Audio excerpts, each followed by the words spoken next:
Greetings, ladies and gentlemen. In case you would like to learn modern Greek, then you're at the right place. Welcome to the Learn Modern Greek Beginner to Advanced course. My name is Toby and I will be your instructor. If you have already decided that you would like to learn modern Greek, I'll tell you why this might be the exact course that you have been looking for. First of all, this course will build a strong foundation in language skills since it covers listening, speaking, reading, and writing. It doesn't really matter if you're a complete beginner. This course is created for students that would like to go on a holiday and speak to locals, for students that are preparing themselves for a business trip, and even for students that would like to master this beautiful language. Through this course, you can determine your own pace of learning. There are no scheduled lessons, no time to waste in a classroom. Everything is fully prepared and ready for whenever you would like to spend some time on your couch learning Greek. Our course exists out of 6 carefully graded sections. There is video material, resources, and quizzes included in each one of them. You'll get to know over 1500 words, over 800 verbs, and all the necessary grammar. So, if what I've told you right now is something that you have been waiting for, then select Enroll and let's get started. Hello guys, welcome to our first lesson. Before we dive into the grammar and vocabulary, I would like to tell you some basic information about the language and its history.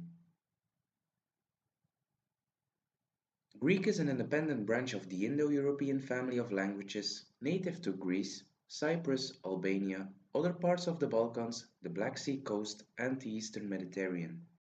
It has the longest documented history of any Indo-European language, spanning at least 3,400 years of written records. Its writing system is the Greek alphabet, which has been used for approximately 2,800 years. Previously, Greek was recorded in writing systems such as Linear B and the Cypriot syllabary. The alphabet arose from the Phoenician script and was in turn the basis of the Latin, Cyrillic, Armenian, Coptic, Gothic, and many other writing systems. The Greek language holds an important place in the history of the Western world. Beginning with the epics of Homer, ancient Greek literature includes many works of lasting importance in the European canon. Greek is also the language in which many of the foundational texts in science and philosophy were originally composed. The New Testament of the Christian Bible was also written in Greek. Together with the Latin texts and traditions of the Roman world, the Greek texts and Greek societies of antiquity constitute the objects of study of the disciplines of classics. Greek has been spoken in the Balkan Peninsula since around the 3rd millennium before Christ, or possibly earlier. The earliest written evidence is a Linear B clay tablet found in Messenia that dates to between 1450 and 1350 before Christ, making Greek the world's oldest recorded living language. Among the Indo-European languages, its date of earliest written attestation is matched only by the now extinct Anatolian languages. The Greek language is conventionally divided into the following periods. Proto-Greek, the unrecorded but assumed last ancestor of all known varieties of Greek. The unity of Proto-Greek would have ended as Hellenic migrants entered the Greek peninsula sometime in the Neolithic era or the Bronze Age. Mycenaean Greek, the language of the Mycenaean civilization. It is recorded in the Linear B script on tablets dating from the 15th century before Christ and onwards. Ancient Greek. In its various dialects, the language of the archaic and classical periods of the ancient Greek civilization. It was widely known throughout the Roman Empire. Ancient Greek fell into disuse in Western Europe in the Middle Ages, but remained officially in use in the Byzantine world and was reintroduced to the rest of Europe with the fall of Constantinople and Greek migration to Western Europe. Koine Greek. The fusion of Ionian with Attic, the dialect of Athens, began the process that resulted in the creation of the first common Greek dialect, which became a lingua franca across the Eastern Mediterranean and the Near East.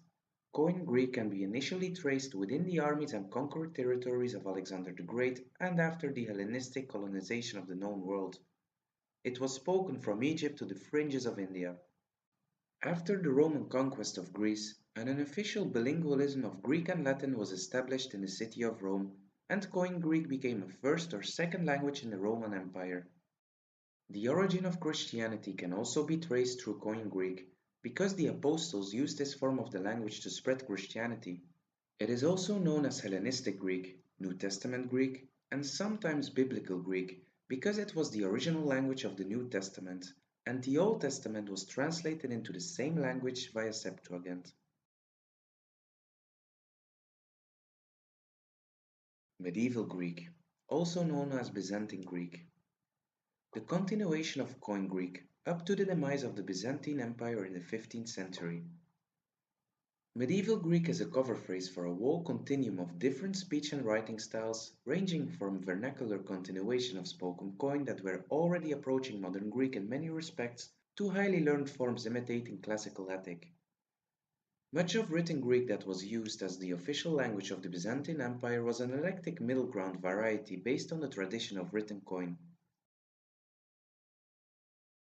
And last but not least, the language that we'll learn in this course, Modern Greek, also called Neo-Hellenic. Stemming from medieval Greek, modern Greek usages can be traced in the Byzantine period as early as the 11th century. It is the language used by the modern Greeks, and apart from Standard Modern Greek, there are several dialects of it. Greek is spoken today by at least 13 million people, principally in Greece and Cyprus, along with a sizable Greek-speaking minority in Albania near the Greek-Albanian border. A significant percentage of Albania's population has some basic knowledge of the Greek language due in part to the Albanian wave of immigration to Greece in the 1980s and 90s. Prior to the Greco-Turkish War and the resulting population exchange in 1923, a very large population of Greek speakers also existed in Turkey, though very few remain today. A small Greek-speaking community is also found in Bulgaria near the Greek-Bulgarian border. Greek is also spoken worldwide by the sizable Greek diaspora, which has notable communities in the United States, Australia, Canada, South Africa, Chile, Brazil, Argentina, Russia, Ukraine, the United Kingdom, and throughout the European Union, especially in Germany. Historically, significant Greek-speaking communities and regions were found throughout the Eastern Mediterranean, in what are today southern Italy, Turkey, Cyprus, Syria, Lebanon, Israel, Egypt, and Libya. In the area of the Black Sea, in what are today Turkey, Bulgaria, Romania, Ukraine, Russia, Georgia, Armenia, and Azerbaijan, and to a lesser extent in the Western Mediterranean in and around colonies. It was also used as liturgical language in Christian Nubian kingdom of Makuria, which was in modern-day Sudan. Greek words have been widely borrowed into other languages, including in English. For example, mathematics, physics, astronomy, democracy, philosophy, athletics, theater, rhetoric, baptism, and so on. Moreover, Greek words and word elements continue to be productive as basis for coinages. For example, anthropology, photography, telephony, isomer, biomechanics, cinematography. Together with Latin words, they form the foundation of international scientific and technical vocabulary. For example, all words ending on logy. Anyway, there are many English words of Greek origin. Alright, this was a short introduction to the language and its history. I hope you're all excited to learn more about the grammar and vocabulary, and we'll see each other in our next lesson. Hello guys! In this lesson, we will learn how to read the Greek alphabet. We will cover all letters in both the uppercase and lowercase form. First we read the letter, and thereafter an English equivalent of the sound. Let's get started. Alpha. Alpha. The sound of alpha is the same as the A sound in father. Vita. Vita.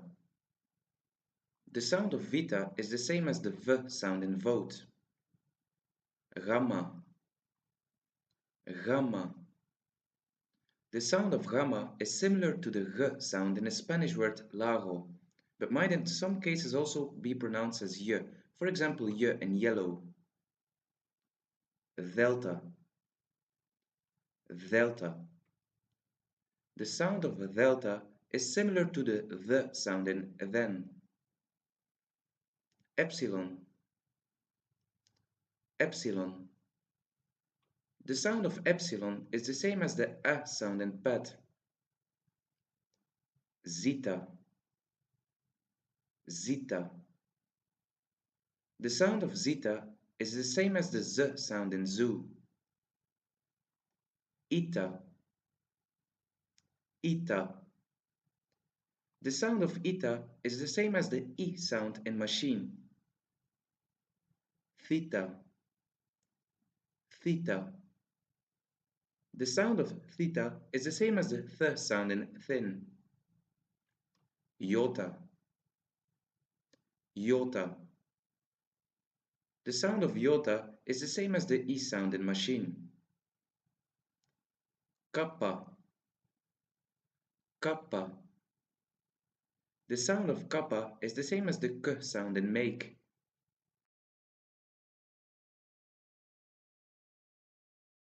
Lambda, lambda. The sound of lambda is the same as the L sound in lantern. Mi, mi. The sound of mi is the same as the m sound in music. Ni, ni. The sound of ni is the same as the n sound in net. Xi, xi. The sound of xi is the same as the x sound in fox.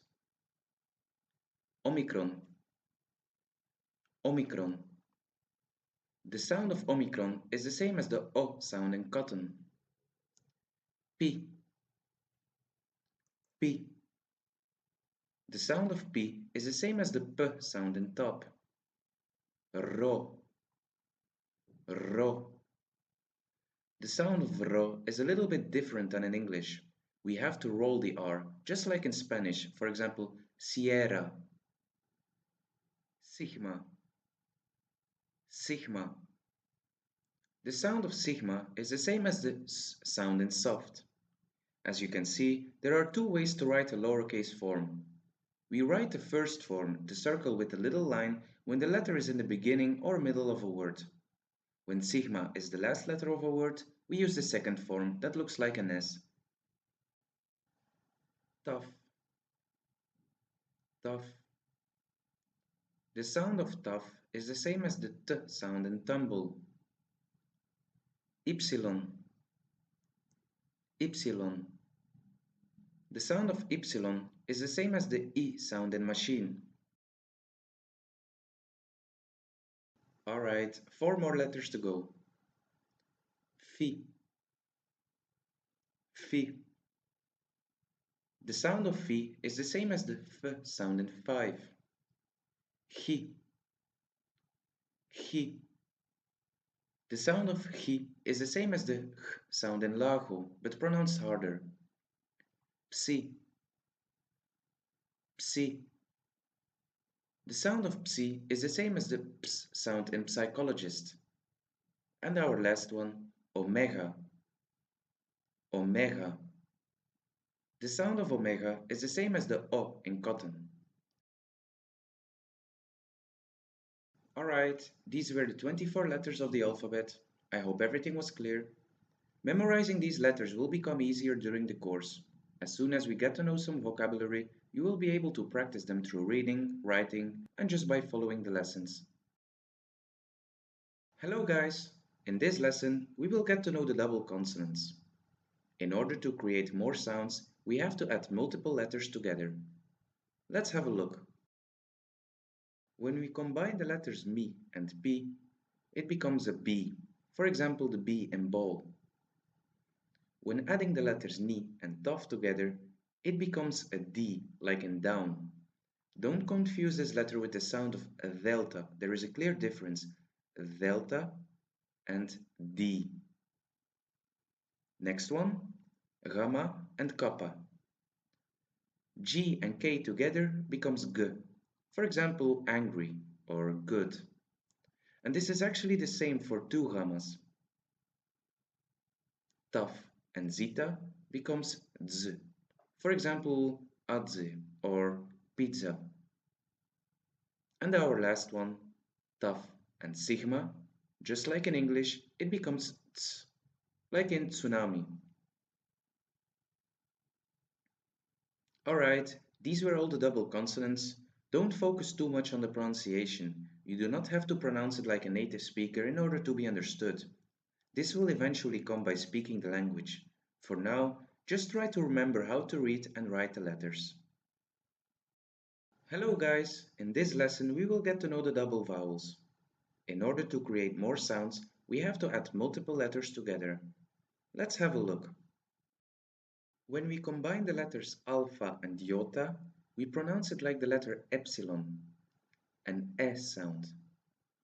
When we combine the letters epsilon and iota, we pronounce it as I. So it's exactly the same as iota, eta, and epsilon, an I sound. And we pronounce the following two combinations the same way. So when we combine omicron and iota, and epsilon and iota, it's both pronounced as I. And the last one of this table is omicron and epsilon. This one is pronounced as U. For example, in lute or school. The last two double vowels might be a bit tricky since the pronunciation differs per word. The combination of alpha and epsilon is pronounced as av or av. It depends on the word. And this is the same for the combination of epsilon and ypsilon. Depending on the word, it will be pronounced as f or ev. Since we covered the whole alphabet, we can do a reading exercise in order to see the difference between the last two double vowels. We will start with an example with an F sound and thereafter with a V sound and do this until the end of the table. Alright? Αυτό, αυτό, Εύα, Εύα, εαυτός, εαυτός, Ευάγγελος, Ευάγγελος, Αυστραλός, Αυστραλός, Εύη, Εύη, Αυστριακός, Αυστριακός, ευρώ, ευρώ, αυθεντικός, αυθεντικός, ευανθία, ευανθία, γεύση, γεύση, ευρυπίδης, ευρυπίδης. Alright, we have covered the whole alphabet, all the double consonants and vowels. Now we are ready to start learning and speaking the amazing Greek language. Hello guys, welcome back. The most important thing while learning a language is being able to greet. In this lesson, we will cover the most common greetings, some other basic words, and our first Greek conversation. Let's dive in. Speaking in a friendly or formal way is really easy in Greek. We use the singular forms of pronouns and verbs to speak to a friend, and the plural forms of pronouns and verbs to speak to someone with authority or a stranger. Let's have a look. Hello. Yasu. Yasu. The su shows that you speak in an informal way. When saying hello to a stranger or someone with authority, we say yasas. Yasas.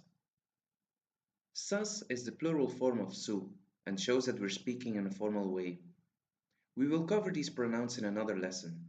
Just remember that when speaking to friends, we use su, and when speaking to strangers or someone with authority or an elder person, for example, we use sas. Good morning. Kalimera. Kalimera.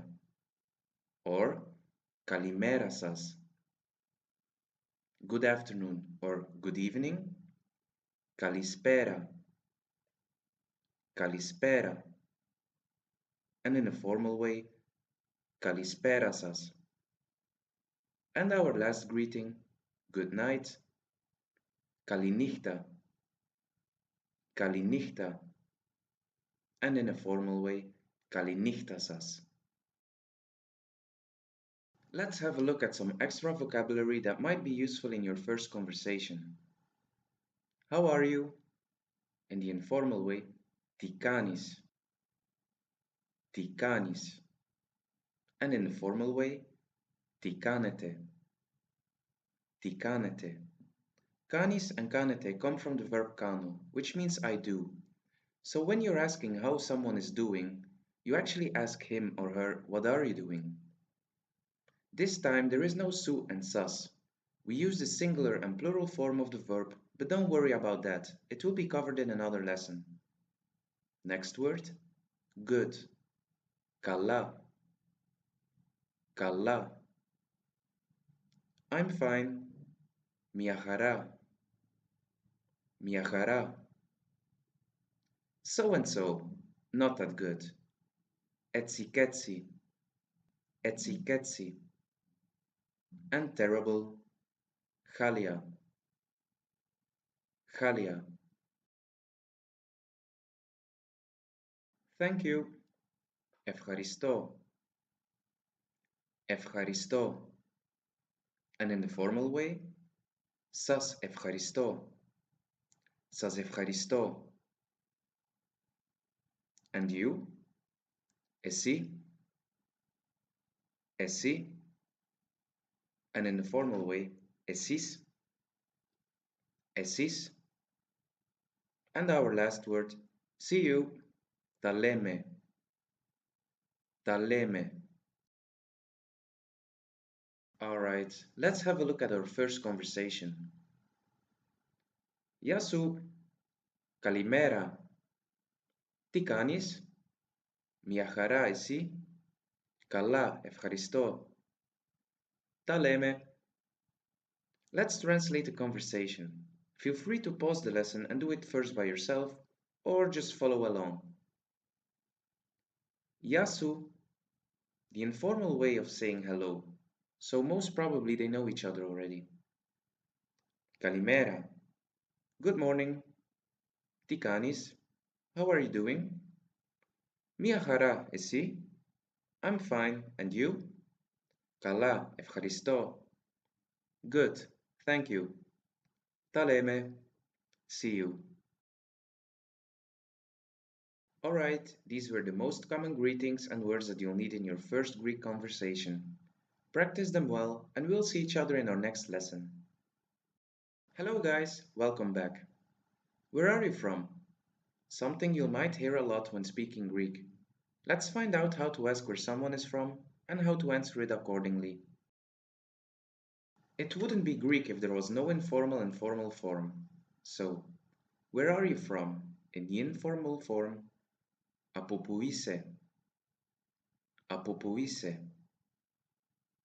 And in the formal form, από πού είστε? Από πού είστε? And to answer that question, we use I am from, είμαι από, είμαι από, and then we add the country where you're from. Let's have a look at some examples.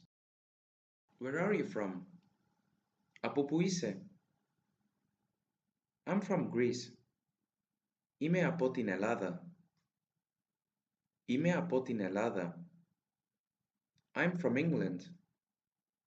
Είμαι από την Αγγλία. Είμαι από την Αγγλία. I'm from France.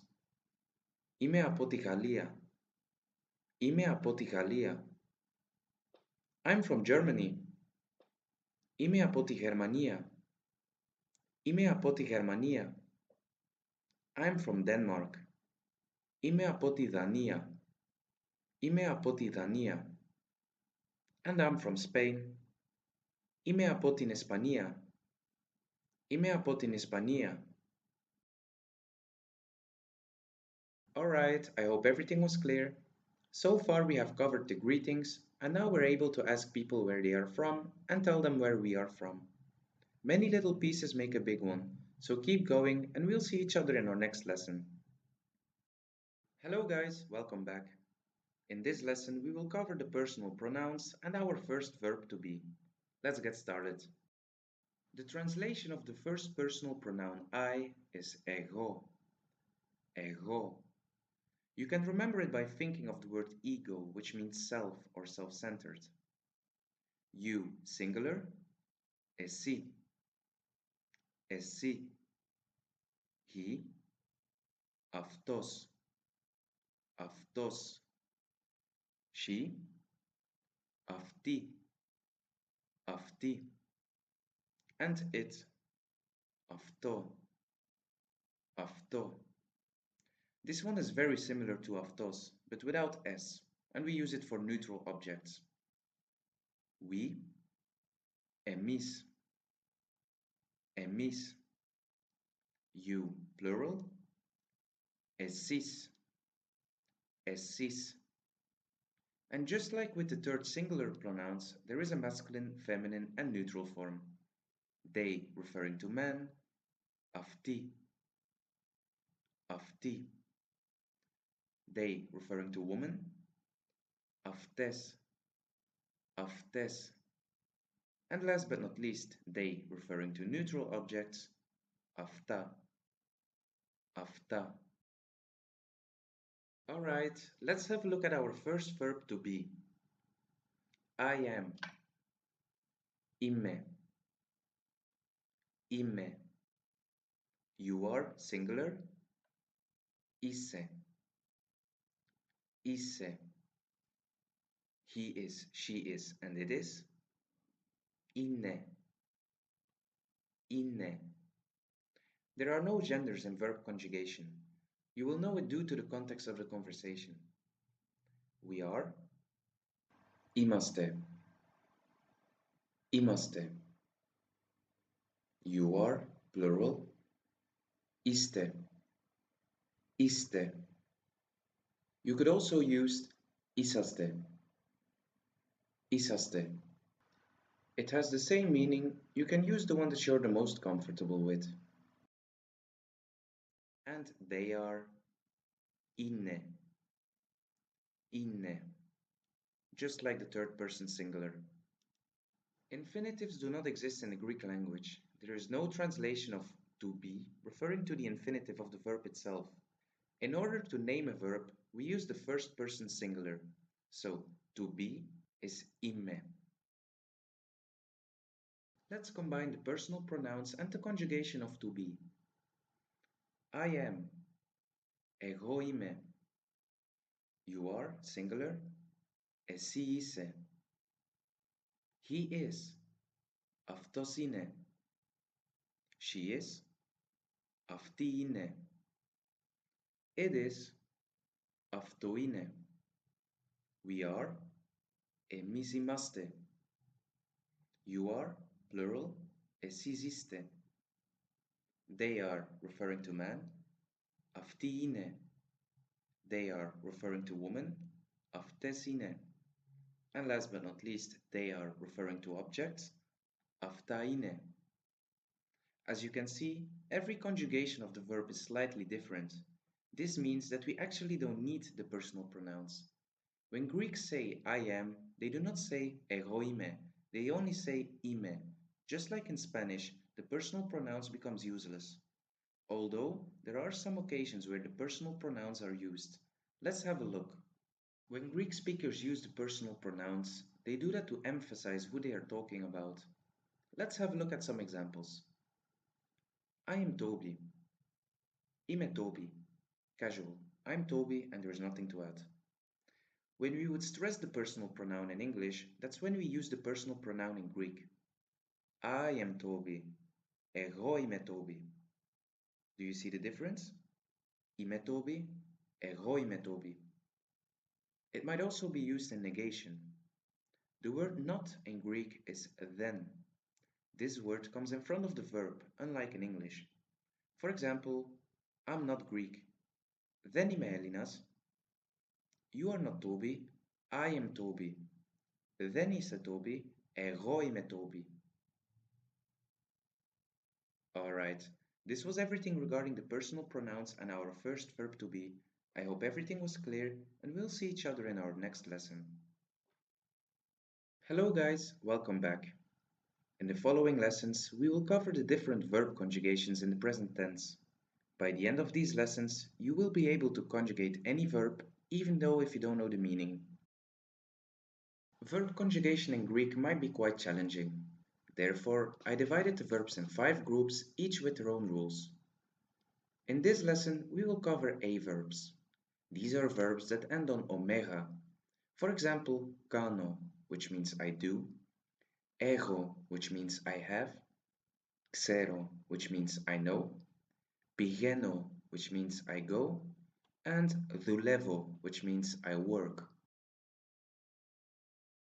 The root of verbs stays the same in this group, only the endings change. Let's have a look at the endings before we look at some examples. The ending of the first person singular is o. The ending of the second person singular is is. The ending of the third person singular is I. The ending of the first person plural is ume. The ending of the second person plural is ete. And the ending of the third person plural is un. These are the endings of every verb that belongs to the category of A-verbs, which are most verbs. Let's have a look at some examples. I do, kano. You do, singular, kanis. The omega is replaced by is since it's the second person singular. He, she, or it does, kani. We do, kanume. You do, plural, kanete. And our last one, they do, kanun. Kano, kanis, kani, kanume, kanete, kanun. Our second verb, I want. Θέλω. You want, singular. Θέλεις. He, she, or it wants. Θέλει. We want. Θέλουμε. You want, plural. Θέλετε. And they want. Θέλουν. Θέλω, θέλεις, θέλει. Θέλουμε, θέλετε, θέλουν. Another verb, I live or I stay. Μένω. You live, singular. Μένεις. He, she, or it lives. Μένει. We live. Μένουμε. You live, plural. Μένετε. And they live. Μένουν. Μένω, μένεις, μένει. Μένουμε, μένετε, μένουν. Next one, I know. Ξέρω. You know, singular. Ξέρεις. He, she, or it knows. Ξέρει. We know. Ξέρουμε. You know, plural. Ξέρετε. And they know. Ξέρουν. Ξέρω, ξέρεις, ξέρει. Ξέρουμε, ξέρετε, ξέρουν. And our last verb, I have. Έχω. You have, singular. Έχεις. He, she, or it has. Έχει. We have. Έχουμε. You have, plural. Έχετε. And they have. Έχουν. Έχω, έχεις, έχει. Έχουμε, έχετε, έχουν. As you can see, all A verbs are conjugated the same way. We keep the root, but change the ending. Alright, this was everything regarding the conjugation of A verbs in the present tense. I hope everything was clear, and in our next lesson we will cover the conjugation of B1 verbs in the present tense. Hello guys, welcome back. In this lesson we will cover the conjugation of B1 verbs in the present tense. We already covered the conjugation of A verbs in our previous lesson. Those were verbs that end on O in the first person singular. In this lesson, we will cover the verbs that end on ao. For example, milao, which means I speak. Pinao, which means I'm hungry.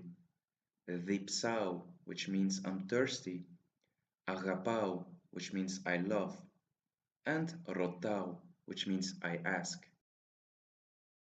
Just like with A verbs, the root stays the same, but the endings are slightly different. Let's have a look. The ending of the first person singular is ao or o. Feel free to choose the one that you're the most comfortable with.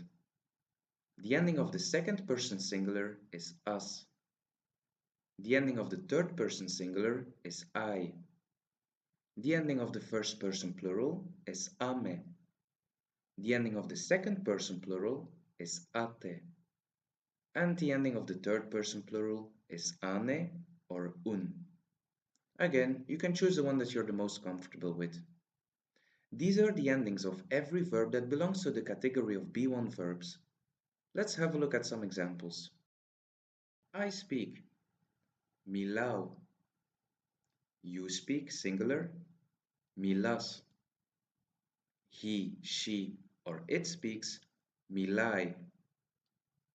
We speak, milame. You speak, plural, milate. And they speak, milane. Milau, milas, milai, milame, milate, milane. Our second verb, I am hungry. Pinao. You are hungry? Pinas. He, she, or it is hungry. Pinai. We are hungry? Piname. You are hungry, plural, pinate. And they are hungry, pinane. Pinao, pinas, pinai, piname, pinate, pinane. Another verb, I'm thirsty. Dipsao. You are thirsty, singular, dipsas. He, she, or it is thirsty, dipsai. We are thirsty, dipsame. You are thirsty, plural, dipsate. And they are thirsty, dipsane. Dipsao, dipsas, dipsai, dipsame, dipsate, dipsane. Next one, I love, agapao. You love, singular, agapas. He, she, or it loves, agapai. We love, agapame. You love, plural, agapate. And they love, agapun. Agapao, agapas, agapai, agapame, agapate, agapun. And our last verb, I ask, rotao. You ask, singular, rotas. He, she, or it asks, rotai. We ask, rotame. You ask, plural, rotate. And they ask, rotane. Rotao, rotas, rotai, rotame, rotate, rotane. As you can see, all B1 verbs are conjugated the same way. We keep the root, but change the ending. Alright, this was everything regarding the conjugation of B1 verbs in the present tense. I hope everything was clear, and in our next lesson we will cover the conjugation of B2 verbs. Hello guys, welcome back. In this lesson we will cover the conjugation of B2 verbs in the present tense. So far we have covered the conjugation of A verbs and B1 verbs. In this lesson we will cover the verbs that end on omega with a stressor. For example, borro, which means I can, and argo, which means I'm late. The conjugation of these verbs are kinda similar to the conjugation of A verbs. Let's have a look. The ending of the first person singular is o. The ending of the second person singular is is. The ending of the third person singular is I. The ending of the first person plural is ume. The ending of the second person plural is ite, and the ending of the third person plural is un. These are the endings of every verb that belongs to the category of B2 verbs. The major differences between these verbs and A verbs is that the stressor of the word is at the end and that the ending of the second person plural has an extra iota. Let's have a look at some examples. I'm late. Aργό. You're late, singular. Αργείς. He, she, or it is late. Αργεί. We are late. Αργούμε. You are late, plural. Αργείτε. And they are late. Αργούν. Αργώ, αργείς, αργεί. Αργούμε, αργείτε, αργούν. Another verb, I can. Μπορώ. You can, singular. Μπορείς. He, she, or it can. Μπορεί. We can. Μπορούμε. You can, plural. Μπορείτε. And they can. Μπορούν. Μπορώ, μπορείς, μπορεί. Μπορούμε, μπορείτε, μπορούν. Let's have a look at some examples in sentences. Πού τηλεφωνείς στην Ελένη? Where do you call Eleni? Δεν αργώ στη δουλειά μου. I'm not late for my job. Ο Γιάννης μαθαίνει πολλά. Συμφωνείτε? Yannis is learning a lot. Do you agree? Πάμε για καφέ το απόγευμα. Shall we go for a coffee this afternoon? Δεν μπορώ σήμερα. I cannot today. Alright, this was everything regarding the conjugation of B2 verbs in the present tense. I hope everything was clear, and in our next lesson we will cover the conjugation of AB verbs. See you there! Hello guys, welcome back. In this lesson we will cover the conjugation of AB verbs in the present tense. So far we have covered the conjugation of A verbs, B1 verbs and B2 verbs. In this lesson we will cover the verbs that end on two vowels. For example, πάω, which means I go, λέω, which means I say, τρώω, which means I eat, and ακούω, which means I hear or I listen. Let's have a look at the endings before we conjugate some verbs. The ending of the first person singular is o. The ending of the second person singular is s. The ending of the third person singular is i. The ending of the first person plural is m. The ending of the second person plural is t.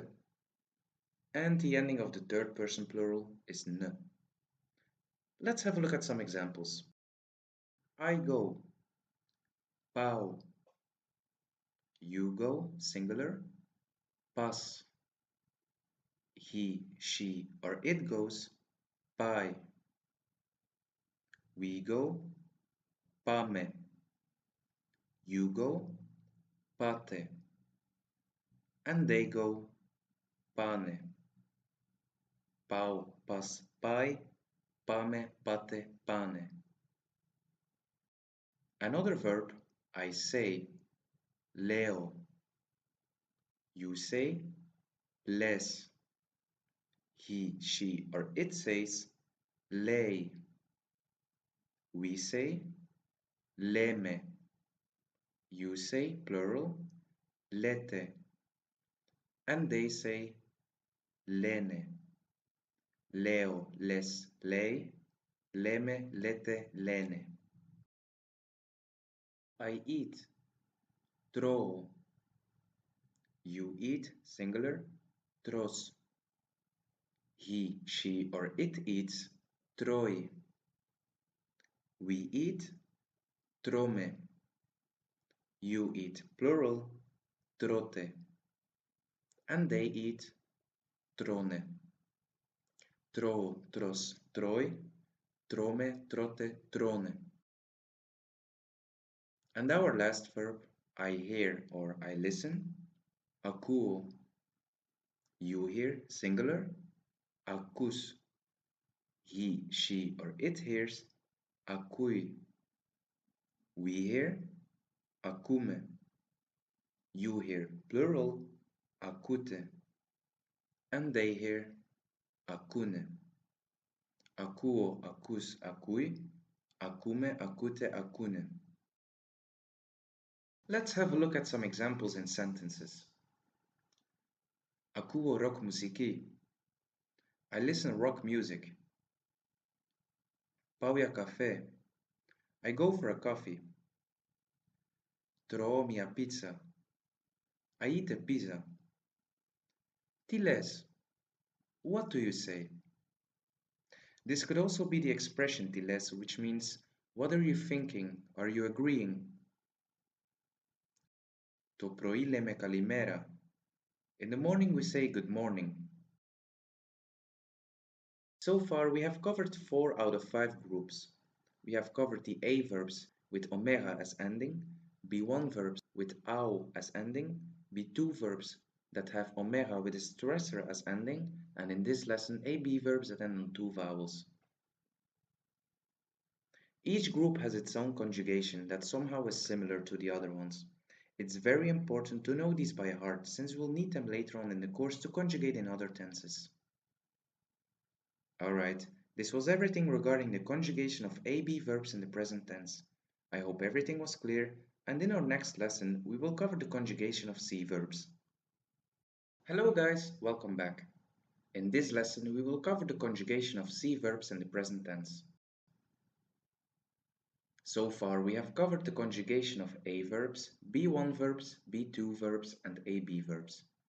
In this lesson we will cover the verbs that end on ome or ame. For example, ergome, which means I come, kriazome, which means I need, kimame, which means I sleep, and thimame, which means I remember.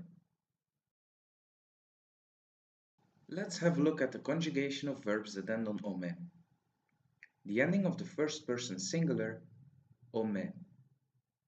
The ending of the second person singular, esse. The ending of the third person singular, ette. The ending of the first person plural, omaste. The ending of the second person plural, este or osaste. You can choose the one that you're the most comfortable with. And the ending of the third person plural, ode. Let's have a look at some examples.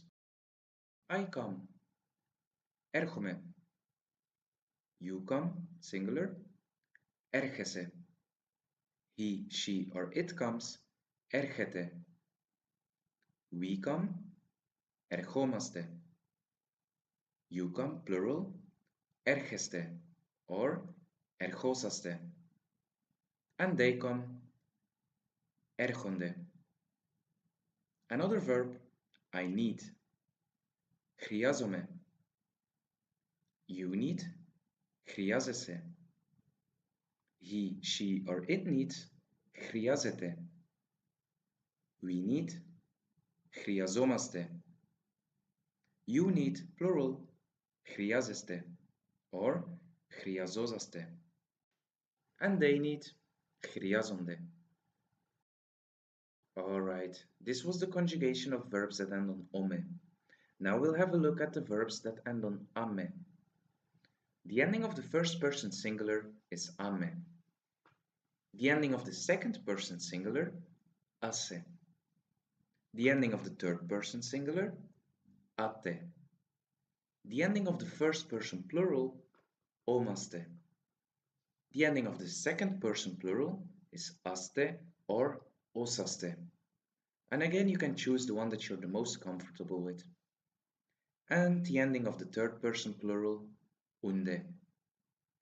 The endings of these verbs are quite similar to the verbs ending on ome. Let's have a look at some examples. I sleep, kimame. You sleep, kimase. He, she, or it sleeps, kimate. We sleep, kimomaste. You sleep, plural, kimaste or kimosaste. And they sleep, kimunde. And our last verb, I remember, θυμάμαι. You remember, θυμάσαι. He, she, or it remembers, θυμάται. We remember, θυμόμαστε. You remember, plural, θυμάστε or θυμόσαστε. And they remember, θυμούνται. Let's have a look at some examples in sentences. χρειάζομαι καφέ. I need coffee. Ο Γιάννης κοιμάται αργά. Yanni sleeps late. Ο Νίκος έρχεται στο μάθημα. Nikos comes to the lesson. Η Ελένη φοβάται τις αράχνες. Eleni is scared of spiders. Τα παιδιά δεν θυμούνται τι ώρα έρχεται το τρένο. The children don't remember at what time the train comes. Alright, now you're able to conjugate all verbs in the present tense. Try to memorize the endings of every group very well. At a certain point, you will be able to guess the correct conjugation automatically without having to think in which category they belong. I hope everything was clear, and we'll see each other in our next lesson. Hello guys, welcome back. In this lesson, we will learn about the gender of nouns and their articles. In the Greek language, there are three genders: masculine, feminine, and neutral. For masculine nouns, we use the article o. For feminine nouns, we use the article I. And for neutral nouns, we use the article to. Since memorizing the gender of nouns can be very hard and exhausting, the Greek language has a solution for that. The ending of nouns reveal what gender it has, and in that way also which article we should use. Masculine nouns end on os, is, or as. Feminine nouns end on I or on a. And neutral nouns end on o, I, and ma. Even though the ending of feminine and neutral nouns might be quite similar, for example the I sound, we can recognize it easily since the feminine ones end on ita and the neutral ones on iota. Let's have a look at some examples. To μάθημα, the lesson. The ending ma tells us that it's a neutral noun, so we use the neutral article to. I φίλη, the friend, referring to a girl. The word ends on the letter ita, which means it's a feminine word and therefore gets the article I. O philos, the friend, referring to a boy. Philos ends on os, which means it's a masculine word, so we use o as article. To βιβλίο, the book. The ending o tells us that it's a neutral word, so we use the article to. O pateras, the father. Pateras ends on as, which means it's a masculine noun, which means we use the article o. Η μητέρα, the mother. Feminine nouns end on a, so we use the feminine article I. Ο μαθητής, the student. Is a masculine ending, so we use o as article. And our last one, το παιδί, the child. Iota is a neutral ending, so we use the article to. Let's do an exercise. In the following table, you'll find 12 nouns without article. It's our task to guess the correct one. Feel free to pause the video and do it by yourself first, or just follow along. Let's get started. Τηλεόραση, television. Τηλεόραση ends on the letter ita, which means it's a feminine noun, so we use the article I. Η τηλεόραση. Ψυγείο, fridge. Ψυγείο ends on o, which means it's a neutral noun, so we use the article to. Το ψυγείο. Κοπέλα, girlfriend. Κοπέλα ends on a, which means it's a feminine noun, so we use the article I. Η κοπέλα. Υπολογιστής, computer. Υπολογιστής ends on is, which means it's a masculine noun, so we use the article o. O υπολογιστής. Βραχιόλι, wristband. Βραχιόλι ends on iota, which means it's a neutral noun, so use the article to. To βραχιόλι. Pyrosfestis, fireman. Pyrosfestis ends on is, which means it's a masculine noun, so use the article o. Alright, let's continue with the second column. Alicida, necklace. Alicida ends on a, which means it's a feminine noun, so use e as article. I alicida. Astinomikos, policeman. Astinomikos ends on os, which means it's a masculine noun, so use the article o. O astinomikos. Trapezi, table. Trapezi ends on iota, which means it's a neutral noun, so use the article to. To trapezi. Carecla, chair. Carecla ends on a, which means it's a feminine noun, so use the article I. I carecla. Agori, boy. Agori ends on iota, which means it's a neutral noun, so use the article to. To agori. Skilos, dog. Skilos ends on os, which means it's a masculine noun, so use the article o. O skilos. Alright, this was everything regarding the gender of nouns and their articles. I hope everything was clear and we'll see each other in our next lesson. Hello guys, welcome back. In this lesson we will get to know the plural form of articles and nouns. Let's get started. As mentioned in our previous lesson, there are three genders in the Greek language: masculine, feminine, and neutral. Singular masculine nouns end on os, is, or as, and have o as article. Singular feminine nouns end on I or a and have I as article. And singular neutral nouns end on o, I, and ma and have to as article. In order to pluralize nouns, we have to change the article and the ending of the nouns itself. The singular articles o and I change to I. It sounds the same as a singular feminine article, but we can recognize it due to the way it's written. The singular article to changes to ta in the plural form. Nouns that end on os in the singular form, for example oyatros, change their endings to I, just like their articles. Nouns that end on is and as change their endings to s. Feminine nouns always end on s in the plural form.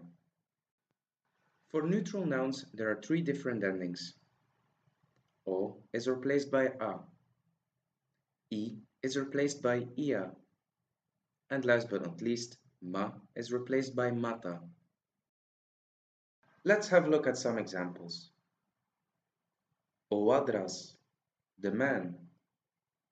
We replace the article o by I and change the ending as to s.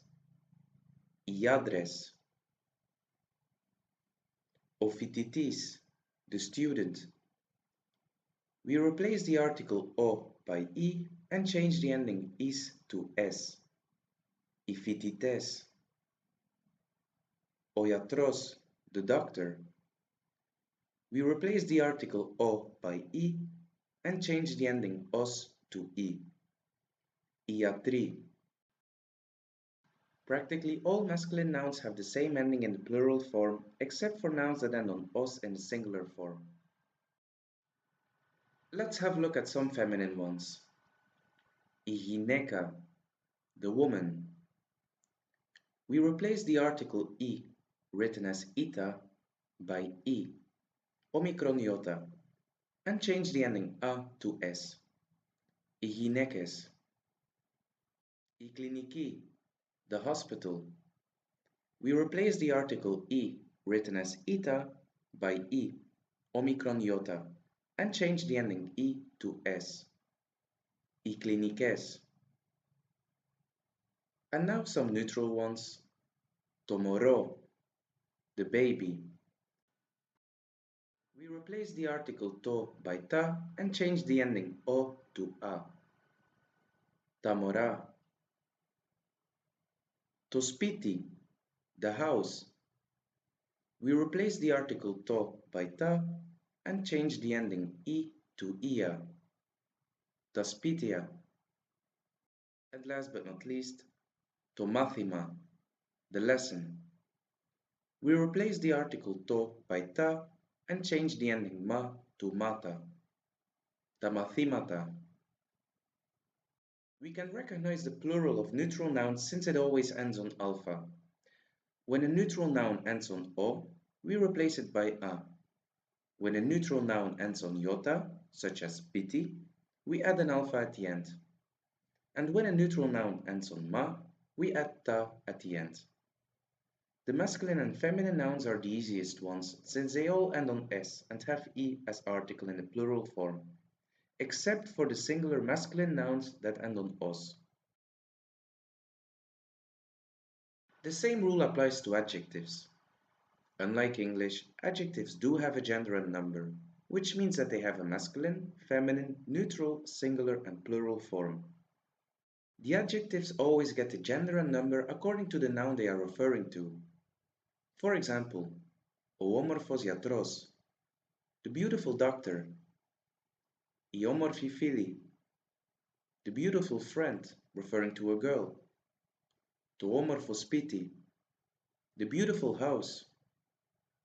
Alright, as you can see, the adjectives have the same endings as the nouns. Let's have a look at their plurals. I homorphi iatri, the beautiful doctors. I homorphes files, the beautiful friends, referring to girls. Ta homorphas pitia, the beautiful houses. Alright, this was everything regarding the plural. I hope everything was clear and we'll see each other in our next lesson. Hello guys, welcome back. In this lesson we will get to know some more personal pronouns. Let's revise the personal pronouns that we already know. I, εγώ, you, singular, εσύ, he, αυτός, she, αυτή, it, αυτό, we, εμείς, you, plural, εσείς, they, referring to man, αυτοί, they, referring to woman, αυτές, and they, referring to neutral objects, αυτά. These personal pronouns, also called the nominative personal pronouns, are used to emphasize. In this lesson we will get to know the accusative personal pronouns. These pronouns are not used to emphasize and therefore used much more. Let's have a look. Me, me, you, singular, se, him, ton, her, tin, it, to, us, mas, you, plural, sas, them, referring to man, tus, them, referring to woman, tis, and last but not least, them, referring to neutral objects, ta. There is one more important rule in using these personal pronouns. They always come before the verb. Let's have a look at some examples. Me phonazun Toby. They call me Toby. Se vlepo. I see you. Ton xero. I know him. Tin agapo. I love her. To vlepis. Do you see it? Mas xerete. Do you know us? Sas agapame. We love you. Tus vlepis. Do you see them? This could also be tis vlepis, ta vlepis, depending on the gender of the noun. Alright, this was everything regarding the accusative personal pronouns. I hope everything is clear and we'll see each other in our next lesson. Hello guys, welcome back. In this lesson we will get to know the possessive pronouns. Possessive pronouns are pronouns indicating possession. Let's have a look. My, mu, your, singular, su, his, tu, hers, tis, its, tu, our, mas, your, plural, sas, and their, tus. This time there is no difference between the masculine, feminine, and neutral pronouns. The third person plural is tus in any case. Let's have a look at some examples. O philos mu, my friend. I philis su, your friend. I dhulia tu, his work. To viβλiotis, her book. To phagitotu, its food. To spitimas, our house.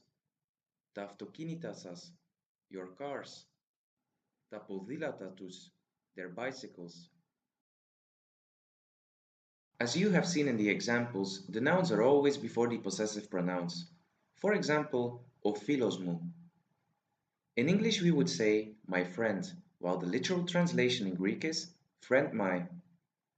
Another important note is that in case there is an adjective such as good or beautiful, we start with the adjective, thereafter the possessive pronoun, and end with a noun. For example, o kalos mu philos, my good friend. Η όμορφη μου κόρη, my beautiful daughter, or το καινούριο μου σπίτι, my new home. Alright, this was everything regarding the possessive pronouns. I hope everything is clear and we'll see each other in our next lesson. Hello guys, welcome back. In the following lessons we will learn how to count in Greek. Let's start with the numbers from 0 to 10. 0, μηδέν. 1, ένα. 2, δύο. 3, τρία. 4, τέσσερα. 5, πέντε. 6, έξι. 7, εφτά. 8, οχτώ. 9, εννιά. And 10, δέκα. 0, 1, 2, 3, 4, 5, 6, 7, 8, 9, 10. Alright, let's have a look at the numbers 11 to 20. 11, 11, 12, 12, 13, 13, 14, 14, 15, 15, 16, 16, 17, 17, 18, 18, 19, 19, and 20, 20. As you can see, just like in English, all numbers except 11 and 12 are simply a combination of 10, which means 10, plus the actual number. Let's revise them one more time. 11, 12, 13, 14, 15, 16, 17, 18, 19, 20. Let's have a look at how many numbers we remember. Feel free to pause the video and do the exercise by yourself or just follow along. 9, εννιά. 14. Remember, we start with 10, which is 10 followed by 4. 14.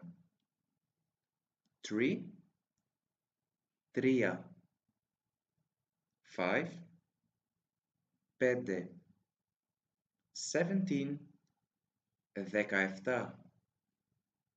11. Remember, this one is an exception, just like in English. 11, 8, 8, and our last exception, 12, 12. Alright, this was everything regarding the numbers 0 to 20. I hope everything is clear, and we'll see each other in our next lesson. Hello guys, welcome back. In our previous lesson, we covered the numbers 0 to 20. In this lesson, we will learn how to count from 20 to 100. Let's have a look at our first column with the numbers 20 to 30.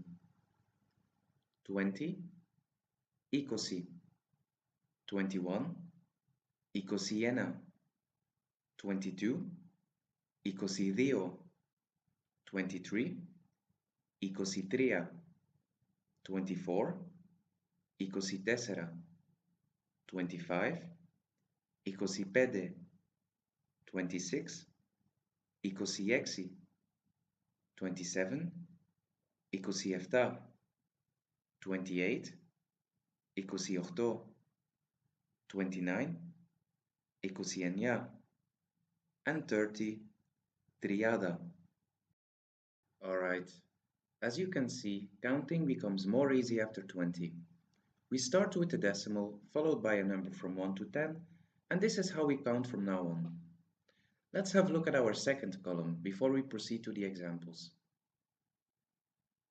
10, 10, 20, 20, 30, triada, 40, sarada, 50, penida, 60, exida, 70, evdomida, 80, ochdoda, 90, enenida, and 100, ekato.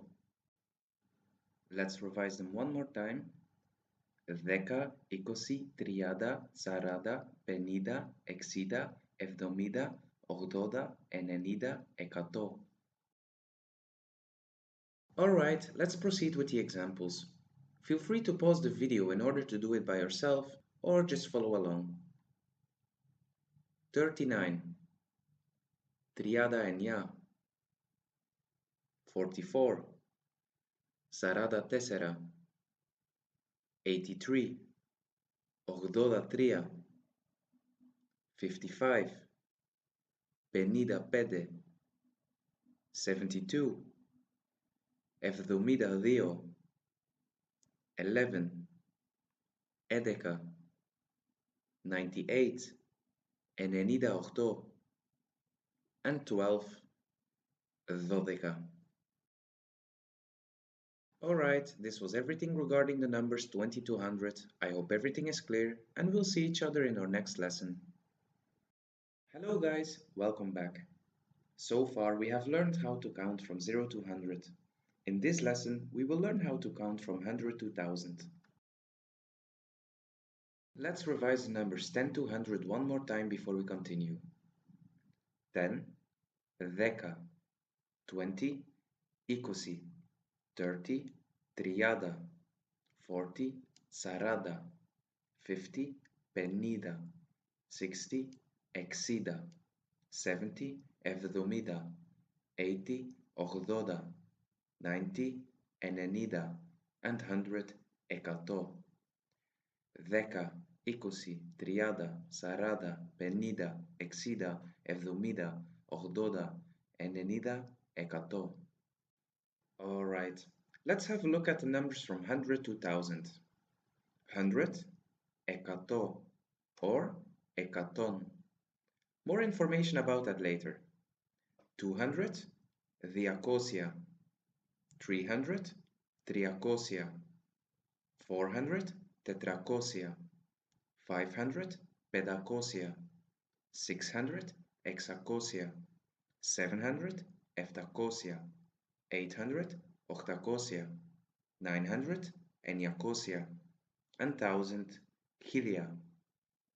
One more time. Ekato, diakosia, triakosia, tetrakosia, pedakosia, hexakosia, heptakosia, ochtakosia, eniakosia, hilia. Alright, let's have a look at when to use ekato and when to use ekaton. As soon as there is a number that follows after ekato, we have to add the letter ni. Let's have a look at the examples. 100, ekato. 101, ekatonena. 102, ekaton δύο. 103, ekaton tria. 104, ekaton tessera. 121, ekaton ikosiena. 122, ekaton ikosi δύο. 123, ekaton ikosi tria. As you can see, counting above 100 isn't that different from what we have seen in previous lessons. We start with the 100 and add the decimals and thereafter the numbers. Let's have a look at what happens from 200 and upwards. 200, diakosia. 201, diakosia ena. 202, diakosia δύο. 203, diakosia tria. 204, diakosia tessera. 221, diakosia ikosiena. 222, diakosia ikosi δύο. 223, diakosia ikosi tria. The only exception between our new numbers is ekato and ekaton. All the rest stays the same. Let's proceed with the examples. Feel free to pause the video in order to do it by yourself first, or just follow along. 139, ekaton triadenia. 444, tetrakosia sarada tessera.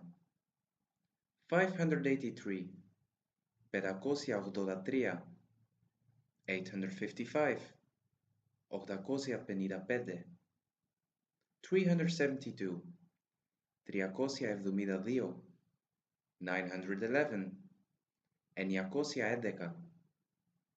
298, diakosia enenida ordo. And last but not least, 112, ekaton dodeka. Alright, this was everything regarding the numbers 100 to 1000. I hope everything is clear and we'll see each other in our next lesson. Hello guys, welcome back. In our previous lessons, we learned how to count from 0 to 1000. In this lesson, we will learn how to count from 1000 to 10,000. Let's dive in straight away. 1000, χίλια. 2000, δύο χιλιάδες. 3000, τρεις χιλιάδες. 4000, τέσσερις χιλιάδες. 5000, πέντε χιλιάδες. 6000, έξι χιλιάδες. 7000, εφτά χιλιάδες. 8000, οκτώ χιλιάδες. 9000, εννιά χιλιάδες. And 10,000, δέκα χιλιάδες. One more time. Χιλία, δύο χιλιάδες, τρεις χιλιάδες, τέσσερις χιλιάδες, πέντε χιλιάδες, έξι χιλιάδες, εφτά χιλιάδες, οκτώ χιλιάδες, εννιά χιλιάδες, δέκα χιλιάδες. Alright, let's have a look at how to count from 1000 and onwards. 1000, χιλία. 1001, χιλία ένα. 1002, χιλία δύο. 1003, χιλία τρία. 1004, χιλία τέσσερα. 1021, χιλία είκοσι ένα. 1022, χιλία είκοσι δύο. 1023, χιλία είκοσι τρία. And now from 2000 and onwards, 2000, δύο χιλιάδες. 2001, δύο χιλιάδες ένα. 2002, δύο χιλιάδες δύο. 2003, δύο χιλιάδες τρία. 2004, δύο χιλιάδες τέσσερα. 2021, δύο χιλιάδες είκοσι ένα. 2022, δύο χιλιάδες είκοσι δύο. 2023, δύο χιλιάδες είκοσι τρία. And it goes the same way until 10,000. There are no exceptions. Alright, let's proceed with the examples. Feel free to pause the video in order to do it by yourself or just follow along. 1139, χίλια εκατόν τριάντα εννιά. 2444, δύο χιλιάδες Tetracosia sarada tessera. 3583. Tris heliades pedacosia autodatria. 4855. Tesseris heliades octacosia penida pede. 5372. Pede heliades triacosia evdomida dio. 6911. Exi heliades eniacosia edeca. 7298. Eftachiliades diacosia enenida octo. And our last one, 8112, octochiliades hecaton dodica. Alright, this was everything regarding the numbers in Greek. Now we can count from 0 to 10,000. I hope everything was clear, and we'll see each other in another lesson. Hello guys, welcome back. In this lesson we will get to know the accusative. So far we have only covered the nominative case of articles and nouns. Let's revise them one more time.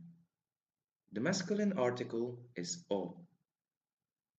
The feminine article is I. And the neutral article is to.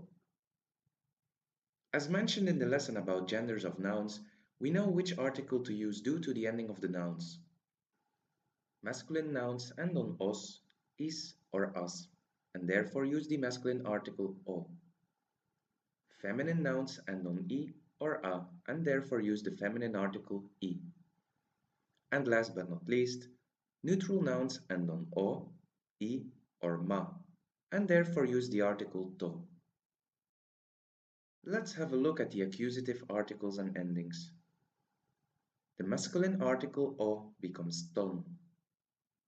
The feminine article I becomes tin. And the neutral article to stays to. This one doesn't change. The ending of nouns do change in the accusative as well.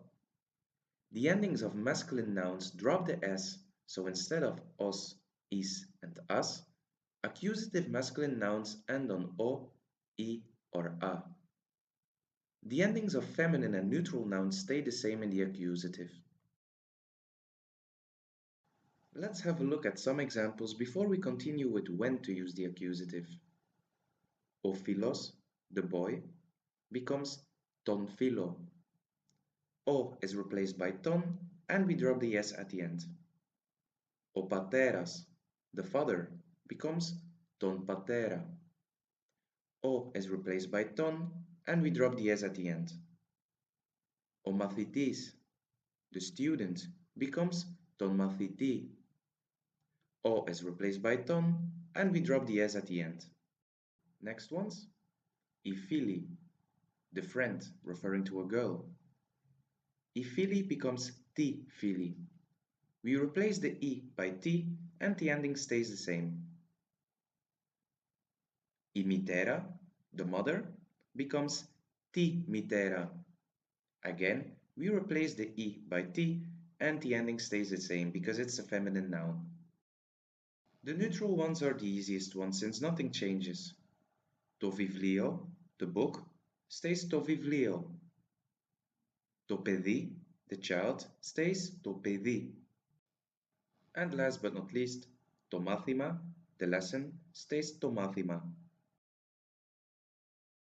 Let's have a look at when to use the nominative case and when to use the accusative case. Since the nominative is the subject of the sentence, we have to ask the question who in order to find it. For example, O Yanis troi. Yanis is eating. Who is eating? O Yanis. We can recognize it by the masculine article o and the masculine ending is. I Maria diavasi.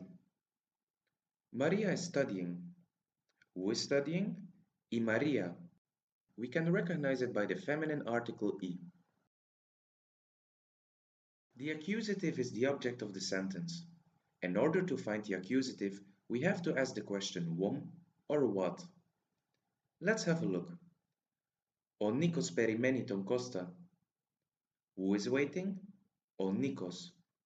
Whom or what is he waiting for? Ton Costa. You can recognize it by the accusative article ton and the accusative masculine ending a.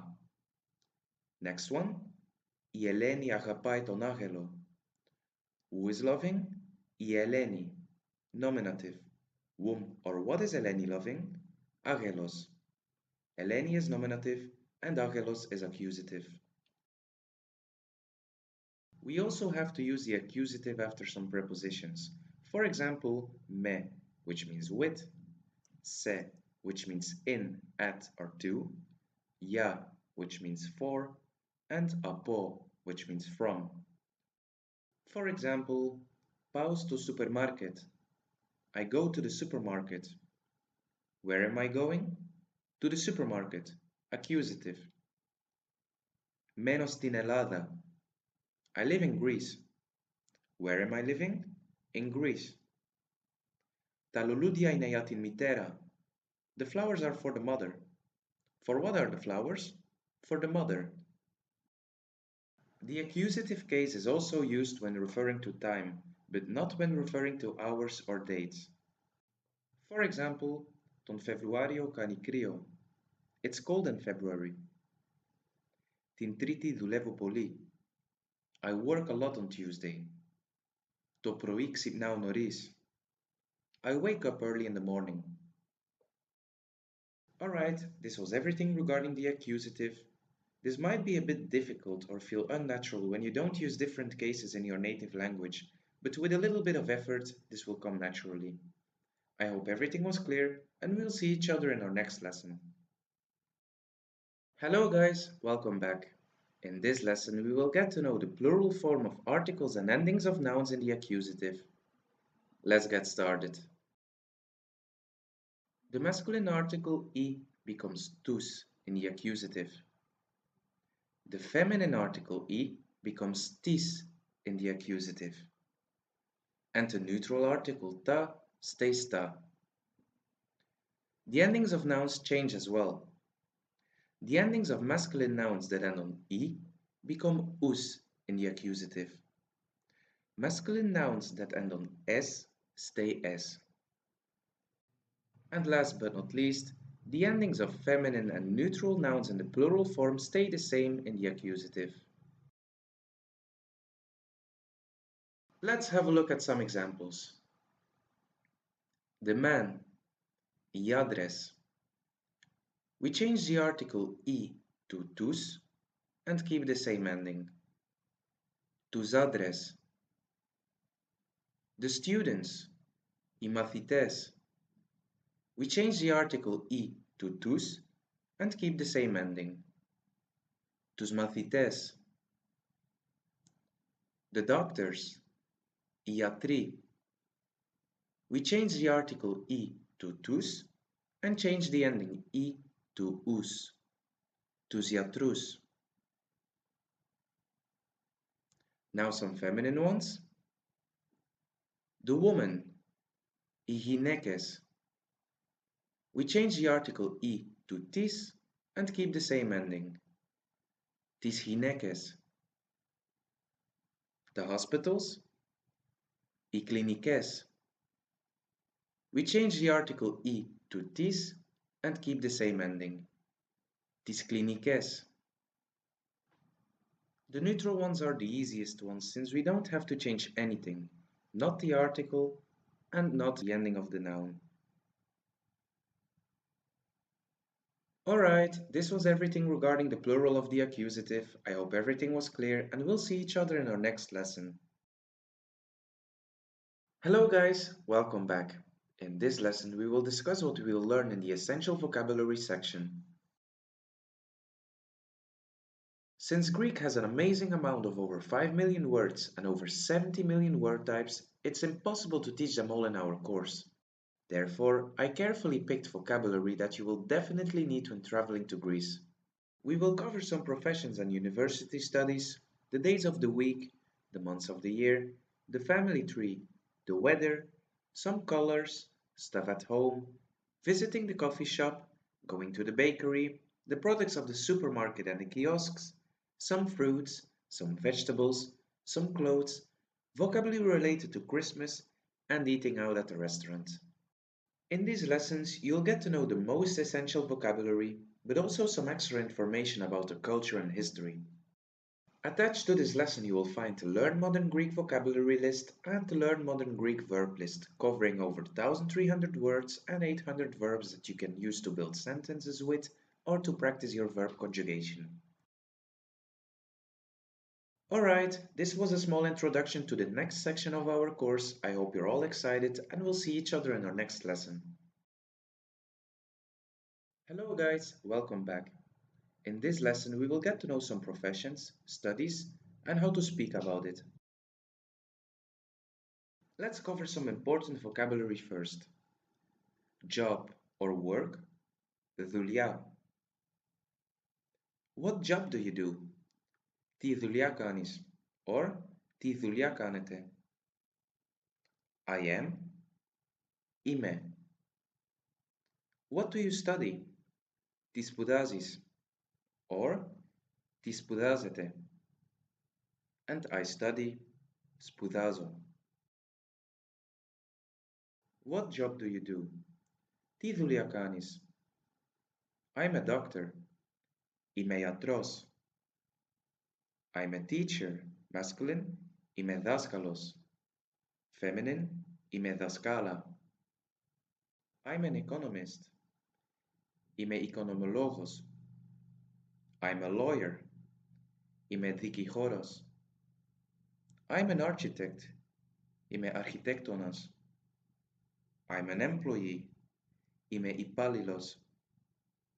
I'm a barman. Είμαι barman. I'm a barwoman. Είμαι barwoman. I'm a vet.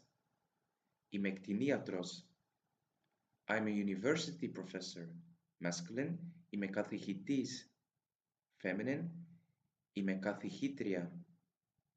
I'm a psychologist. Είμαι ψυχολόγος. I'm an engineer. Είμαι μηχανικός. I'm an artist.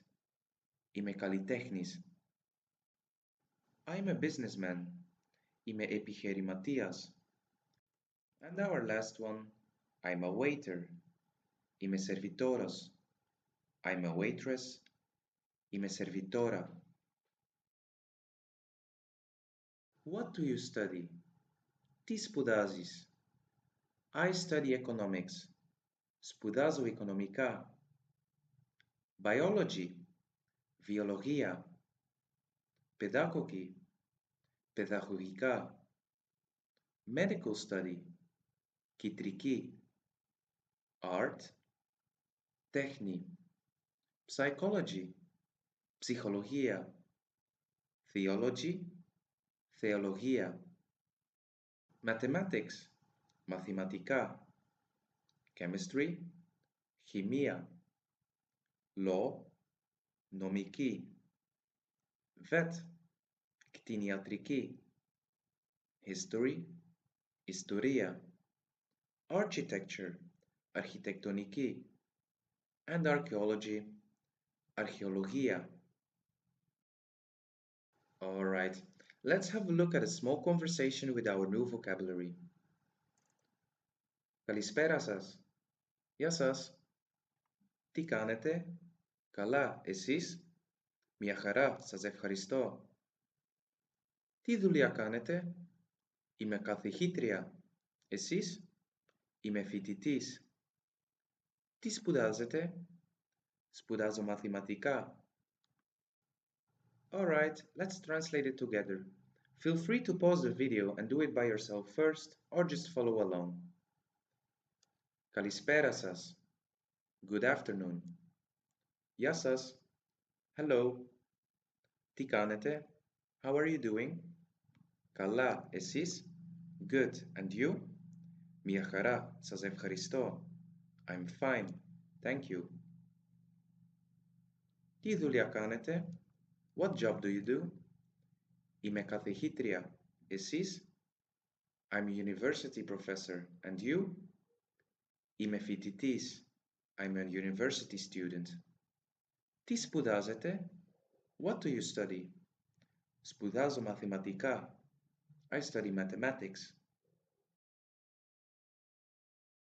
Alright, this was everything regarding the professions and university studies. I hope everything was clear, and we'll see each other in our next lesson. Hello guys, welcome back. In this lesson, we will get to know the days of the week. Let's get started. The day, imera. The days, imeres. Good morning, kalimera. Kalimera is a combination of kali, which means good, and mera, which means day. So the literal translation of good morning in Greek is good day. The week, η εβδομάδα. The weeks, οι εβδομάδες. And last but not least, the days of the week, οι ημέρες της εβδομάδας. Alright, let's have a look at the days itself. In Greece, the week starts on Sunday, not on Monday as in most countries. Therefore, we will start with Sunday as first day of the week. Sunday, Κυριακή. Monday, Δευτέρα. Tuesday, Τρίτη. Wednesday, Τετάρτη. Thursday, Πέμπτη. Friday, Παρασκευή. And Saturday, Σάββατο. All days except Friday and Saturday are ordinal numbers. The literal translation of Kyriaki is not Sunday but the first, Δεύτερα the second, Τρίτη the third, Τετάρτη the fourth, and Πέμπτη the fifth. The translation of weekend in Greek is a combination of Saturday and Sunday. The weekend, to Savattokiriako. The weekends, τα Σαββατοκύριακα. And have a nice weekend, Καλό Σαββατοκύριακο, or in the formal way, Καλό σας Σαββατοκύριακο. In case we would like to express what we did or will do on a certain day, we have to put the accusative article in front of the day. Let's have a look. On Sunday, την Κυριακή. On Monday, τη Δευτέρα. On Tuesday, την Τρίτη. On Wednesday, την Τετάρτη. On Thursday, την Πέμπτη. On Friday, την Παρασκευή. And on Saturday, το Σάββατο. Let's implement our new vocabulary and some sentences. Τη Δευτέρα πάω στο supermarket. On Monday I go to the supermarket. Την Τρίτη μένω στο σπίτι. On Tuesday I stay at home. Την Τετάρτη πάω μια βόλτα. On Wednesday I'm going for a walk. Το Σαββατοκύριακο πάω διακοπές. On the weekend I'm going on holiday. Alright, this was everything regarding the days of the week. I hope everything was clear and we will see each other in our next lesson. Hello guys, welcome back. In this lesson we will get to know the months of the year. Let's get started. Some key vocabulary related to the months of the year is the month, o minas, the months, οι μήνες. At the beginning of each month, Greeks wish each other καλό μήνα, good month. Let's have a look at the months themselves. Each month has two translations with both the same meaning, so you're free to choose the one that you're the most comfortable with. January, Januarios, or Genaris. February, Februarios, or Flevaris. March, Martios, or Martis. April, Aprilios, or Aprilis. May, Mayos, or Mais. June, Junios, or Junis. July, Julios or Julis. There is only one translation for August, Augustos. September, Septembrios or Septemvris. October, Octovrios or Octovris.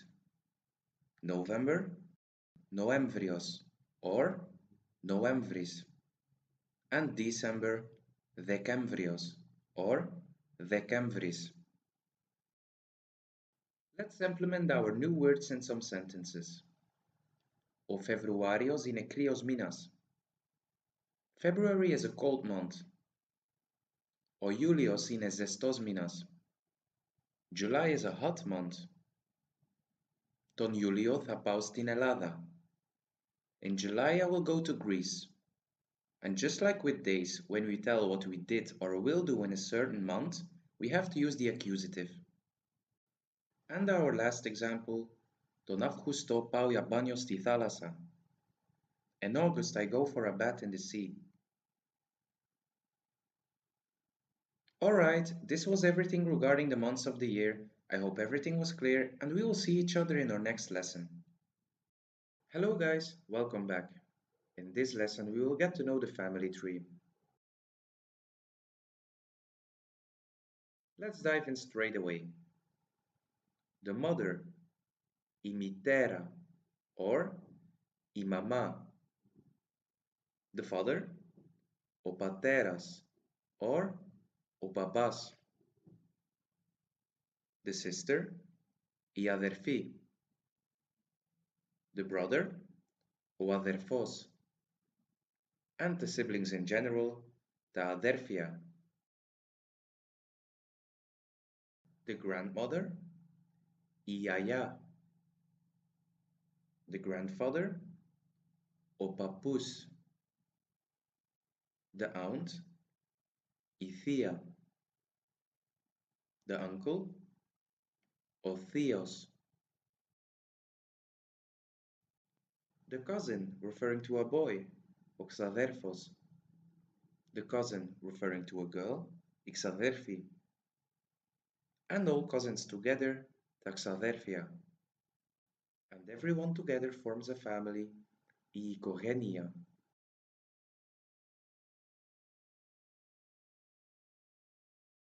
The wife or woman, η γυναίκα.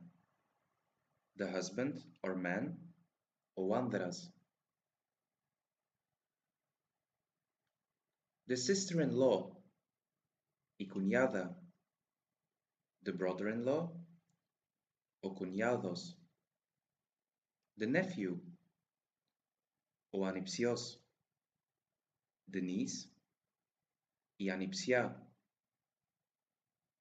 The father-in-law, ο πεθερός. The mother-in-law, η πεθερά. The grandson, ο εγγονός. The granddaughter, η εγγονή. The grandchildren, τα εγγόνια. Some other useful words related to family might be the daughter, η κόρη. The son, ο γιος. The child, το παιδί. And the baby, το μωρό. Let's implement our new words in some sentences. Ο πατέρας μου και η μητέρα μου μένουν στην Κεφαλονιά. My father and my mother live in Κεφαλόνια.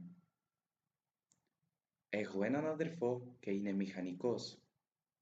I have one brother and he's a mechanic. Δεν έχω παππού και γιαγιά. I don't have a grandfather and a grandmother. Alright, this was everything related to the family tree. I hope everything is clear and we'll see each other in our next lesson. Hello guys, welcome back. In this lesson we will learn how to speak about the weather. Let's get started. Ο καιρός, the weather. Τι καιρό κάνει? How's the weather? As you can see, we use the verb κάνει. In order to speak about the weather, we have to use the verb κάνει, which means it does, or the verb έχει, which means it has. Let's have a look.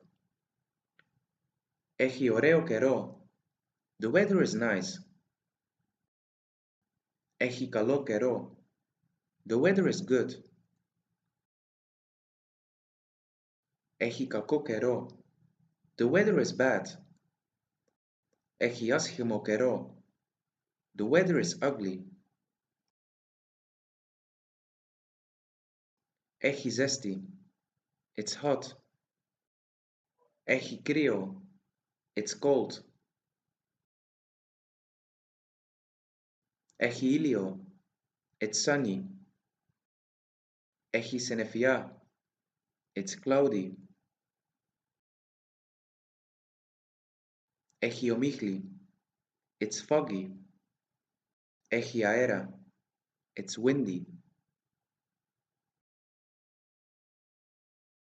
Βρέχει. It's raining. Χιονίζει. It's snowing. Βρέχει and χιονίζει are two verbs that are only used in the third person singular, since we can only use it when talking about the weather. Η εποχή, the season. Οι εποχές, the seasons. Οι εποχές του χρόνου, the seasons of the year. Ο χειμώνας, the winter. Η άνοιξη, the spring. Το καλοκαίρι, the summer. Το φθινόπωρο, the autumn. Let's implement our new words in some sentences. Τι καιρό έχει σήμερα? How's the weather today? Έχει πολύ κρύο. It's very cold. Σήμερα βρέχει πολύ. It rains a lot today. Τι καιρό έχει το καλοκαίρι στην Ελλάδα? How's the weather during summer in Greece? Έχει πολύ ήλιο και πολύ ζέστη. It's very sunny and hot. Alright, this was everything regarding the weather. I hope everything was clear and we will see each other in our next lesson. Hello guys, welcome back. In this lesson we'll get to know some vocabulary related to colors. Let's get started. Το χρώμα, the color. Τα χρώματα, the colors. Ανοιχτός, light. Σκούρος, dark. By the way, the ending of all the words we learn in this lesson, except το χρώμα, changes according to the gender of noun that comes after.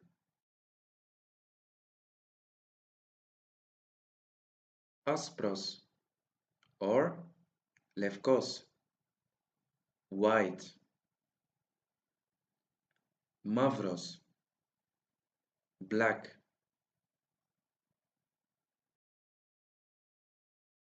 Κόκκινος, red.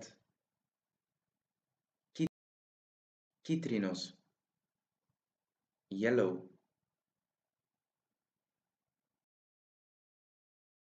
Πράσινος, green. Γαλάζιος, light blue. Μπλε,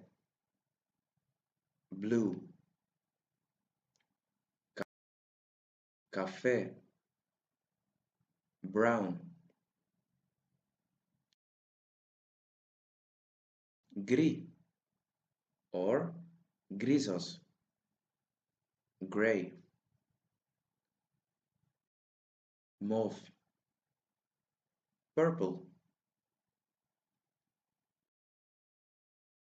Beige, beige. Fuchsia, fuchsia. Bordeaux, Bordeaux. Πορτοκαλής, orange.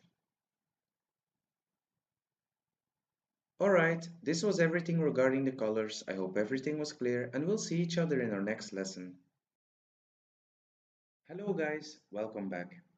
In this lesson, we will get to know some vocabulary related to home. Let's get started. To spiti, the house. To the amerisma, the apartment. I cucina, the kitchen. I trapezaria, the dining room. To saloni, the living room. To grafio, the office. The verb grafo, which means I write, comes from this noun. To bagno, the bathroom. To hypnodomatio, the bedroom. To domatio, any room in general. To garage, the garage. To balcony, the balcony. O kipos, the garden. To trapezi, the table. I carecla, the chair. I scala, the stairs. And our last one, I toaletta, the toilet. Let's implement our new vocabulary in some sentences. Meno sena diamerisma. I live in an apartment. Zo sena megalo spiti. I live in a big house. To spiti έχει κουζίνα, σαλόνι, δύο μπάνια, 4 δωμάτια, ένα μπαλκόνι και ένα μικρογραφείο. The house has a kitchen, living room, 2 bathrooms, 4 rooms, 1 balcony, and a little office. Alright, this was everything regarding the vocabulary at home. I hope everything was clear and we'll see each other in our next lesson. Hello guys, welcome back. In the following 3 lessons, we will get to know some vocabulary related to coffee shops. Going to the coffee shop is a big part of the Greek culture and lifestyle, so you will definitely need this vocabulary when traveling to Greece. Let's get started. I cafeteria, the coffee shop. To kafenio, the traditional coffee shop.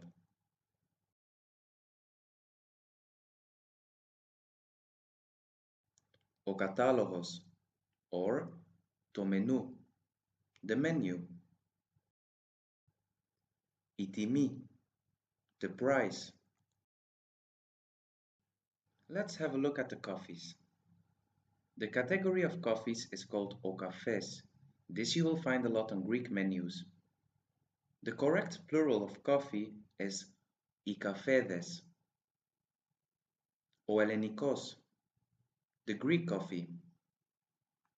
O kafes filtrou, or o Gallikos, the filter coffee, also called the French coffee.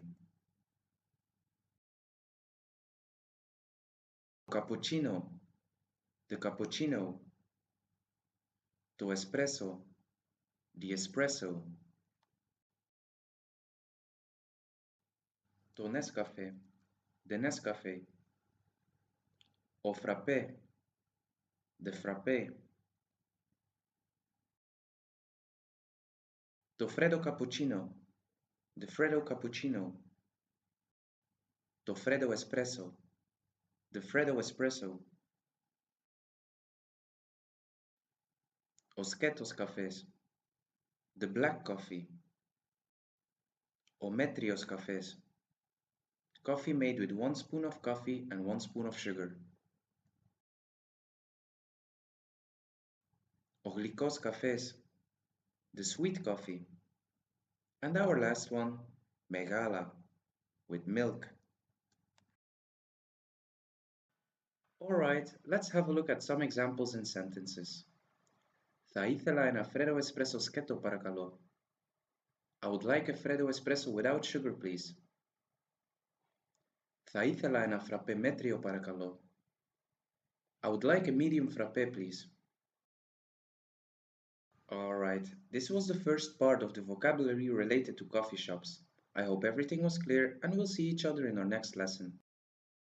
Hello guys, welcome back. In this lesson we will continue with vocabulary related to coffee shops. Let's get started. Totsai, the tea. I cioccolata, the chocolate. I zestì cioccolata, the hot chocolate. I cria cioccolata, the cold chocolate. Ο χυμός, the juice. Η soda, or το αναψυκτικό, the soda. Ο φυσικός χυμός πορτοκάλι, the natural orange juice. Η πορτοκολάδα, the orange juice. Η λεμονάδα, the lemonade.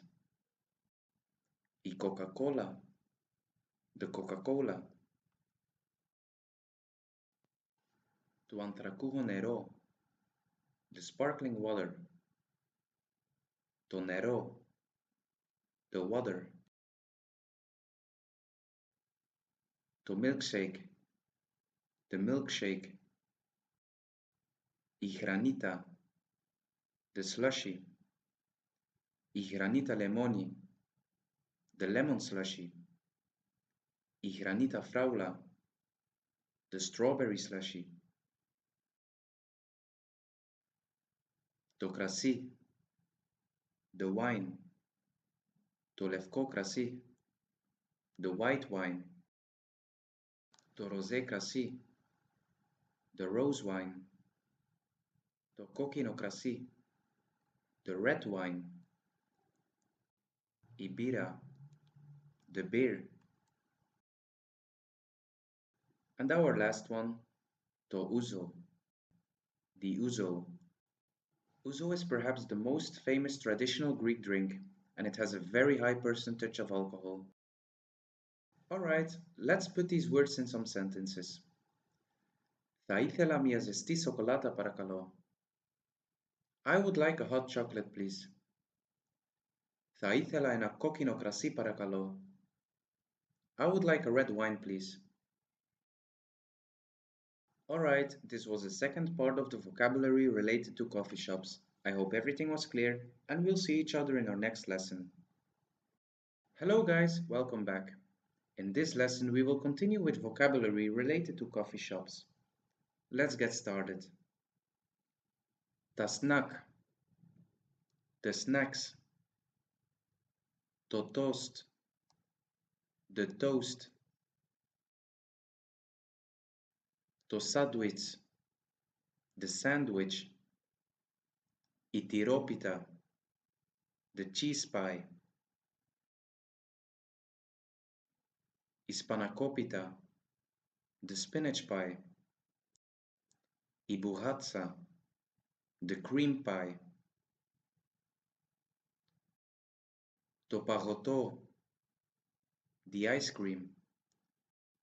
Το γιαούρτι με φρούτα, the yogurt with fruits. Let's implement our last words in some sentences. Θα ήθελα μια ζεστή σοκολάτα και ένα σαντουίτς παρακαλώ. I would like a hot chocolate and a sandwich, please. Θα ήθελα μια τυρόπιτα και μια σπανακόπιτα παρακαλώ. I would like a cheese pie and a spinach pie, please. Alright, this was everything related to coffee shops. I hope everything was clear, and we'll see each other in our next lesson. Hello guys, welcome back. In this lesson we will cover vocabulary related to bakeries. Let's get started. The most common word for bakery is o furnos. It might also be called to artupoio. Both words have the exact same meaning, so you can choose the one that you're the most comfortable with. Η τυρόπιτα, the cheese pie. Η κασερόπιτα, A cheese pie made with yellow cheese. I spanakopita, the spinach pie.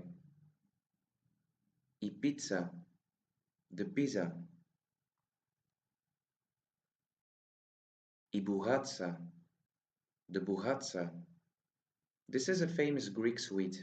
You can find it everywhere, especially in the north of Greece. To croissant, the croissant.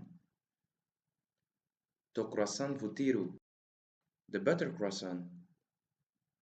To croissant chocolatas, the chocolate croissant. To sandwich, the sandwich.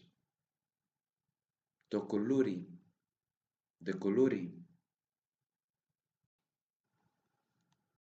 To psomi, the bread. To mavro psomi, the whole grain bread. To levko psomi, the white bread. To choriatiko psomi, the village bread, the round ones. Ta kulurakia, the kulurakia. Kulurakia are sweets that you can serve with coffee. Especially elders have these at home. Ta kritsinia, the kritsinia. Ta vutimata, the vutimata. These are as well sweet cookies. To fresco gala, the fresh milk. O gimos, the juice.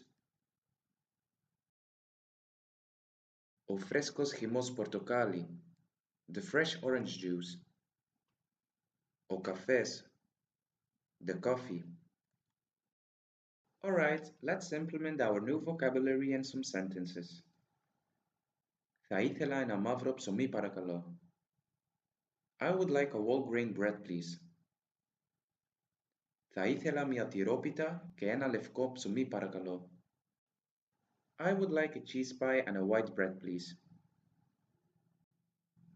Alright, this was everything related to the bakery. I hope everything was clear and we'll see each other in our next lesson.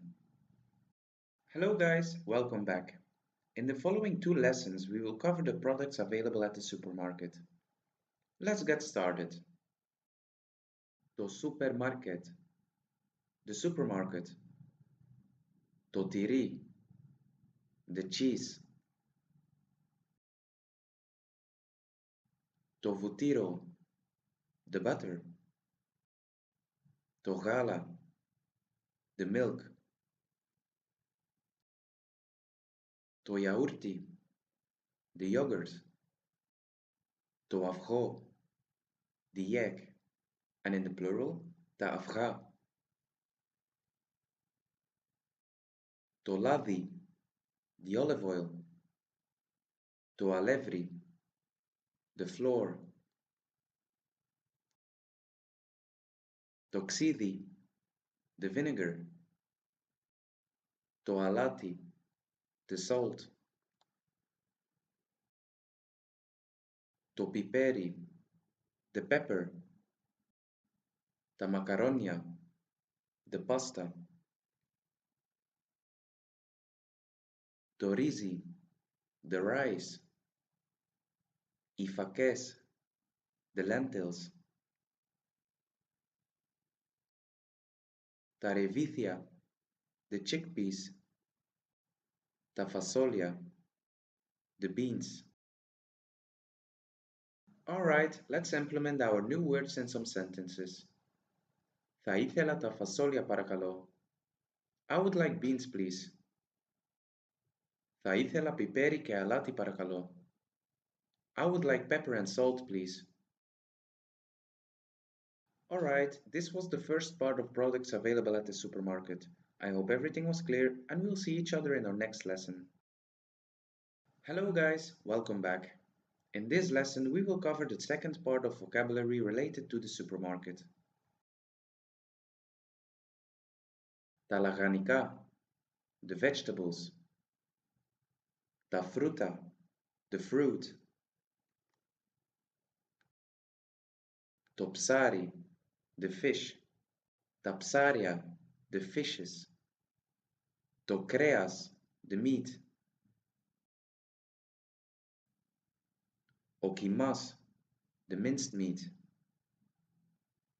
Ta aporipadika, the detergents. To jarti cozinas, the paper towels. To jarti toaletas, the toilet paper. Y jartopetsetes, the napkins. To sabuan, the shampoo. To afrolutro, the shower gel. Y crema malion, the conditioner. To sapuni, the soap. Y ododocrema, the toothpaste. To psomi toast, the toast bread. Y lista to supermarket, the supermarket list. Tapsonia, the shopping. Pauja psonia, I'm going for shopping. Alright, this was everything related to the supermarket. I hope everything was clear and we'll see each other in our next lesson. Hello guys, welcome back. In this lesson we will cover the vocabulary related to kiosks. Kiosks are little shops located on the pedestrian road with plenty of products.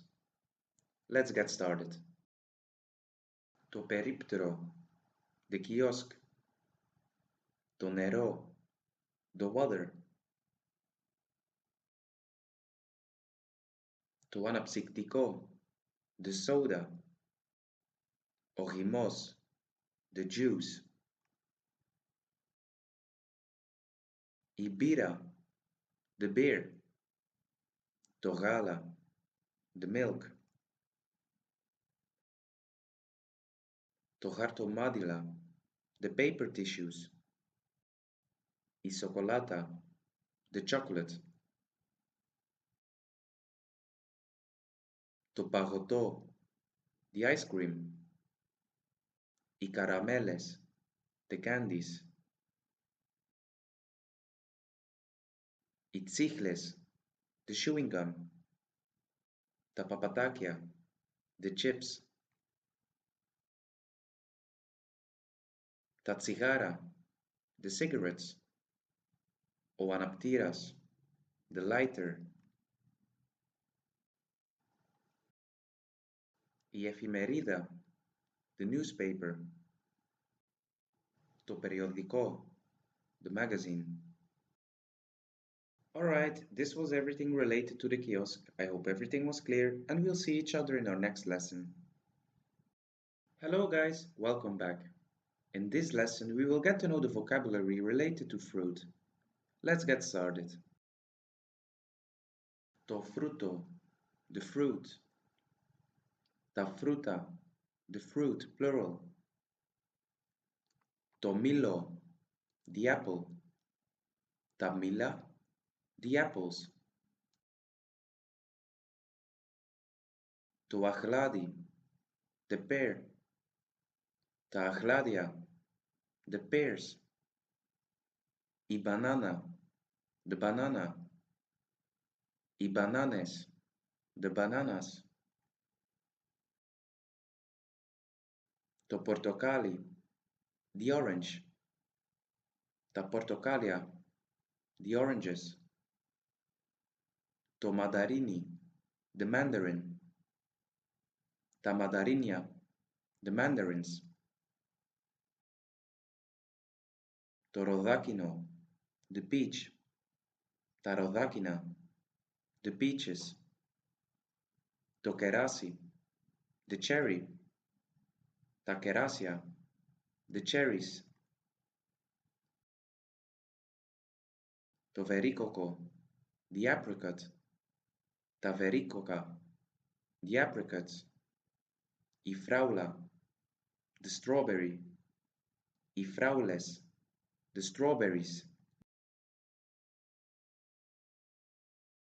To carpusi, the watermelon. ta carpusia, the watermelons, to peponi, the melon, ta peponia, the melons, to actinidio, the kiwi, ta actinidia, the kiwis, to staphylli, the grape, ta staphylia, the grapes, to lemoni, the lemon, ta lemonia, the lemons. Alright, this was all the vocabulary related to fruit. I hope everything was clear and we'll see each other in our next lesson. Hello guys, welcome back. In the following two lessons, we will cover vocabulary related to clothes. Let's get started. Torujo, the clothes. Taruja, the clothes. Topalto, the coat. Tapalta, the coats. Tobufan, the winter jacket. Tabufan, the winter jackets. Izaqueta, the jacket. Izaquetes, the jackets. Topulover, the sweater. Tapulover, the sweaters. Tocostumi, the suit. Tacustumia, the suits. Topadeloni, the pants. Tapadelonia, the pantses. Totsin, the jeans. Tatsin, the plural of jeans. Tobluzaki, the t-shirt. Tabluzakia, the t-shirts. Tosorts, the shorts. Tasorts, the plural of shorts. Topocamiso, the shirt. Tapocamisa, the shirts. Toforema, the dress. Taforemata, the dresses. Ifusta, the skirt. Ifustes, the skirts. Toesorgo, the underwear. Taesorga, multiple underwear. Tocalzon, the tights. Tacalzon, multiple tights. Tocolan, the legging. Tacolan, the leggings. Icalza, the sock. Icalces, the socks. Tomagio, the swimming suit. Tamagio, the swimming suits. Tobikini, the bikini. Tabikini, the bikinis. Topapuzzi, the shoe. Tapapuzia, the shoes. Ένα ζευγάρι παπούτσια, a pair of shoes. Alright, this was the first part of vocabulary related to clothes. In our next lesson we will continue. See you there! Hello guys, welcome back. In our previous lesson we covered the first part of vocabulary related to clothes. In this lesson we will cover the second part. Let's get started. To atletico papuzzi, the sneaker. Ta atletica papuzia, the sneakers. I bota, the boot. I botes, the boots. I sagionara, the flip-flop. I sagionares, the flip-flops. To accessoire, the accessory. Ta accessoire, the accessories. To cascol, a thick scarf that you wear during winter. Ta cascol. To fulari, a thin scarf that you wear during spring or autumn. Ta fularia.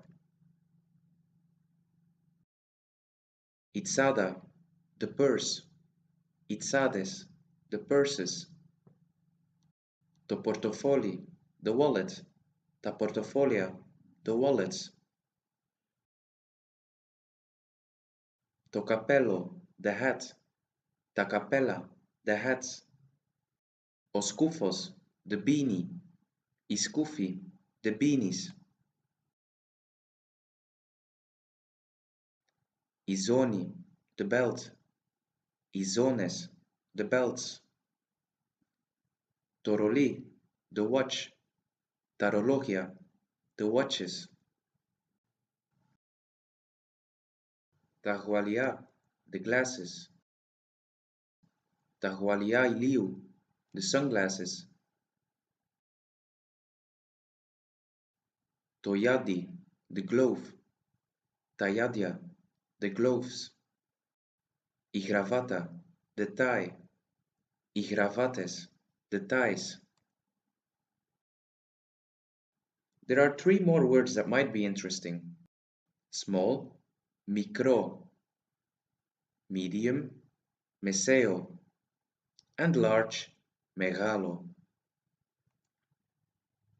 Alright, this was all the vocabulary related to clothes. I hope everything was clear, and we will see each other in our next lesson. Hello guys, welcome back. In this lesson we will get to know vocabulary related to Christmas. Let's get started. Τα Χριστούγεννα, Christmas. Οι διακοπές, the vacation. Οι διακοπές των Χριστουγέννων, the Christmas vacation. Καλά Χριστούγεννα, Merry Christmas. Χρόνια πολλά. This literally means happy year, but it also means Merry Christmas, Happy Birthday, and Happy Name Day. The year has three translations, το έτος, η χρονιά, and ο χρόνος. Καλή χρονιά, the most common way to say Happy New Year. Παραμονή των Χριστουγέννων, Good Christmas Eve. Παραμονή της Πρωτοχρονιάς, Good New Year's Eve. Stolizo, the verb I decorate. Stolizo το δέντρο, I decorate the tree. Stolizo το χριστουγεννιάτικο δέντρο, I decorate the Christmas tree. Stolizo το καραβάκι, I decorate a boat. Back in the days, Greeks used to decorate a traditional boat instead of a Christmas tree. Το χριστουγεννιάτικο στολίδι, the Christmas ornament. Τα χριστουγεννιάτικα στολίδια, the Christmas ornaments. Ο κουραμπιές, οι κουραμπιέδες. A traditional sweet cookie covered with white sugar. Ο μελομακάρονο, τα μελομακάρονα. A traditional cookie made with honey. Η γαλοπούλα, the turkey. Το αρνί, the lamp. Η κατσίκα, the goat. Το γυρινό, the pork. And our last one, το μοσχάρι, the beef. Alright, this was all the vocabulary related to Christmas. I hope everything was clear and we'll see each other in our next lesson. Hello guys, welcome back. In the following 3 lessons, we will get to know what the Greek restaurants have to offer us. Let's get started. Το ορεκτικό, the appetizer. Τα ορεκτικά, the appetizers. Η φέτα, the feta cheese. Οι φέτες, the plural of feta. Το tzatziki, the tzatziki, a sauce made of yogurt, garlic and cucumber. Τα κολοκυθάκια, the summer squash. Τα γόρτα, boiled wild greens. This is a typical Greek dish made of any kind of greens collected in the garden, fields, or mountains, and then they boil it and mix it. To saganaki, the grilled salty cheese or fried salty cheese. Isalata, the salad. Isalates, the salads. Igoriatiki salata, the Greek salad or the village salad. Igoriatike salates, multiple Greek salads. Iaguro domata, the salad of cucumbers and tomatoes. Imarulo salata, the lettuce salad. And last but not least, ilagano salata, the cabbage salad. Alright, this was the first part of vocabulary related to the restaurant. I hope everything is clear and we will see each other in our next lesson. Hello guys, welcome back. In this lesson we will cover the second part of vocabulary related to restaurants. Let's get started. Tamagerefta, slow cooked food. You will often find this word on menus. Tagemista, stuffed vegetables. Imoussaka, the moussaka, a famous Greek dish. Tokutopolo lemonato, the chicken with lemon sauce. Tafazolaki latera, the green beans in a pot. Toanaki me patates, the lamb with potatoes. Tomoschari kokinisto, the beef with red sauce. To pastizio, the Greek baked salad. To zimariko, the pasta. Tazimarika, several pastas. Tamakaronia me kima, the pasta with minced meat. Tamakaronia me salsa, the pasta with sauce. I carbonara, the carbonara. I carbonares, several carbonaras. Two other categories that you'll find a lot on the menu is tisoras, which means of the hour, and psita, which means grilled. This is food that directly comes from the fire. For example, to souvlaki, meat on a skewer. Ta souvlakia, several skewers with meat. I brizola, the steak. I brizoles, the steaks. I brizola moscharicia, the beefsteak. I brizola chirini, the pork steak. Tokutopolo, the chicken. Takotopula, the chickens. To bifteki, the burger. Ta biftekia, the burgers. Alright, this was the second part of vocabulary related to restaurants.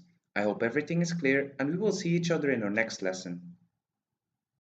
Hello guys, welcome back. In this lesson we will cover the third and last part of vocabulary related to restaurants. Let's get started. Topsari, the fish.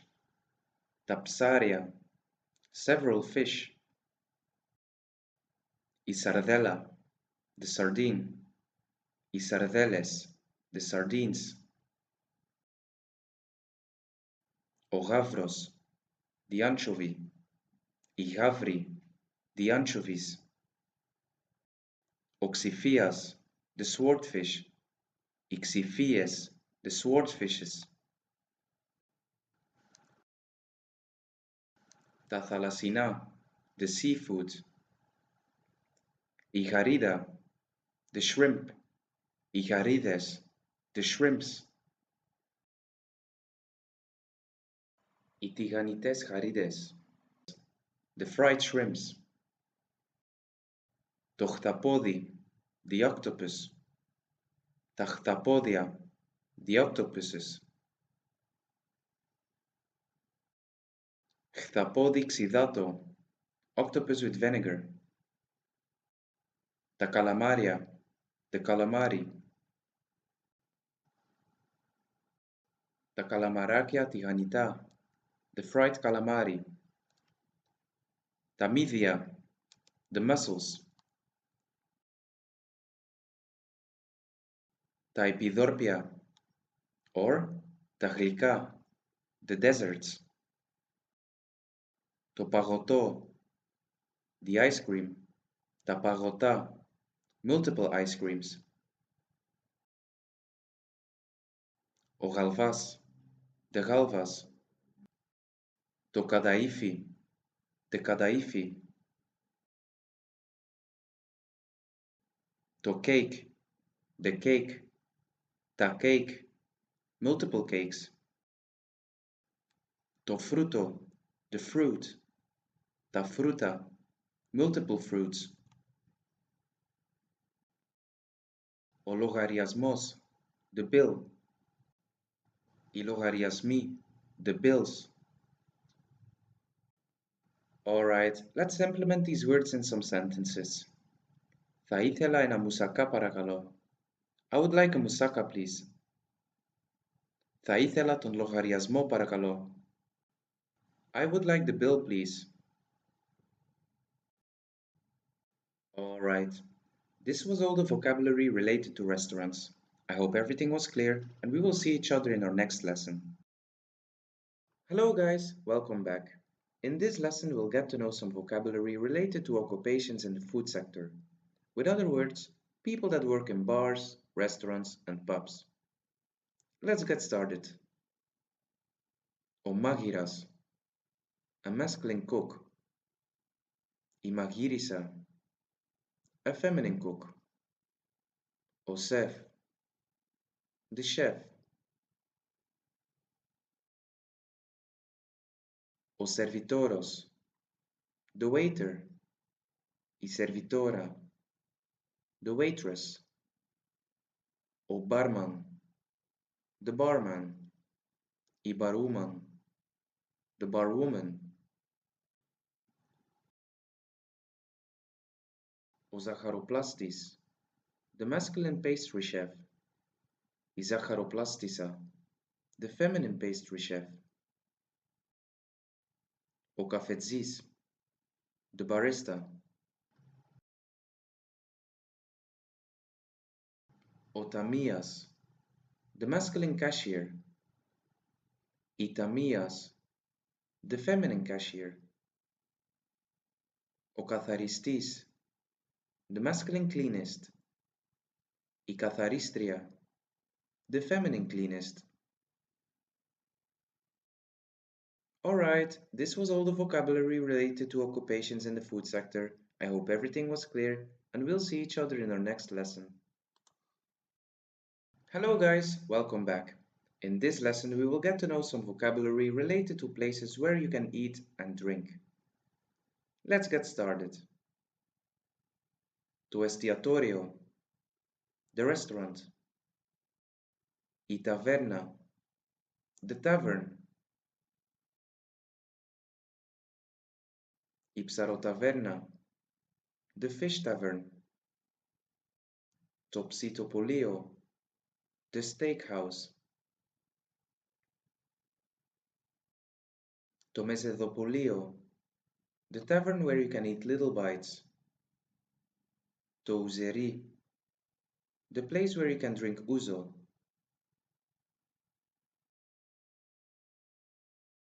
To souvlatsirico, the souvlaki restaurant. I pizzeria, the pizzeria. I cafeteria, the cafeteria. To cafenio, the traditional cafeteria. I birraria, the beer place.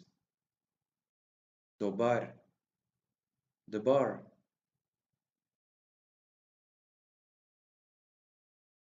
To club, the club. To Zacharoplastio, the pastry shop. Alright, this was all the vocabulary related to places where you can eat and drink. I hope everything was clear, and we'll see each other in our next lesson. Hello guys, welcome back. In this lesson we will get to know the most common question words.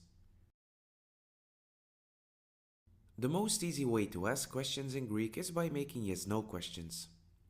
The translation of yes is ne, and the translation of no is όχι. The only thing you have to do in order to make a yes-no question is changing your voice and writing a question mark. For example, Αυτοί τρώνε πορτοκάλια.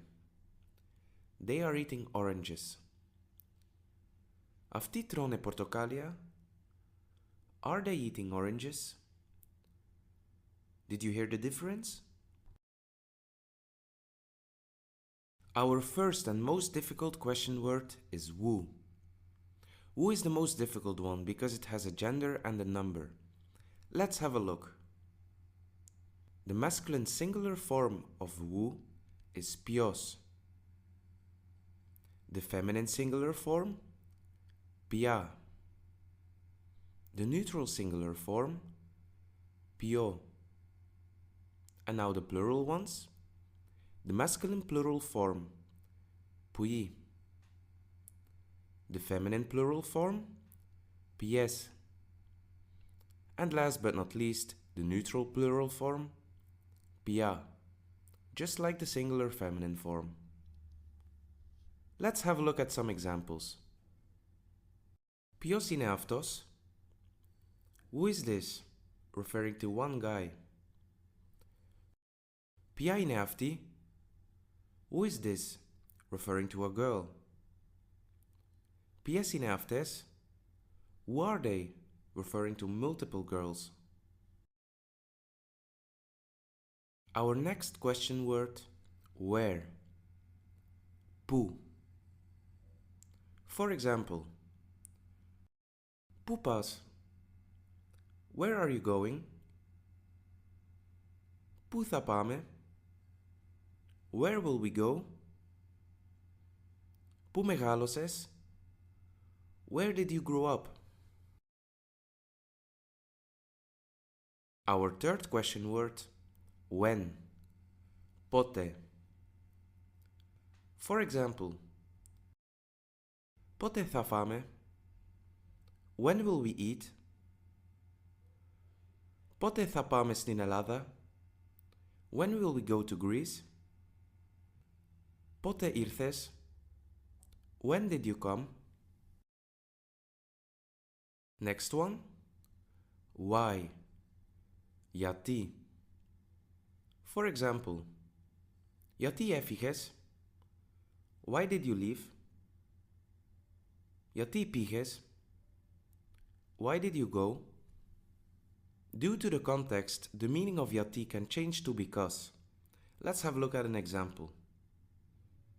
Γιατί πήγες? Why did you go? Πήγα γιατί ήθελα να πάω. I went because I wanted to go. Our fifth question word, what. Τι. For example, τι κάνεις? How are you? Or what are you doing? Τι σκέφτεσαι? What are you thinking? And last but not least, how? Πώς. For example, πώς σε λένε? How do they call you? Or what's your name? Alright, these were the most common question words. I hope everything was clear and we'll see each other in our next lesson. Hello guys, welcome back. In the following 3 lessons, we will get to know the future tense in Greek. As discussed in the lessons covering the present tense, the verbs are divided in 5 categories. Category 1, A verbs. These are all the verbs that end on O. Category 2, B1 verbs. All verbs that end on ao, alpha and omega. Category 3, B2 verbs. Verbs that end on o with a stressor. Category 4, AB verbs. Verbs that end on two vowels.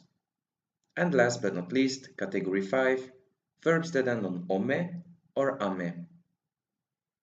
If there is any confusion regarding these categories, I kindly advise you to revise the lessons about the present tense before diving into the future tense. In this lesson, we will cover the future tense of our first category, A verbs. Just like in English, we need an extra word to create the future tense. In English, we use the word will. For example, I will do it or I will think. The translation of will is tha. This always comes in front of the verb. All the endings are the same as in the present tense. The difference with the present tense is the consonant before the ending. To find out how to create the future tense, there are three categories which we will discuss one by one. Let's have a look at our first category. All verbs that have the letter zeta as last consonant before the ending in the present tense will change it to the letter sigma. Let's have a look. I buy, agorazo. I will buy, θα αγοράσω. You buy, αγοράζεις. You will buy, θα αγοράσεις. He buys, αγοράζει. He will buy, θα αγοράσει. We buy, αγοράζουμε. We will buy, θα αγοράσουμε. You buy, plural, αγοράζετε. You will buy, θα αγοράσετε. They buy, αγοράζουν. They will buy, θα αγοράσουν. Do you see the difference? This is the same for each verb that has zeta as last consonant before the ending in the present tense. The same rule applies for verbs that have ni as last consonant before the ending. For example, I close, κλείνω. I will close, θα κλείσω. You close, κλείνεις. You will close, θα κλείσεις. He closes, κλείνει. He will close, θα κλείσει.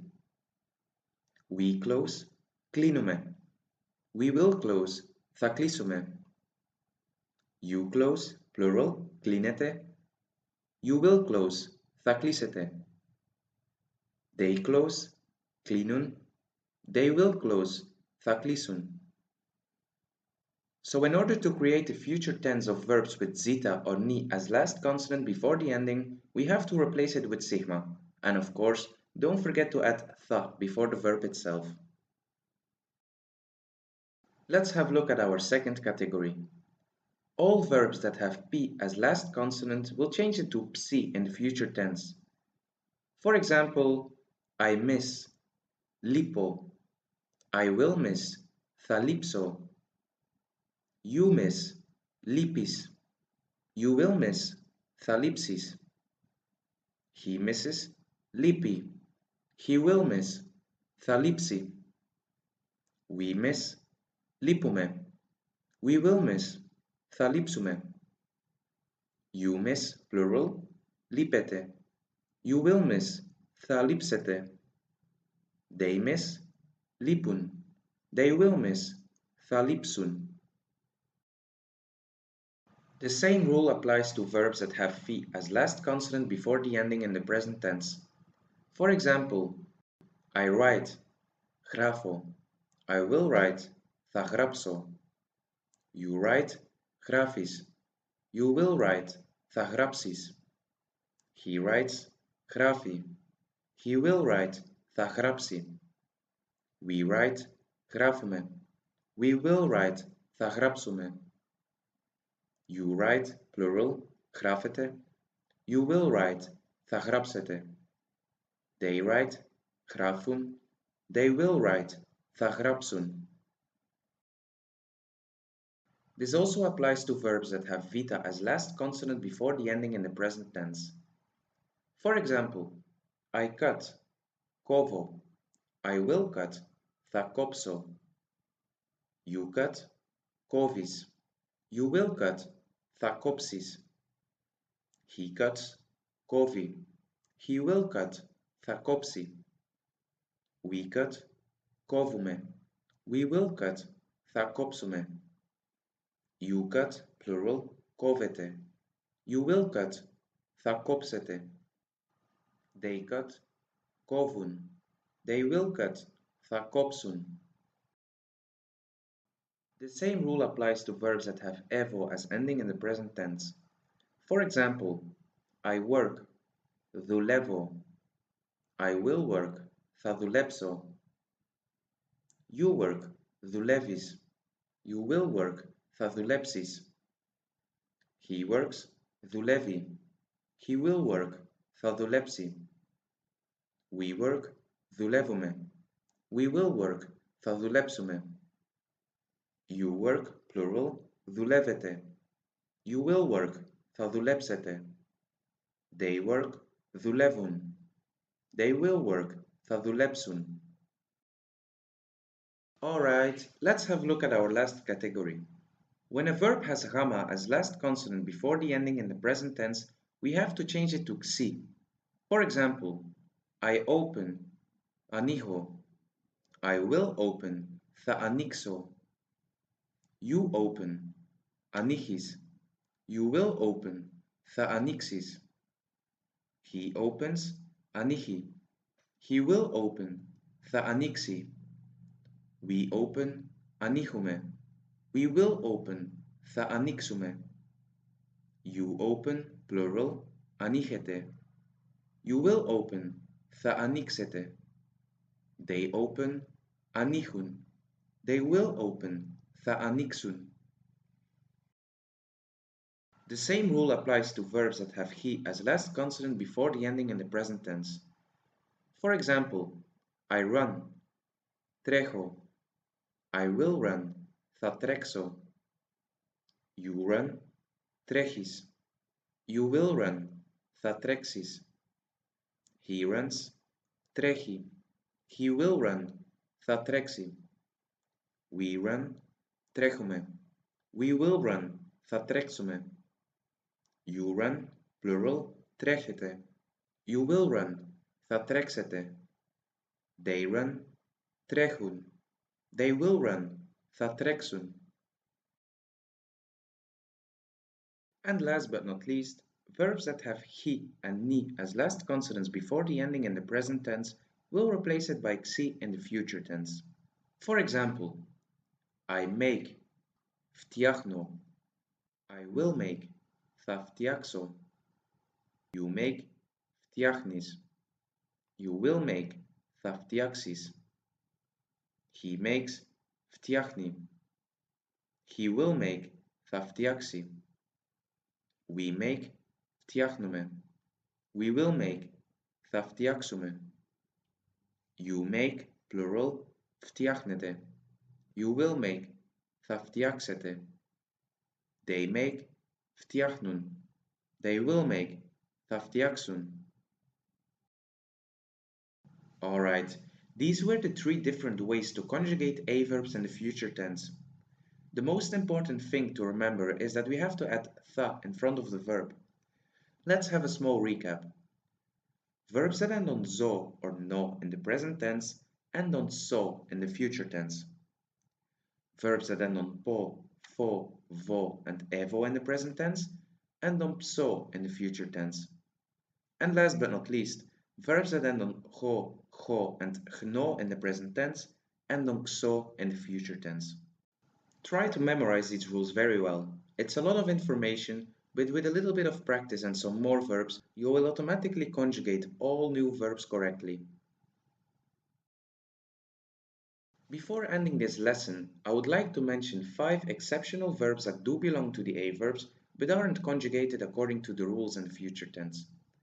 As we have mentioned before, verbs that have zeta as last consonant before the ending in the present tense should replace it by sigma in the future tense.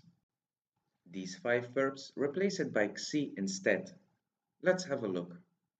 I change, αλλάζω. I will change, θα αλλάξω. I shout, φωνάζω. I will shout, θα φωνάξω. I play, παίζω. I will play, θα παίξω. I tease, πειράζω. I will tease, θα πειράξω. And last but not least, I look, κοιτάζω. I will look, θα κοιτάξω. Alright, this was the conjugation of A verbs in the future tense. I hope everything was clear. Practice a lot and we will see each other in our next lesson. Hello guys, welcome back. In our previous lesson we covered the conjugation of A verbs in the future tense. In this lesson we will have a look at the conjugation of B1 and B2 verbs. So far, we can conjugate the future tense of verbs that end on O in the present tense. In this lesson, we will cover the verbs that end on AU and O with stressor. These verbs are quite easy to conjugate since 99% of them have the same ending. Let's have a look at our first category. We keep the same form but have a different ending and conjugation in the future tense. This category applies to 99% of all verbs that end on AU or O with stressor in the present tense. Let's have a look at an example. I answer, apadaw. I will answer, θα απαντήσω. You answer, απαντάς. You will answer, θα απαντήσεις. He answers, απαντάει. He will answer, θα απαντήσει. We answer, απαντάμε. We will answer, θα απαντήσουμε. You answer, plural, απαντάτε. You will answer, θα απαντήσετε. They answer, απαντούν. They will answer, θα απαντήσουν. Most verbs are conjugated this way. If you're not sure how to conjugate these verbs in the future tense, it's safe to use this conjugation. You'll have it right in most cases. Alright, let's have a look at some other verbs with the same endings. I wake up, ξυπνάω. I will wake up, θα ξυπνήσω. I ask, ρωτάω. I will ask, θα ρωτήσω. I'm late, αργώ. I will be late, θα αργήσω. I drive, οδηγώ. I will drive, θα οδηγήσω. I call, τηλεφωνώ. I will call, θα τηλεφωνήσω. Let's have a look at our second category. These verbs keep the same form but a different ending and conjugation. This time, the ending in the future tense is aso. For example, I laugh, γελάω. I will laugh, θα γελάσω. I'm hungry, πεινάω. I will be hungry, θα πεινάσω. I'm thirsty, διψάω. I will be thirsty, θα διψάσω. I spoil, γαλάω. I will spoil, θα γαλάσω. I forget, ξεχνάω. I will forget, θα ξεχάσω. I spend, περνάω. I will spend, θα περάσω. There's not really a rule why these verbs end on aso instead of iso. You just have to know it by heart. As mentioned before, most verbs end on iso in the future tense. So if you're not sure, you can use that ending and you'll be correct in most cases. Let's have a look at our third and last category. This category exists out of 4 exceptional verbs that end on eso. I wear, φοράω. I will wear, θα φορέσω. I hurt, πονάω. I will hurt, θα πονέσω. I can, μπορώ. I will can, θα μπορέσω. I call, καλώ. I will call, θα καλέσω. Alright, this was the conjugation of B1 and B2 verbs in the future tense. I hope everything was clear. Practice a lot and we'll see each other in our next lesson. Hello guys, welcome back. In this lesson we will cover the conjugation of irregular verbs in the future tense. So far, we have covered verbs that end on o, verbs that end on au, and verbs that end on o with stressor. In this lesson, we will cover the rest, which are irregular verbs. There is no rule for these verbs, you have to learn them by heart. To make it less complicated, I have created groups with similar features in order for you to memorize them more easily. The first category exists out of 5 verbs that stay the same as in the present tense. I am, είμαι. I will be, θα είμαι. I have, έχω. I will have, θα έχω. I do, κάνω. I will do, θα κάνω. I know, ξέρω. I will know, θα ξέρω. I wait, περιμένω. I will wait, θα περιμένω. These were quite easy. They stay the same, you just have to add tha in front of the verb. Our next category exists out of verbs that change form but end like a verbs. For example, I give, δίνω. I will give, θα δώσω. I understand, καταλαβαίνω. I will understand, θα καταλάβω. I live, μένω. I will live, θα μείνω. I learn, μαθαίνω. I will learn, θα μάθω. I put, βάζω. I will put, θα βάλω. I take out, βγάζω. I will take out, θα βγάλω. There are more of them. I wash, πλένω. I will wash, θα πλύνω. I take, παίρνω. I will take, θα πάρω. I fall, πέφτω. I will fall, θα πέσω. I bring, φέρνω. I will bring, θα φέρω. I send, στέλνω. I will send, θα στείλω. I leave, φεύγω. I will leave, θα φύγω. I come, έρχομαι. I will come, θα έρθω. I become, γίνομαι. I will become, θα γίνω. I sit, κάθομαι. I will sit, θα κάτσω. Our third category exists out of verbs that change their form and conjugate as be-to verbs. Let's have a look. I see, βλέπω. I will see, θα δω. I find, βρίσκω. I will find, θα βρω. I say, λέω. I will say, θα πω. I go out, βγαίνω. I will go out, θα βγω. I drink, πίνω. I will drink, θα πιω. I enter, μπαίνω. I will enter, θα μπω. I go up, ανεβαίνω. I will go up, θα ανέβω. I climb down, κατεβαίνω. I will climb down, θα κατέβω. And last but not least, we have 2 verbs that change their form and are conjugated as be-one verbs. I eat, τρώω. I will eat, θα φάω. I go, πηγαίνω. I will go, θα πάω.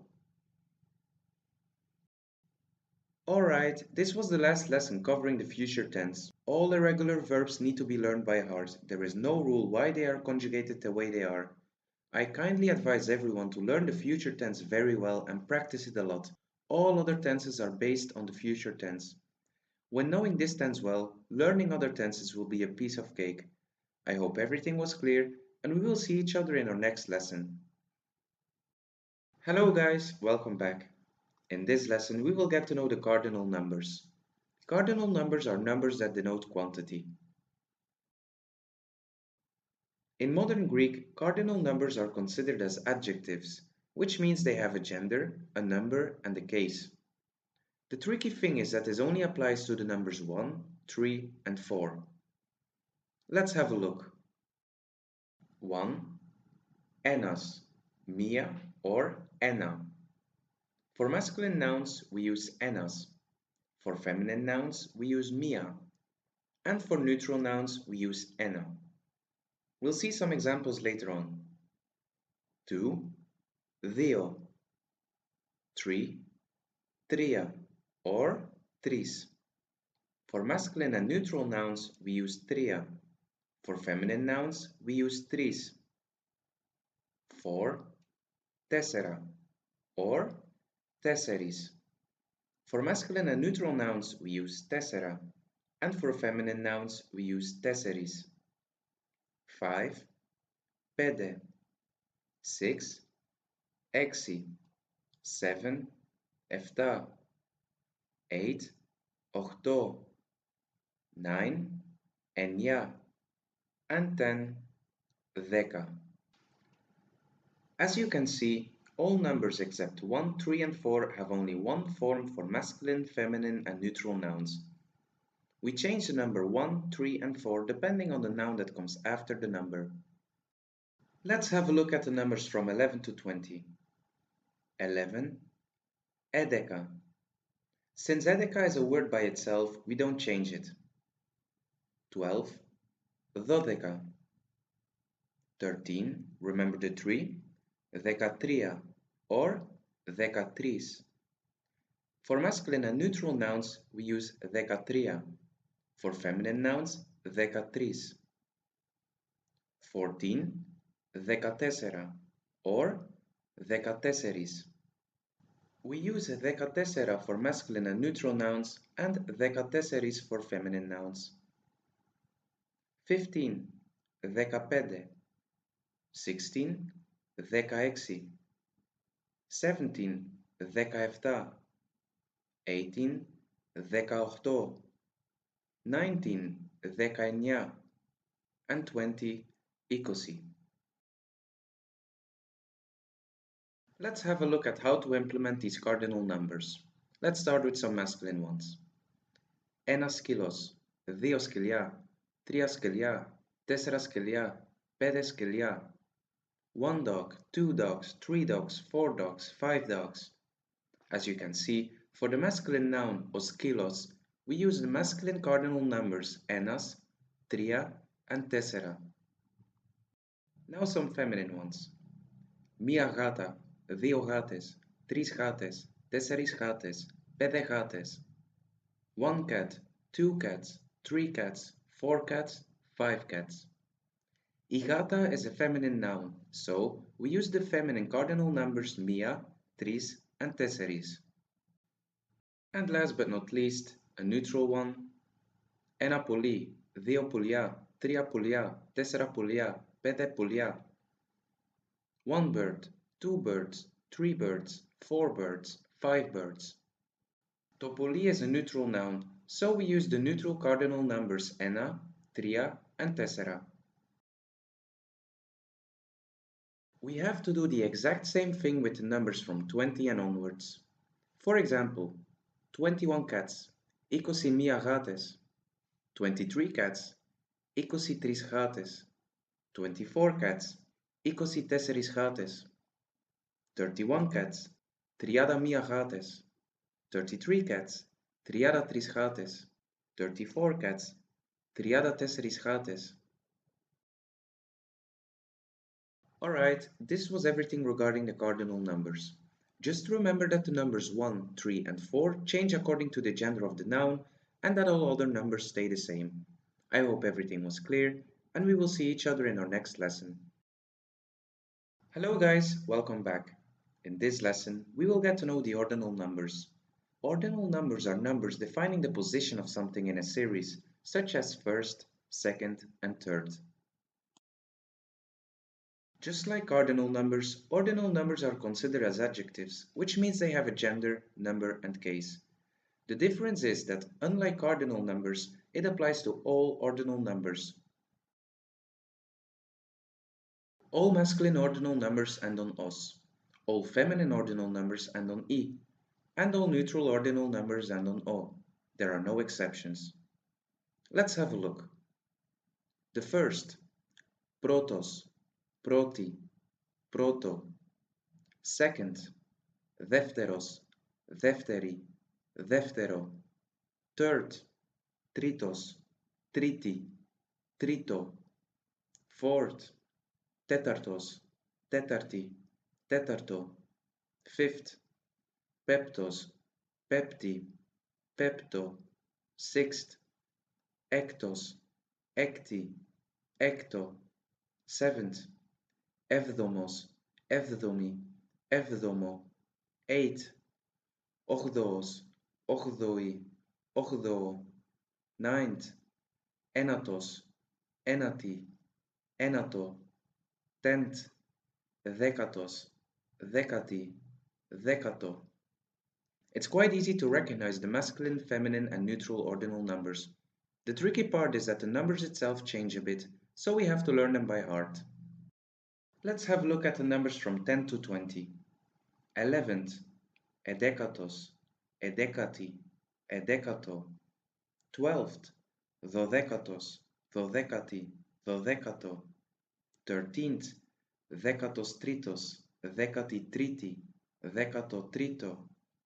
14th, dekatos tetartos, dekati tetarti, dekato tetarto.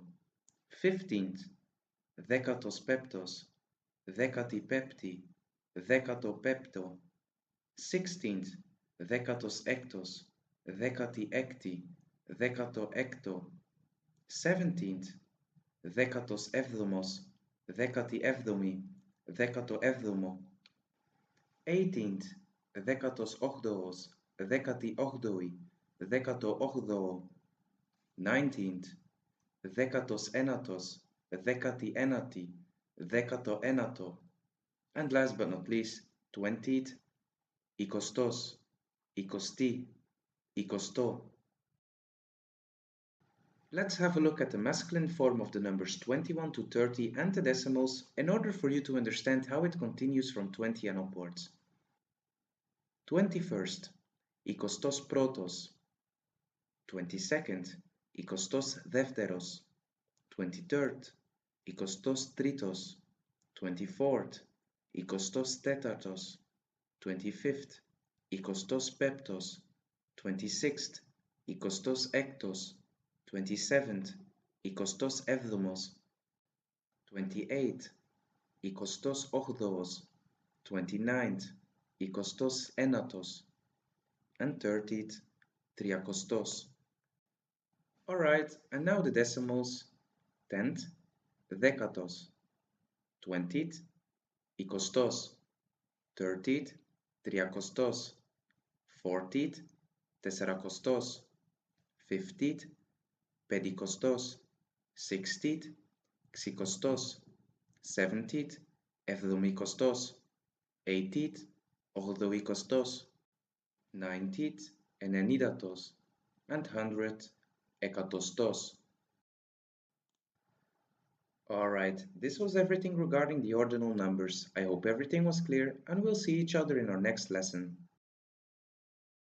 Hello guys, welcome back. In this lesson we will learn how to use the verb to like. It's a unique verb since it doesn't function as any other verb we have covered so far. To express what we like, we use the verb aresi. The major differences between this verb and the other verbs is that there is no personal pronoun, the verb never changes, it always stays in third person, and the possessive pronoun changes. Let's have a look at the conjugation. I like, muaresi. You like, suaresi. He likes, tuaresi. She likes, tizaresi. It likes, tuaresi. We like, mazaresi. You like, plural, sazaresi. And they like, tuzaresi. As you can see, the verb always stays in the third person singular, but the personal pronouns have to change. Let's have a look at some examples. Μου αρέσει ο μουσακάς. I like the moussaka. Μου αρέσει το κρασί. I like the wine. Μου αρέσει η Ιταλική κουζίνα. I like the Italian kitchen. Alright, so far we discussed the singular form of the verb aresi. We use this when there is only one thing that we like. To tell someone that we like multiple things, we have to pluralize the verb. Let's have a look at the conjugation. I like, μου αρέσουν. You like, σου αρέσουν. He likes, του αρέσουν. She likes, της αρέσουν. It likes, του αρέσουν. We like, μας αρέσουν. You like, plural, σας αρέσουν. And they like, τους αρέσουν. This time we don't use the singular form of the verb aresi, but the plural form. This would be the third person plural conjugation of other verbs. Let's have a look at some examples with the plural form. Μου αρέσουν οι τηγανιτές πατάτες. I like the fried potatoes. Μου αρέσουν οι σαλάτες. I like the salads. Μου αρέσουν οι χυμοί. I like the juices. In order to express what we like to do, we start with the possessive pronoun and the verb aresi. Thereafter we add na, and then add the verb that tells us what we like to do. Let's have a look at the conjugation so you understand how it functions before we continue with some examples. I like to. Μου αρέσει να. You like to. Σου αρέσει να. He likes to. Του αρέσει να. We like to. Μας αρέσει να. You like to, plural. Σας αρέσει να. And they like to. Τους αρέσει να. Alright, let's have a look at some examples. Μου αρέσει να πίνω καφέ. I like to drink coffee. Μου αρέσει να μαγειρεύω. I like to cook. Μου αρέσει να ταξιδεύω. I like to travel. Alright, this was everything regarding the verb to like, aresi. There are only a handful of verbs that function this way. I hope everything was clear, and we'll see each other in our next lesson. Hello guys, welcome back. In this lesson we will learn how to use the verb to must. It's a unique verb since it doesn't function as a-verbs or verbs of any other category that we have covered so far. It functions the same way as the verb to like, aresi. To express what we have to do, we use the verb prepi. Just like the verb aresi that we discussed in another lesson, we do not conjugate the verb and only use the third person singular. Let's have a look at the conjugation. I must, prepi. You must, singular, prepi. He must, she must, or it must, prepi. We must, prepi. You must, plural, prepi. And they must, prepi. In order to tell what we have to do, we start the sentence with prepi, followed by na, and thereafter the verb that indicates what we're talking about. We will use the verb tro, which means I eat, as example. I have to eat, or I must eat. Prepi na tro. You have to eat, singular. Prepi na tros. He has to eat. Prepi na troi. We have to eat. Prepi na trome. You have to eat, plural. Prepi na trote. And they have to eat. Prepi na trone. Let's have a look at some examples. Prepi na fauti salata. I have to eat a salad. Prepi na καθαρίσετε το σπίτι σας. You must clean your house. Πρέπει να δουλέψουμε αύριο. We have to work tomorrow. Alright. Alright, this was everything regarding the verb preppy. I hope everything was clear and we'll see each other in our next lesson. Hello guys, welcome back. In the following 3 lessons we will get to know the past tense in Greek. As discussed in the lessons covering the present tense, the verbs are divided into 5 categories. A verbs, verbs that end on o. B1 verbs, verbs that end on ao. B2 verbs, verbs that end on o with stressor. AB verbs, verbs that end on 2 vowels. And last but not least, C verbs, verbs that end on ome or ame. If there is any confusion regarding these categories, I kindly advise you to revise the lessons about the present tense before diving into the past tense. In this lesson, we will cover the past tense of our first category, A verbs. The past tense is a tense based on the future tense. In order to create the past tense, we change the last consonant before the ending, and there is a different conjugation than in the present tense. In case a verb has 2 syllables, we have to add an epsilon in front of it. Verbs in the past tense need to have at least 3 syllables at all times, and the stressor or accent is always at the 3rd syllable before the end. Let's start with our first category. All verbs that have the letter zeta as last consonant before the ending in the present tense will change it to the letter sigma. Let's have a look. I buy, agorazo. I will buy, θα αγοράσω. I bought, αγόρασα. I start, αρχίζω. I will start, θα αρχίσω. I started, άρχισα. This applies to all verbs with zeta as last consonant before the ending. Let's have a look at some verbs with ni as last consonant before the ending. I pay, πληρώνω. I will pay, θα πληρώσω. I paid, πλήρωσα. I leave, αφήνω. I will leave, θα αφήσω. I left, άφησα. Again, this applies to all verbs with ni as last consonant before the ending. Let's have a look at our second category. All verbs that end on po, fo, vo, and evo in the present tense end on psa in the past tense. For example, I miss, lipo. I will miss, θα λείψω. I missed, έλειψα. I write, γράφω. I will write, θα γράψω. I wrote, έγραψα. I turn on, ανάβω. I will turn on, θα ανάψω. I turned on, άναψα. I cook, μαγειρεύω. I will cook, θα μαγειρέψω. I cooked, μαγείρεψα. This applies to all sounds that belongs to the second category.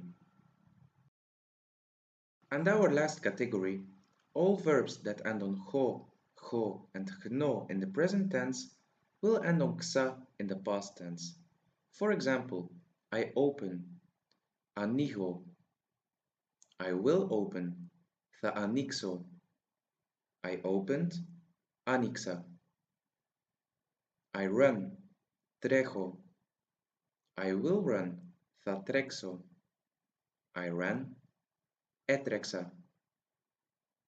And our last one, I make, φτιάχνω.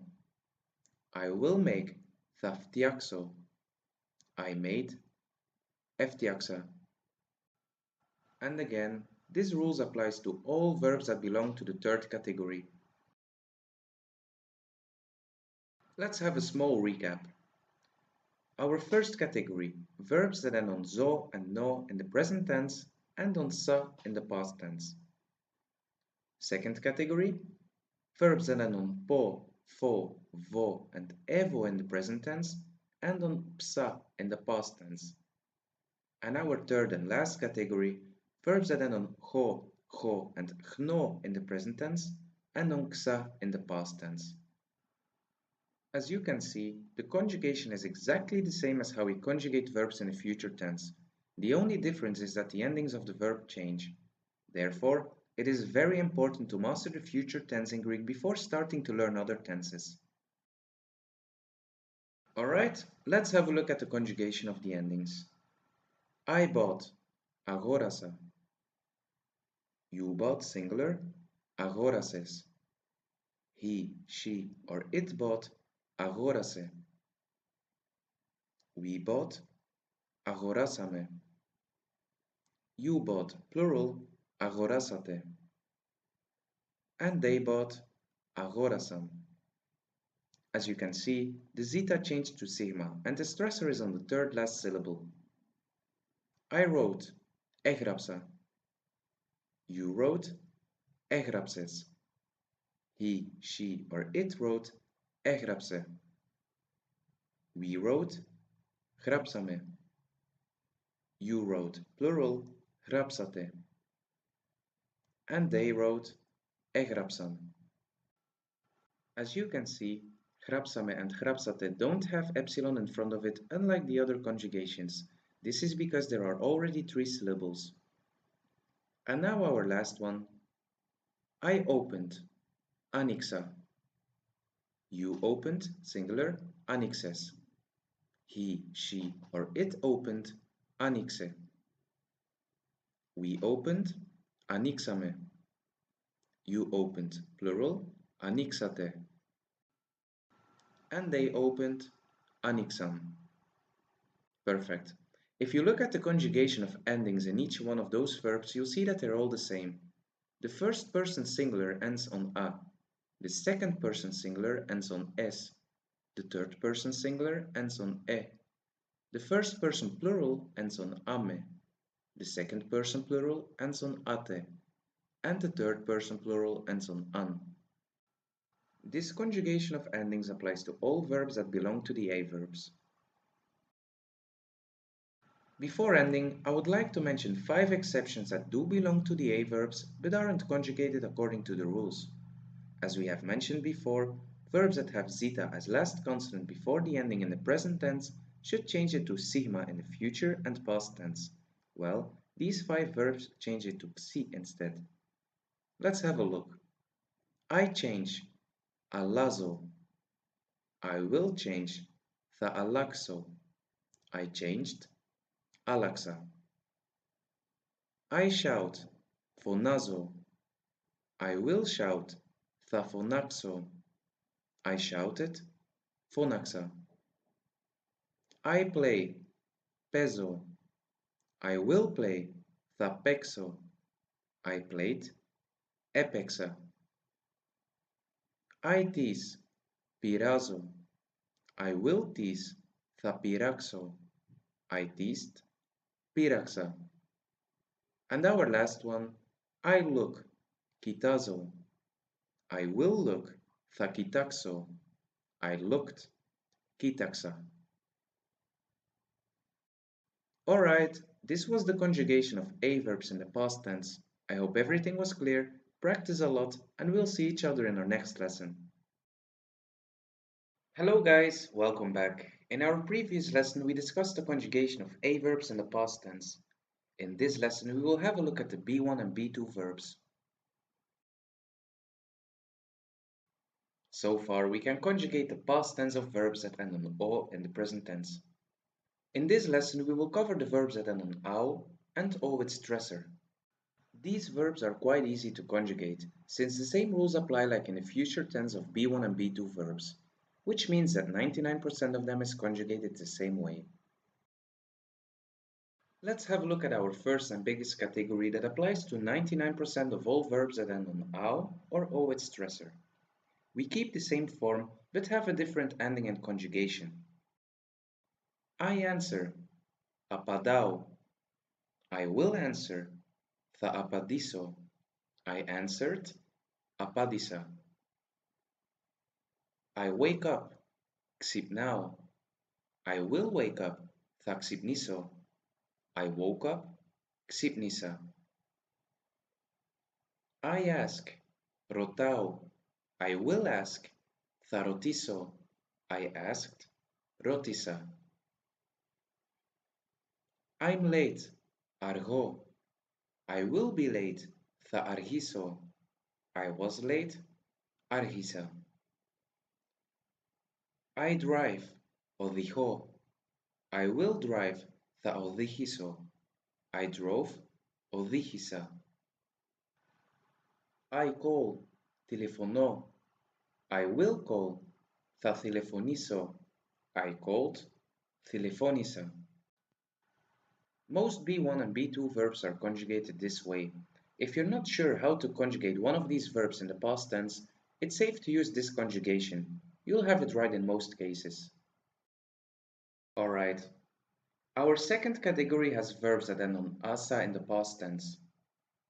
For example, I laugh, γελάω. I will laugh, θα γελάσω. I laughed, γέλασα. I'm thirsty, διψάω. I will be thirsty, θα διψάσω. I was thirsty, διψάσα. I'm hungry, πεινάω. I will be hungry, θα πεινάσω. I was hungry, πείνασα. I spoil, γαλάω. I will spoil, θα γαλάσω. I spoiled, γάλασα. I forget, ξεχνάω. I will forget, θα ξεχάσω. I forgot, ξέχασα. I treat, κερνάω. I will treat, θα κεράσω. I treated, κέρασα. There's not really a rule why these verbs end on asa instead of isa. You just have to know it by heart. As mentioned before, most verbs end on isa in the past tense, so if you're not sure, you can use that ending and you'll be correct in most cases. Let's have a look at our third and last category, verbs that end on esa in the past tense. There are only 4, which means they are exceptions. I wear, φοράω. I will wear, θα φορέσω. I wore, φόρεσα. I hurt, πονάω. I will hurt, θα πονέσω. I hurted, πόνεσα. I can, μπορώ. I will can, θα μπορέσω. I could, μπόρεσα. I call, καλώ. I will call, θα κολέσω. I called, κάλεσα. As mentioned before, the past tense is a tense based on the future tense. All verbs that end on ao or o have the ending iso, aso, or eso in the future tense. The verbs that end on iso in the future tense end on isa in the past tense. The verbs that end on aso in the future tense end on asa in the past tense. And the 4 verbs that end on eso in the future tense end on esa in the past tense. Let's conjugate 3 verbs in order to see the different endings in all conjugations. A verb that ends on isa. I answered, απάντησα. You answered, απάντησες. He answered, απάντησε. We answered, απαντήσαμε. You answered, απαντήσατε. And they answered, απάντησαν. A verb that ends on asa. I laughed, γέλασα. You laughed, γέλασες. He laughed, γέλασε.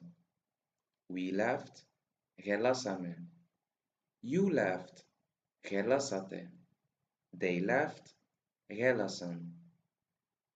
A verb that ends on esa. I wore, φόρεσα. You wore, φόρεσες. He wore, φόρεσε. We wore, φορέσαμε. You wore, φορέσατε. And they wore, φόρεσαν. Alright, this was the conjugation of B1 and B2 verbs in the past tense. I hope everything was clear. Practice a lot and we'll see each other in our next lesson. Hello guys, welcome back. In this lesson we will cover the conjugation of irregular verbs in the past tense. So far we have covered verbs that end on o, verbs that end on au, and verbs that end on o with stressor. In this lesson we will cover the rest, which are irregular verbs. There is no rule for these verbs, you have to learn them by heart. To make it easier for you, I have created groups with similar features in order for you to memorize them more easily. The first category exists out of 5 verbs that stay the same in the future tense but change in the past tense. I am, ime. I will be, thaime. I was, imun. I have, ego. I will have, thaego. I had, hija. I do, kano. I will do, thakano. I did, ekana. I know, xero. I will know, thaxero. I knew, ixera. I wait, perimeno. I will wait, thaperimeno. I waited, perimena. Let's have a look at their conjugation. Ego. I had, hija. You had, hijes. He had, hije. We had, híjame. You had, híjate. They had, hijan. Cano. I did, ekana. You did, ekanes. He did, ekane. We did, kaname. You did, kanate. They did, ekanan. Xero. I knew, ixera. You knew, ixeres. He knew, ixere. We knew, xerame. You knew, xerate. They knew, ixeran. Perimeno. I waited, perimena. You waited, perimenes. He waited, perimene. We waited, perimename. You waited, perimenate. They waited, perimenan. Ime. I was, imun. You were, isun. He was, itan. We were, imastan. You were, isastan. They were, itan. There is no rule for these verbs, you just have to know them by heart. Our next group of irregular verbs exists out of verbs that are different in the future and similar in the past. For example, I give, dino. I will give, θα δώσω. I gave, έδωσα. I live or I stay, μένω. I will live, θα μείνω. I lived, έμεινα. I take out, βγάζω. I will take out, θα βγάλω. I took out, έβγαλα. I put, βάζω. I will put, θα βάλω. I put, έβαλα. I sent, στέλνω. I will send, θα στείλω. I sent, έστειλα. There are more of them. For example, I bring, φέρνω. I will bring, θα φέρω. I brought, έφερα. I leave, φεύγω. I will leave, θα φύγω. I left, έφυγα. I wash, πλένω. I will wash, θα πλύνω. I washed, έπλυνα. I take, παίρνω. I will take, θα πάρω. I took, πήρα. I fall, pefto. I will fall, θα πέσω. I fell, έπεσα. And our last table, I come, έρχομαι. I will come, θα έρθω. I came, ήρθα. I become, γίνομαι. I will become, θα γίνω. I became, έγινα. I sit, κάθομαι. I will sit, θα κάτσω. I sat, έκατσα. I learn, μαθαίνω. I will learn, θα μάθω. I learned, έμαθα. I understand, καταλαβαίνω. I will understand, θα καταλάβω. I understood, κατάλαβα. And then we have our third category, verbs without logic. For example, I see, βλέπω. I will see, θα δω. I saw, είδα. I find, βρίσκω. I will find, θα βρω. I found, βρήκα. I say, λέω. I will say, θα πω. I said, είπα. I go out, βγαίνω. I will go out, θα βγω. I went out, βγήκα. I drink, πίνω. I will drink, θα πιω. I drank, ήπια. I enter, μπαίνω. I will enter, θα μπω. I entered, μπήκα. I go up, ανεβαίνω. I will go up, θα ανέβω. I went up, ανέβηκα. I go down, κατεβαίνω. I will go down, θα κατέβω. I went down, κατέβηκα. I eat, τρώω. I will eat, θα φάω. I ate, έφαγα. I go, πηγαίνω. I will go, θα πάω. I went, πήγα. Alright, this was the last lesson covering the past tense. All irregular verbs need to be learned by heart. There is no rule why they are conjugated the way they are. I kindly advise everyone to learn the tenses very well, especially the future tense. All other tenses are based on it. When knowing this tense well, learning other tenses will be a piece of cake. I hope everything was clear, and we'll see each other in our next lesson. Hello guys, welcome back. In the following two lessons, we will get to know the imperative tense. In this lesson, we will focus on the imperative of A verbs, verbs that end on O in the present tense. As mentioned before, many tenses are based on the future tense. So does the imperative. There are only two conjugations, the second person singular and the second person plural.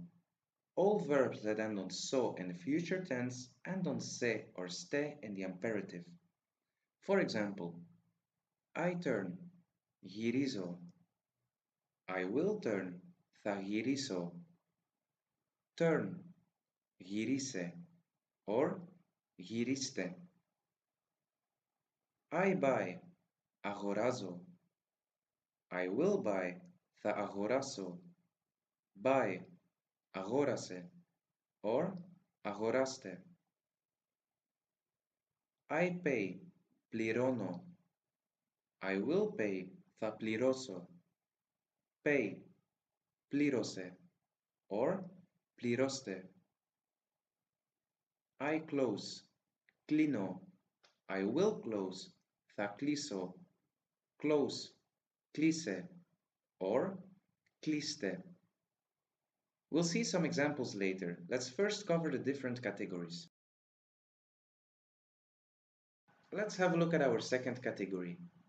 All verbs that end on pso in the future tense end on pse or pste in the imperative. For example, I miss, lipo. I will miss, θα λείψω, miss, λείψε, or λείψτε. I write, γράφω. I will write, θα γράψω, write, γράψε, or γράψτε. I turn, στρίβω. I will turn, θα στρίψω, turn, στρίψε, or στρίψτε. And our last one, I work, δουλεύω. I will work, θα δουλέψω, work, δούλεψε, or δουλέψτε. Our last category exists out of verbs that end on XO in the future tense. These verbs end on xe and xte in the imperative. For example, I knit, pleko. I will knit, θα πλέξω, knit, πλέξε, or πλέξτε. I open, ανοίγω. I will open, θα ανοίξω, open, άνοιξε, or ανοίξτε. I run, τρέχω. I will run, θα τρέξω, run, τρέξε, or τρέξτε. And our last one, I make, φτιάχνω. I will make, θα φτιάξω, make, φτιάξε, or φτιάξτε. Let's have a small recap. There are 3 ways to conjugate verbs in the imperative. Category 1. Verbs that end on zo and no in the present tense and on se in the imperative. Our second category, verbs that end on po, fo, vo, and evo in the present tense and on pse in the imperative. And our third and last category, verbs that end on ho, gno, and ko in the present tense and on xe in the imperative. Let's implement the imperative in some sentences. Αγοράσε το πράσινο παντελόνι. Buy the green pants. Κλείστε την πόρτα σας παρακαλώ. Close the door please. As you can see, with the imperative tense you can command or request things. This tense is used a lot in Greek. Using the imperative tense isn't considered as rude, but the tone of your voice while using it is important.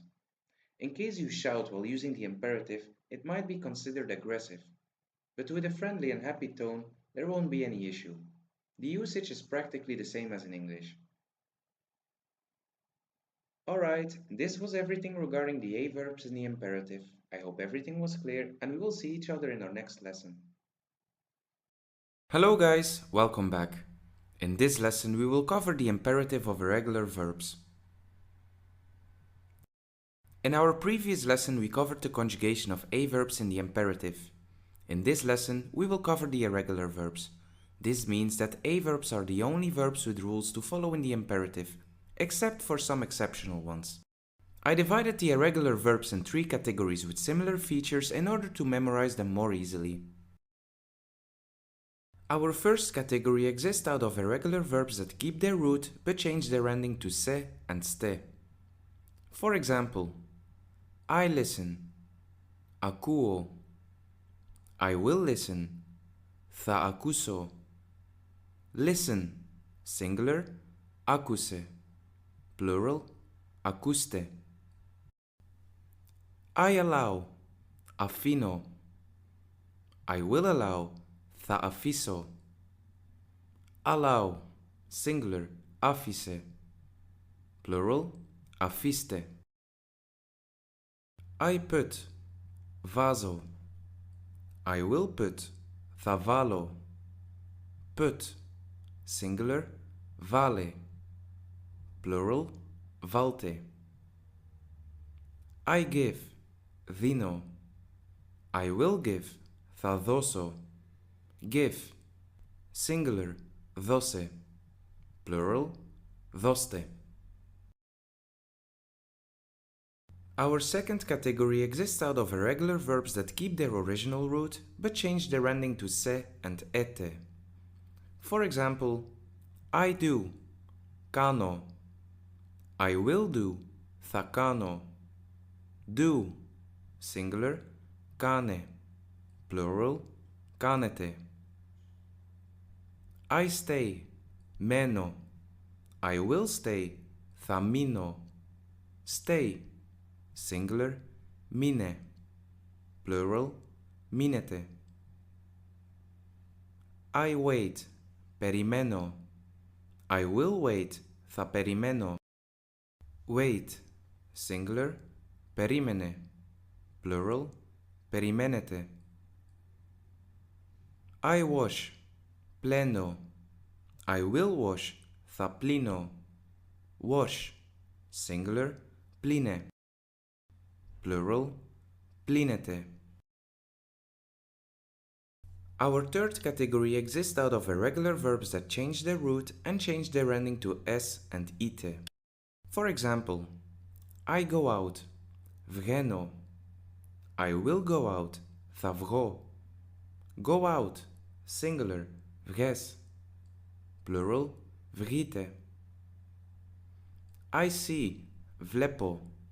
I will see, θα δω. See, singular, δες. Plural, δείτε. I find, βρίσκω. I will find, θα βρω. Find, singular, βρες. Plural, βρείτε.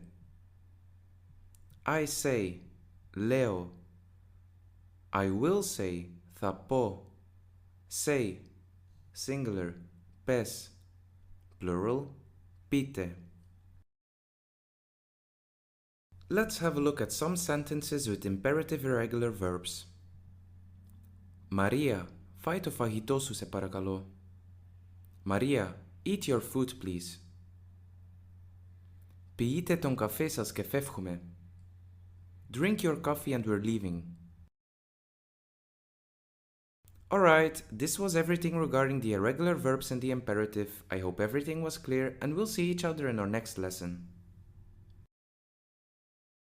Hello guys, welcome back. In this lesson we will get to know the subjunctive. The subjunctive is a mood expressing what is desired or wished or simply what you're willing to do. In order to create a subjunctive, we start the sentence with na and thereafter add the verb conjugated in the future tense without tha in front of it. Let's have a look at how to conjugate the subjunctive before learning how to use it. I read, διαβάζω. I will read, θα διαβάσω. In order to get the subjunctive, we have to remove the tha and replace it by na, which means to. To read, να διαβάσω. Even though the translation of this is to read, it isn't the infinitive. More about that later. I write, γράφω. I will write, θα γράψω. To write, να γράψω. I run, τρέχω. I will run, θα τρέξω. To run, να τρέξω. I know, ξέρω. I will know, θα ξέρω. To know, να ξέρω. I see, βλέπω. I will see, θα δω. To see, να δω. I eat, τρώω. I will eat, θα φάω. To eat, να φάω. Alright? The reason why these aren't infinitives is because the to isn't part of the verb, but of what's coming in front of it. Let's have a look. I want to read. Θέλω να διαβάσω. I'm saying to read. Λέω να διαβάσω. This is an expression. It practically means the same as I want to read. I'm thinking to read. Σκέφτομαι να διαβάσω.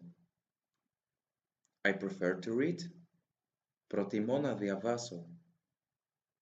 I try to read. Προσπαθώ να διαβάσω. I must read. Πρέπει να διαβάσω. There are a few more ways to use the subjunctive. For example, I have to read. Έχω να διαβάσω. I can read. Μπορώ να διαβάσω. I might read. Μπορεί να διαβάσω. I'm going to read. Πάω να διαβάσω. And our last one, in order to read. Για να διαβάσω. I think this is a quite easy tense. When starting sentences with one of the words or verbs from previous tables, we use the future tense of the verb and replace the tha with na.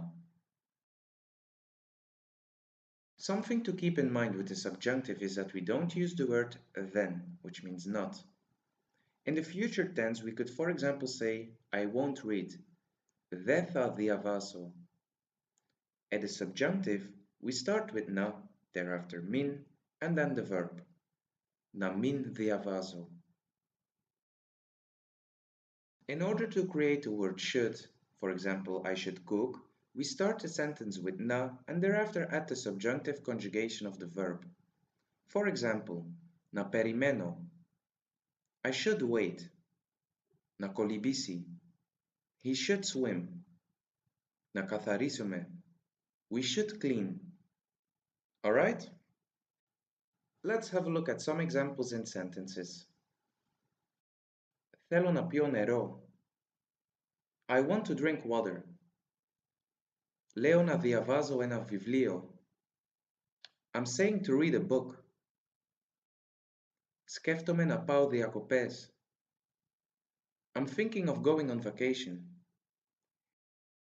Η Μαρία προτιμάει να τρώει ψωμί με μέλι το πρωί. Maria prefers to eat bread with honey in the morning.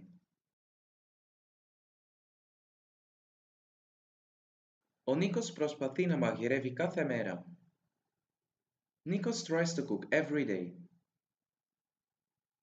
Πρέπει να πληρώσουμε το λογαριασμό. We must pay the bill. Έχω να πάω στην τράπεζα. I have to go to the bank. Μπορώ να φτιάξω ένα καφέ. Can I make a coffee?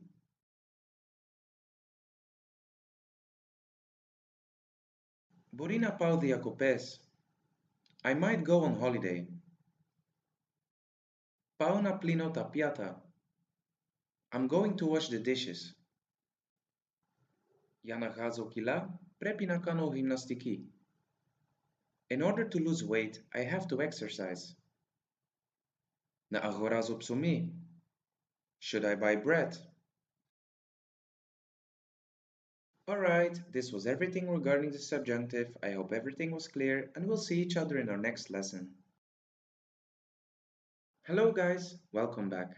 So far we have covered 2 out of 3 Greek cases, the nominative and the accusative. In this lesson we will get to know the third one, the genitive. Let's revise the nominative and the accusative first before continuing with the genitive. The masculine article in the nominative is o. The feminine article in the nominative is I. And the neutral article in the nominative is to. Masculine nouns in the nominative always end on os, is, or as. For example, ο γιατρός. Feminine nouns in the nominative always end on I or a. For example, η καρέκλα. And neutral nouns in the nominative always end on o, I, or ma. For example, το σπίτι. This case is used for the subject of the sentence. The accusative. The masculine article in the accusative is ton. The feminine article in the accusative is ti or tin. The neutral article in the accusative is to. Masculine nouns in the accusative always end on o, I, or a. For example, ton γιατρό. Feminine nouns in the accusative always end on e or a, just like in the nominative. And neutral nouns in the accusative always end on o, e, and ma, just like in the nominative. In order to find the accusative, we have to ask the question what or whom. Perfect. Let's have a look at the genitive articles and endings before we learn how to use it. Singular masculine nouns get tu as article and always end on u, e, or a. Singular feminine nouns get tis as article and always end on as or is. And singular neutral nouns get tu as article and end on u or matos. The plural form is way easier. Let's have a look. Both plural masculine and feminine nouns get ton as article and end on. Plural neutral nouns get ton as article and end on or maton. Alright, let's compare some masculine, feminine, and neutral nouns in the nominative, accusative, and genitive case. We'll use the singular form of the nominative and accusative case and the plural form of the genitive case just for easiness, since there are less conjugations to focus on. Alright? The friend. Nominative. O philos. Accusative. Ton philo. And genitive. Ton philon. The father. Nominative. O pateras. Accusative. Ton patera. And genitive. Ton pateron. The student. Nominative. O mathetes. Accusative. Ton matheti. And genitive. Ton matheton. Now some feminine nouns. The friend, referring to a girl. Nominative. I fili. Accusative. Ti fili. And genitive. Ton philon. The mother. Nominative. I mitera. Accusative. Ti mitera. And genitive. Ton miteron. And last but not least, the neutral ones. The book. Nominative. To viβλio. Accusative. To viβλio. And genitive. Ton vivlion. The child. Nominative. To παιδί. Accusative. To παιδί. And genitive. Ton παιδίον. The lesson. Nominative. To μάθημα. Accusative. To μάθημα. And genitive. Ton μαθημάτων. As mentioned before, I used the plural form of nouns in the genitive since all articles and endings are the same. These examples were just to illustrate how the articles and endings change according to the different cases. Alright, let's find out when to use the genitive. The nominative is the subject of the sentence. This means that we have to ask the question who. The accusative is the object of the sentence. This means we have to ask the question what. The genitive refers to the owner of the object, from who or from what. For example, to spiti to Niku. What's the possession? To spiti. Who's the owner? Nikos. To viβλio tis Marias. What's the possession? To viβλio. Who's the owner? I Maria. Let's have a look at some examples in sentences. Το σπίτι της θείας μου είναι πολύ μεγάλο. My aunt's house is very big. Το φαγητό του παιδιού είναι κρύο. The child's food is cold. Ο κήπος των γειτόνων μας είναι όμορφος. The neighbor's garden is beautiful.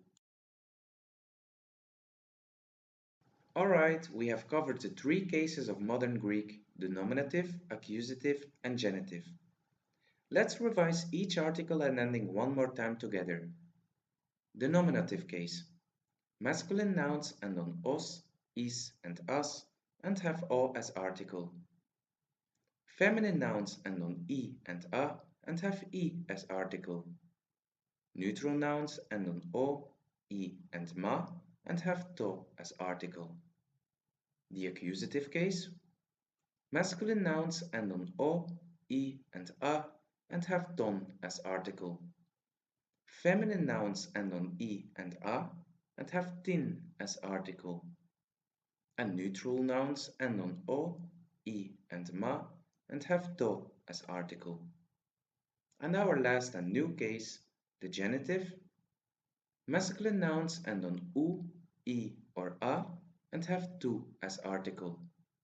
Feminine nouns end on us or is, and have tis as article.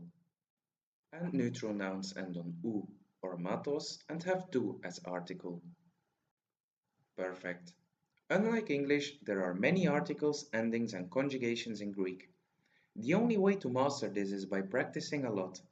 At a certain point, you'll know by heart when to use the accusative, nominative, or genitive.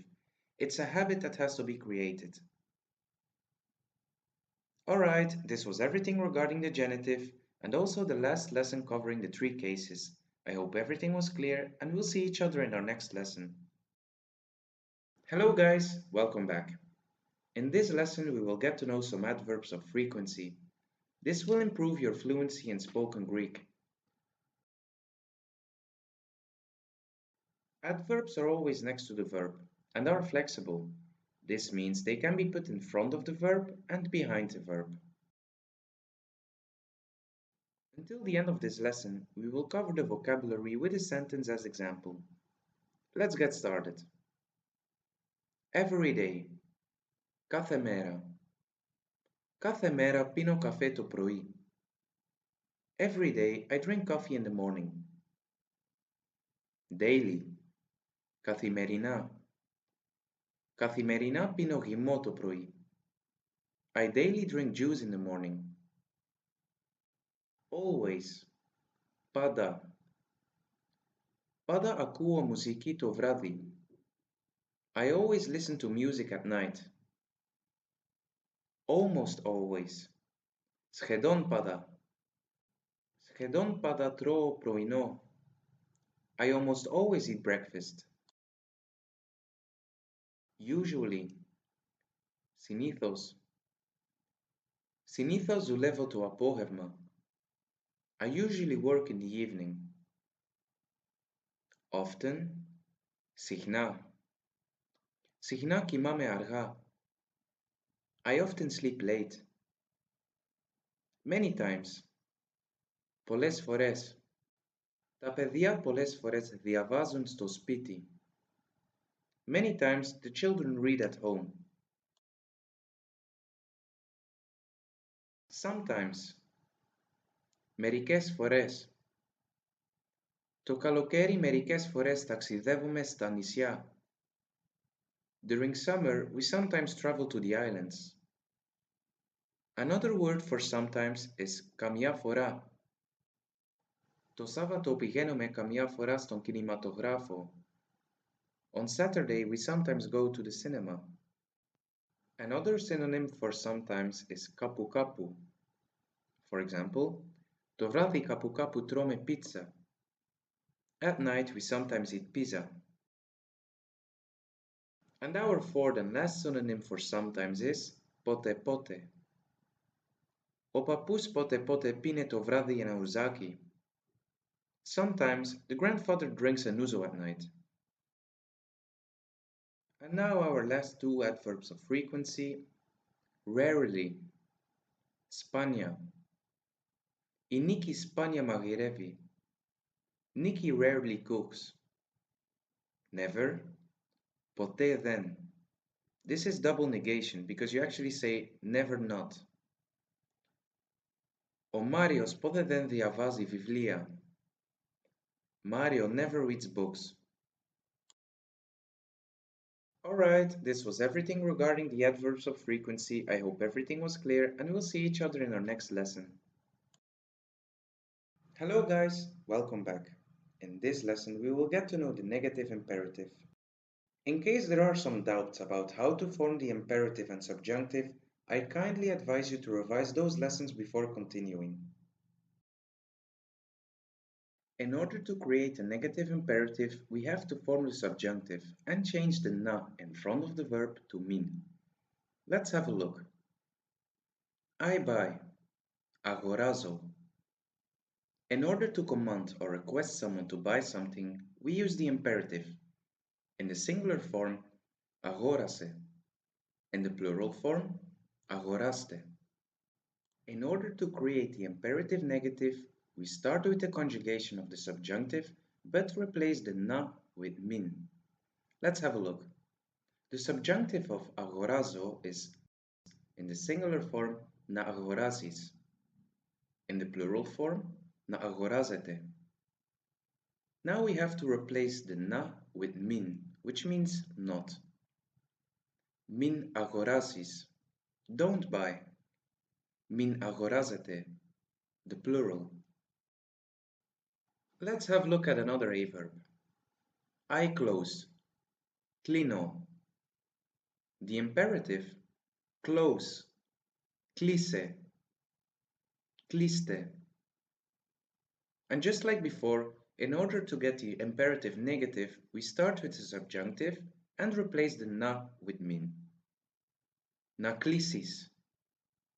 Na klisete. Don't close. Min klisis. Min klisete. Let's have a look at the B1 verb. I speak. Milao. Speak. Milise. Miliste. In order to make it negative, we start with the subjunctive.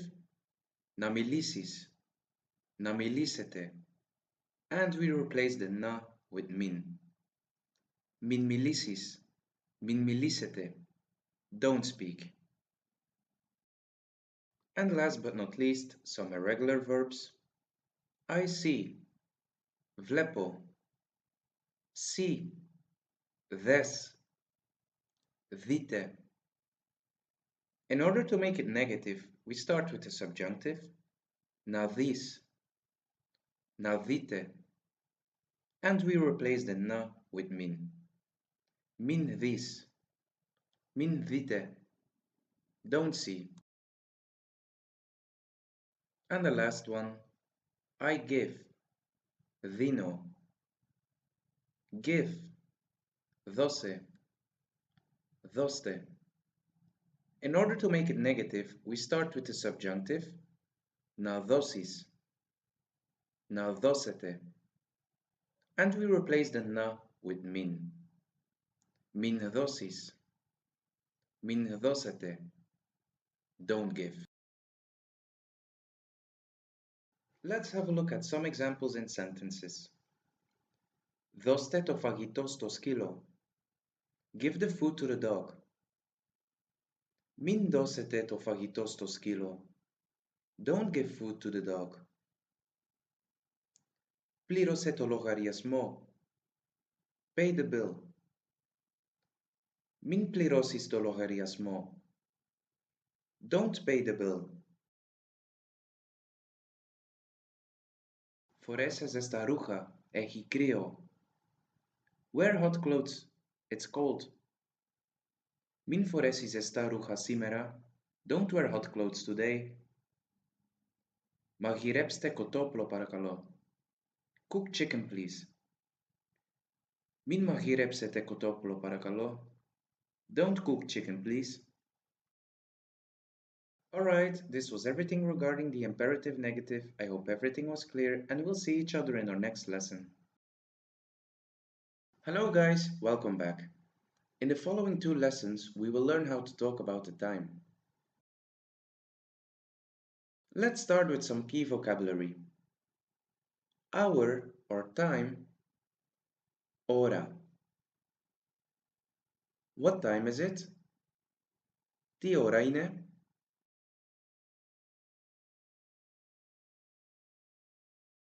It's 10 o'clock. Είναι 10 η ώρα. Or, είναι 10 ακριβώς. It's 5 minutes after 10. Είναι 10 και 5. It's 10 and a quarter. Είναι 10 και τέταρτο. It's 10 and a half. Είναι 10 και μισή. The most important words to remember are ακριβώς, which means exactly, και, which means and, τέταρτο, which means quarter, and μισή, which means half. So, as you have seen, we use the word que, which means and, to define the minutes from 0 to 30. In order to define the minutes from 30 to 60, we use the word para, which means before. Let's have a look at some examples. It's 10:35. Είναι 11 παρά 25. It's 25 minutes before 11. It's 10:45. Είναι 11 παρά τέταρτο. It's a quarter before 11. As mentioned in the lessons about cardinal and ordinal numbers, there is a feminine form for the numbers 1, 3, and 4. This also applies when talking about time. It's 1 o'clock. Είναι μία η ώρα. It's 3 o'clock. Είναι τρεις η ώρα. It's 4 o'clock. Είναι τέσσερις η ώρα. Alright, this was the first part of talking about the time. I hope everything was clear and we'll see each other in our next lesson. Hello guys, welcome back to our second lesson covering the time. Let's revise what we have learned in our previous lesson. It's 12 o'clock. Είναι 12 η ώρα. Or, είναι 12 ακριβώς. It's quarter past 12. Είναι 12 και τέταρτο. It's 12 and a half. Είναι 12 και μισή. From the minutes 0 to 30, we use the word que, which means and. From the minutes 30 to 60, we use the word para, which means before. For example, it's quarter before 1. Είναι μία παρά τέταρτο. We have to use the feminine form of the numbers 1, 3, and 4. Μία, τρεις, and τέσσερις.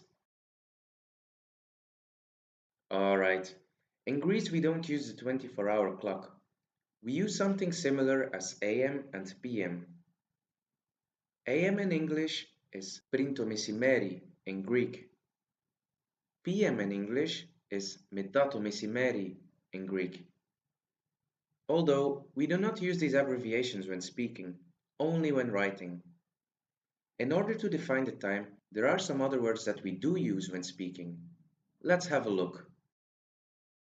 The morning, το πρωί.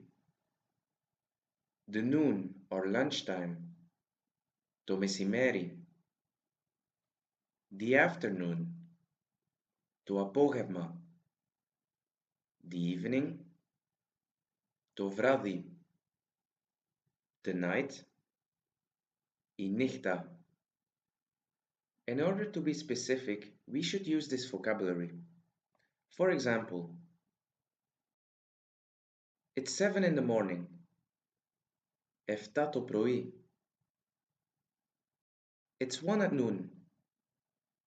1 το μεσημέρι. It's 6 in the afternoon. 6 το απόγευμα.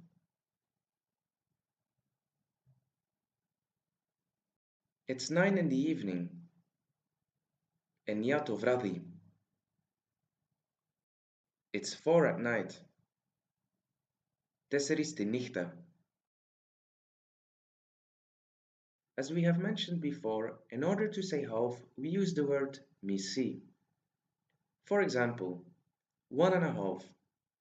Μία και μισή. 2 and a half. 2 και μισή. 3 and a half. 3 και μισή. 4.5. Τέσσερις και μισή. 5.5. Πέντε και μισή.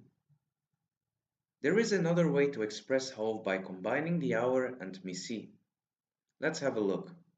1.5. Μία μισή. 2.5. Δύο μισή. 3.5. Τρισήμιση. 4.5. Τεσσερισήμιση. 5.5. Πεντέμιση. As you can see, the spelling changes a bit. For example, there is an extra ita in trisimisi and tesserisimisi. This is because the number ends on a consonant. When the number ends on a vowel, we use misi, and when the number ends on a consonant, we use imisi. Alright, this was everything regarding the time. I hope everything was clear, and we'll see each other in our next lesson. Hello guys, welcome back. In this lesson, we will get to know the past continuous. We will cover the conjugation of all groups of verbs. Verbs that end on o, on au, on o with stressor, two vowels, ome and ame. Unlike most tenses, this one has no irregular verbs. The past continuous is a tense based on the present tense, although there is a different conjugation. Another important note is that verbs that have two syllables get an extra epsilon added in front of them. Just like in the past simple, verbs must have three syllables. Alright, in order to form this tense, we keep the root but change the endings accordingly. Let's start with some verbs that end on o in the first person singular. I go, pηγαίνω. I went, πήγαινα. I read, διαβάζω. I read, διάβαζα. I repeat, επαναλαμβάνω. I repeated, επαναλάμβανα. I insist, επιμένω. I insisted, επέμενα. Alright, we keep the root but change the endings accordingly. The translation is the same as the past simple, but the usage is different. More on that later. Verbs that end on evo are conjugated the same way. We keep the root and change the endings accordingly. For example, I work, δουλεύω. I worked, δούλευα. I believe, πιστεύω. I believed, πίστευα. I forbid, απαγορεύω. I forbade, απαγόρευα. Alright, verbs that exist out of two syllables add an epsilon in front of them, keep their root, and change their endings accordingly. For example, I play, παίζω. I played, έπαιζα. I see, βλέπω. I saw, έβλεπα. I live, μένω. I lived, έμενα. I write, γράφω. I wrote, έγραφα. In case a verb has two vowels at the end, we put a gamma before the ending and change the endings accordingly. For example, I listen, ακούω. I listened, άκουγα. I burn, καίω. I burned, έκαιγα. I say, λέω. I said, έλεγα.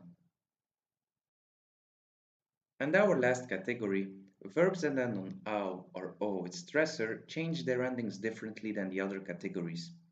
For example, I speak, μιλάω. I spoke, μιλούσα. I can, μπορώ. I could, μπορούσα. I spent, περνάω. I spend it, περνούσα. Let's have a look at the conjugation of a verb from each category. I go, pigeno. I went, pigena. You went, pigenes. He went, pigene. We went, pigename. You went, plural, pigenate. They went, pigenon. I see, vlepo. I saw, evlepa. You saw, evlepes. He saw, evlepe. We saw, vlepame. You saw, plural, vlepate. They saw, evlepan. I listen, akuo. I listened, akuga. You listened, akuges. He listened, akuge. We listened, akugame. You listened, plural, akugate. They listened, akugan. I can, boro. I could, borusa. You could, boruses. He could, boruse. We could, borusame. You could, borusate. And they could, borusan. Alright, so far the conjugation of the past continuous. But when do we actually use it? This tense is used to express a repetition in the past. The past simple is used if we did something one time. For example, I went for a drink. The past continuous is used for something you did multiple times. For example, when I was young, I went to school. You didn't do it only one time, you went to school for years. So, let's have a look at some vocabulary that is used a lot with the past continuous. When I was a child, όταν ήμουν παιδί. When I was living, όταν έμενα. Always, πάντα. Usually, συνήθως. Often, συχνά. Every, κάθε. Sometimes, κάπου κάπου. Rarely, σπάνια. The past continuous is also used to express a duration in the past. It could, for example, be combined with a vocabulary in the following table. All the time. Όλο τον καιρό. All day. Όλη την ημέρα. All night. Όλο το βράδυ. All morning. Όλο το πρωί. All noon. Όλο το μεσημέρι. All weekend. Όλο το Σαββατοκύριακο. And continuously. Συνέχεια.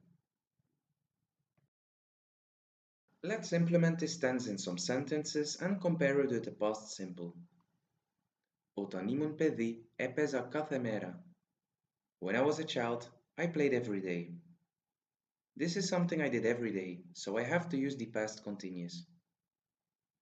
Χτες το βράδυ έπαιξα με τον σκύλο μου.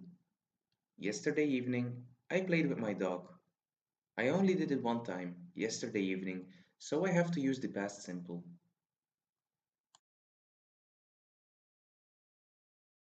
Όταν ήμουν στο πανεπιστήμιο, διάβαζα πολύ. When I was at the university, I read a lot. I did it many times, not one time, but multiple times over a long period, so I have to use the past continuous. Χτες το βράδυ διάβασα ένα βιβλίο. Yesterday evening, I read a book. When did I do it? Only yesterday evening, one time. So I have to use the past simple. Alright, this was everything regarding the past continuous. I hope everything is clear and we'll see each other in our next lesson. Hello guys, welcome back. In this lesson we will get to know the future continuous. We will cover the conjugation of all groups of verbs. Verbs that end on o with stressor, two vowels, ome and ame. And unlike most tenses, this one has no irregular verbs. The future continuous is a tense based on the present tense, and unlike the past continuous, keeps the endings of the present tense. Alright, in order to form this tense, we add tha in front of the present tense. Let's have a look. I go, pigeno. I will go, θα πηγαίνω. I read, διαβάζω. I will read, θα διαβάζω. I repeat, επαναλαμβάνω. I will repeat, θα επαναλαμβάνω. I insist, επιμένω. I will insist, θα επιμένω. So, the verb stays exactly the same, we just add tha in front of it. Let's have a look at the conjugation of some verbs. I go, πηγαίνω. I will go, θα πηγαίνω. You will go, θα πηγαίνεις. He will go, θα πηγαίνει. We will go, θα πηγαίνουμε. You will go, θα πηγαίνετε. They will go, θα πηγαίνουν. I see, βλέπω. I will see, θα βλέπω. You will see, θα βλέπεις. He will see, θα βλέπει. We will see, θα βλέπουμε. You will see, plural, θα βλέπετε. They will see, θα βλέπουν. I listen, ακούω. I will listen, θα ακούω. You will listen, θα ακούς. He will listen, θα ακούει. We will listen, θα ακούμε. You will listen, plural, θα ακούτε. They will listen, θα ακούν. I can, μπορώ. I will can, θα μπορώ. You will can, θα μπορείς. He will can, θα μπορεί. We will can, θα μπορούμε. You will can, plural, θα μπορείτε. And they will can, θα μπορούν. Alright, so far the conjugation of the future continuous. But when do we actually use it? The future continuous is used to express a repetition in the future. The future tense that we have learned before is used for something we will do one time. This new tense is used for something we will do multiple times or for a longer period of time. Let's have a look at some vocabulary that is combined a lot with the future continuous. From tomorrow, από αύριο. From now on, από εδώ και στο εξής, or από εδώ και πέρα. All the time, όλη την ώρα. All day, όλη τη μέρα. And all month, όλη τη μήνα. Let's implement the future continuous in some sentences. Από αύριο θα μαγειρεύω κάθε μέρα. From tomorrow, I will cook every day. Όλη τη μέρα θα διαβάζω για τις εξετάσεις. All day, I will be studying for the exams. Σήμερα συνέχεια θα βρέχει. Today it will rain continuously. Από αύριο θα διαβάζω. From tomorrow I will study. Alright, this was everything regarding the future continuous. I hope everything was clear and we'll see each other in our next lesson. Hello guys, welcome back. In this lesson we will get to know the continuous subjunctive. The continuous subjunctive is a subjunctive tense based on the present tense without irregular verbs. In order to create this tense, we put the word na in front of the present tense. For example, I work, δουλεύω. To work, να δουλεύω. I see, βλέπω. To see, na vlepo. I eat, tro. To eat, na tro. I speak, milao. To speak, na milao. An important note is that the continuous subjunctive isn't creating an infinitive. The continuous subjunctive is a tense describing what we permanently do. Let's have a look at some examples in sentences. Μου αρέσει να περπατάω στη θάλασσα. I like walking at the sea. Liking to walk at the sea is something you like to do permanently, not just one time. Συνηθίζω να πίνω καφέ το πρωί. I'm used to drink coffee in the morning. You cannot be used to do something when you did it only one time. It's something you constantly do. Therefore, we use the continuous subjunctive. Η Maria μαθαίνει να κολυμπάει. Maria learns to swim. She doesn't learn it one time. Learning to swim is a process and it takes time. It's something you do for a while, and therefore we use the continuous subjunctive. Ο Κώστας περιμένει να φύγει. Kostas waits to leave. He doesn't wait for a second. No, he waits for a certain amount of time. Therefore, we use the continuous subjunctive. Alright, this was everything regarding the continuous subjunctive. I think this is a quite easy tense. No irregular verbs, and it kinda explains itself. I hope everything was clear, and we'll see each other in our next lesson. Hello guys, welcome back. In this lesson we will get to know the present perfect. The present perfect is a tense based on the future tense, combined with the verb ego. In order to create this tense, we need the third person singular of a verb in the future tense and replace the tha with ego. Let's have a look. I read, διαβάζω.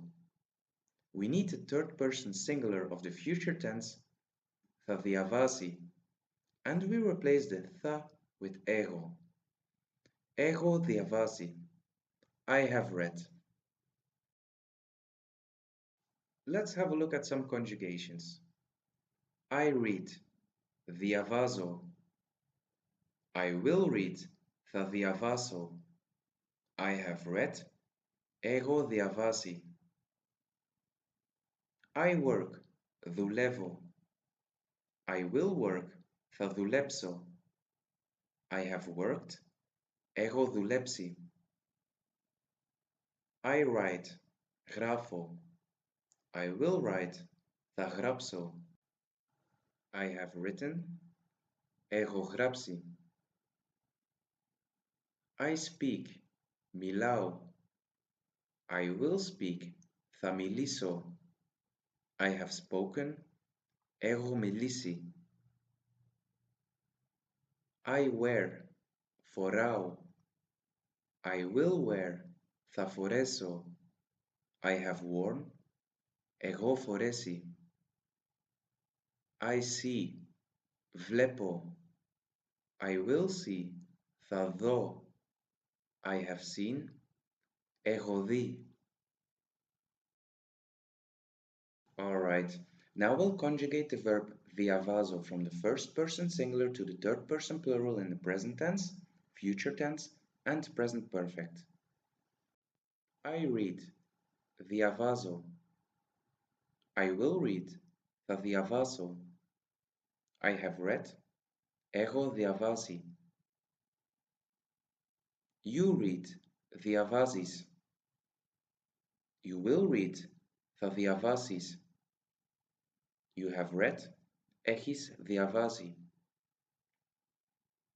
He reads, διαβάζει. He will read, θα διαβάσει. He has read, έχει διαβάσει. We read, διαβάζουμε. We will read, θα διαβάσουμε. We have read, έχουμε διαβάσει. You read, διαβάζετε. You will read, θα διαβάσετε. You have read, Έχετε διαβάσει. They read. Διαβάζουν. They will read. Θα διαβάσουν. They have read. Έχουν διαβάσει. The major things to remember is that the verb έχω is conjugated according to the number of the person and that the other verb stays in the third person of the future tense. The present perfect is used when something happened in the past but is important right now, or when something happened many times in the past since today. So not right now, but like 5 minutes ago, an hour ago, maybe 2 hours ago, but for sure not longer than a day ago. Thankfully, there is some vocabulary that can help us to recognize when to exactly use this tense. For example, this morning, από το πρωί, this afternoon, από το απόγευμα, since yesterday, από χτες, since last year, από πέρσι, since 2015, από το 2015. Some other vocabulary is, for example, not yet, δεν ακόμα, already, ήδη, or κιόλας, until now, μέχρι τώρα, anymore, πια. When a question starts with never, ποτέ, or just the word never in general, ποτέ δεν. And last but not least, since a long time, εδώ και καιρό. Let's have a look at the present perfect in some sentences. Έχω διαβάσει πολλές φορές αυτό το βιβλίο. I have read this book many times. Δεν έχω μαγειρέψει ακόμα. I haven't cooked yet. Μέχρι τώρα δεν έχει φάει τίποτα. Until now, he hasn't eaten anything. Έχουν ήδη πλύνει τα πιάτα. They have already washed the dishes. Alright, this was everything regarding the present perfect. I hope everything was clear and we will see each other in our next lesson. Hello guys, welcome back. In this lesson we will get to know the past perfect. The past perfect is a tense based on the future tense and is very similar to the present perfect. In order to create this tense, we need the third person singular of a verb in the future tense and replace the tha with the conjugation of εγώ in the past tense. Let's have a look at an example. I read, διαβάζω. He will read, θα διαβάσει. I had read, είχα διαβάσει. The present perfect and past perfect are very similar.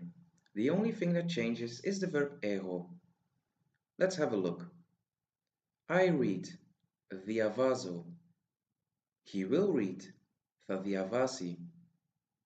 I have read, έχω διαβάσει. Εγώ is conjugated in the present tense. Let's compare it with the past perfect. I read, διαβάζω. He will read, θα διαβάσει. I had read, είχα διαβάσει. As you can see, now έχω is conjugated in the past tense.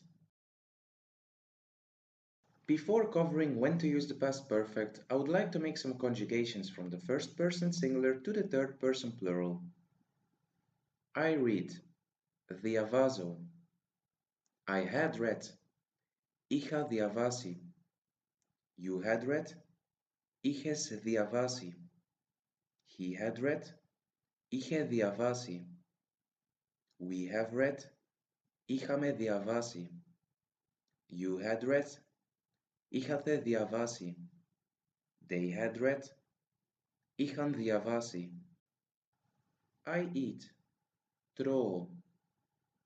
I had eaten, είχα φάει. You had eaten, είχες φάει. He had eaten, είχε φάει.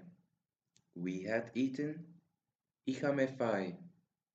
You had eaten, είχατε φάει. They had eaten, είχαν φάει. And our last verb, I do, kano. I had done, iha kani. You had done, ihes kani. He had done, ihe kani. We had done, ihame kani. You had done, ihate kani. And they had done, ihan kani. Alright, but when do we use this tense? The past perfect is obviously used for something that happened in the past, but it must have happened before something else happened, or things that happened a very long time ago. Let's have a look at some examples. Όταν φτάσαμε στο σπίτι τα παιδιά είχαν φάει. When we arrived at home, the children had eaten. The children already ate before we came home, which means something happened before something else happened. So we use the past perfect. Ο σκύλος είχε μπει στο σπίτι πριν αργήσει η βροχή. The dog had entered the house before the rain started. Something happened before something else happened, so we use the past perfect. Alright, this was everything regarding the past perfect. I hope everything was clear, and we'll see each other in our next lesson. Hello guys, welcome back. In this lesson, we will get to know the superlative comparison. Let's get started. One way of comparing two elements in Greek is by using the words pio, which means more, and the word apo, which literally means from, but in this context, than. We start the sentence with the first element, followed by pio, thereafter an adjective, followed by apo, and last but not least, the second element. Let's have a look at some examples. Ο Κωνσταντίνος είναι πιο δυνατός από τη Δήμητρα.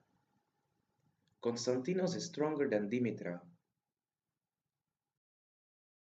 Η Αθήνα είναι πιο μεγάλη από τα Γιάννηνα.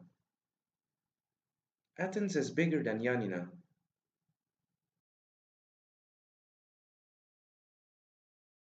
Η Ελλάδα έχει πιο πολύ ήλιο από το Βέλγιο. Greece has much more sun than Belgium. Το Ντουμπάι είναι πιο ακριβό από τη Γαλλία. Dubai is more expensive than France.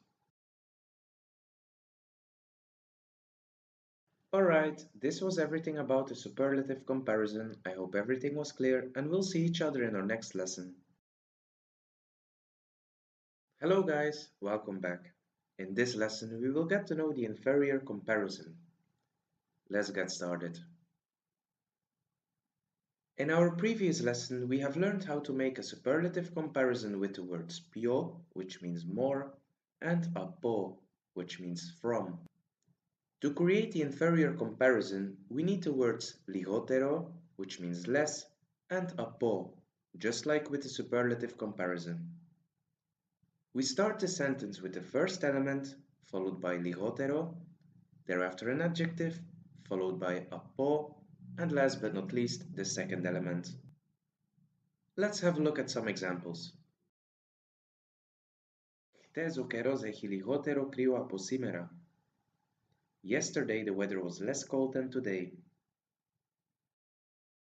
Τα παιδιά είναι λιγότερο κουρασμένα από τους παππούδες. The children are less tired than the grandpas.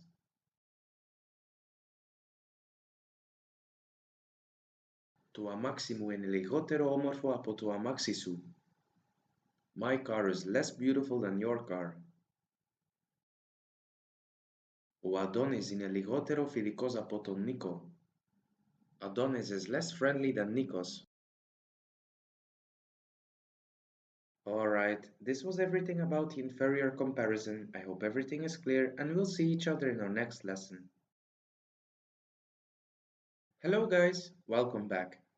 In this lesson we will get to know the equality comparison. Let's get started.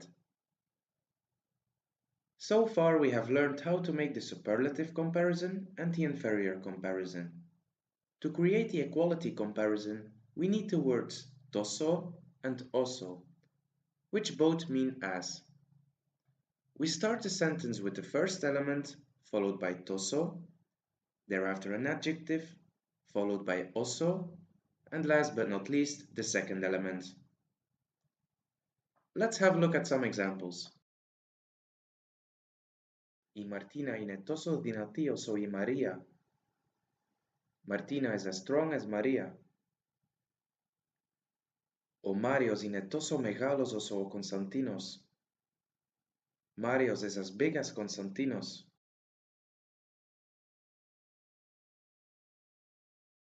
Y helada egitosos estios so y Syria. Greece is as hot as Syria.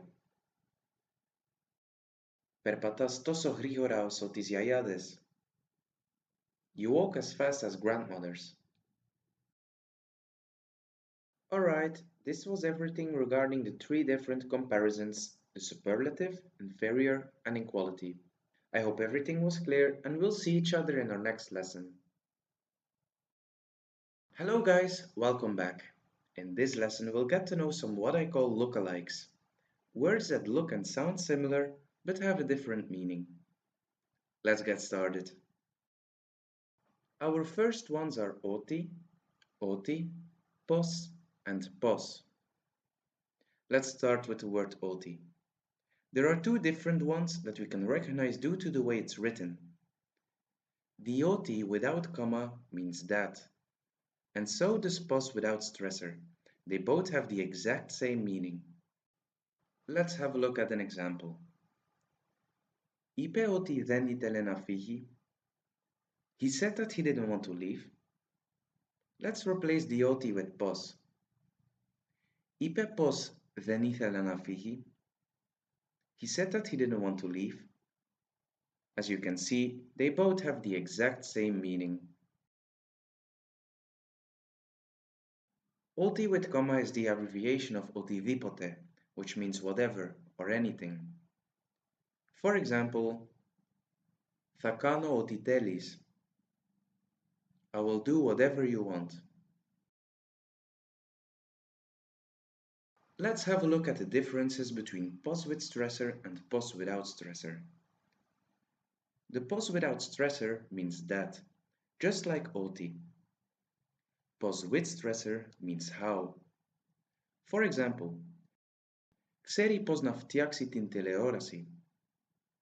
He knows how to fix a television. Another one? Πώς είσαι? How are you? Next ones? Ακριβά and ακριβώς. Ακριβά is an adjective and means expensive. Ακριβώς is an adverb that means exactly or precisely.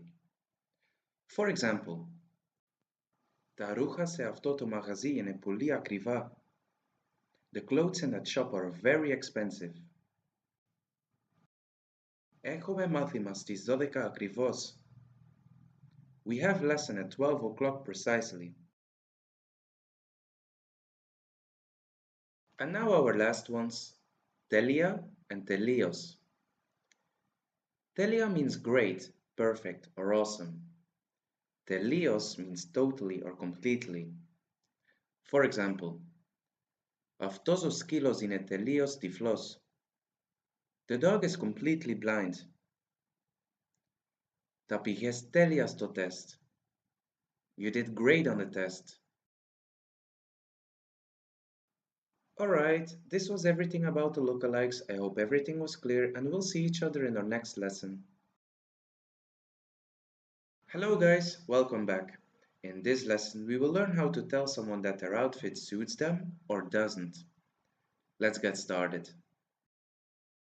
In order to express to suit, we start with a possessive pronoun and add thereafter the verb kano or pau in their third person singular or plural. Let's have a look at the conjugation. Suit me, mukani, or mupai. Suit you, singular, sukani, or supai. Suit him or it, tukani, or tupai. Suit her, tiskani, or Ti spy. Suit us. Maskani. Or maspai. Suit you, plural, saskani. Or saspai. And suit them, tuskani. Or to spy. Both of them have the exact same meaning. Feel free to use the verb that you're the most comfortable with. Let's have a look at some examples. Afti fusta mukani. This skirt suits me. Aftoto pukamiso supai. This shirt suits you. Suare suntamaliamu. Do you like my hair? Ne, supane poli.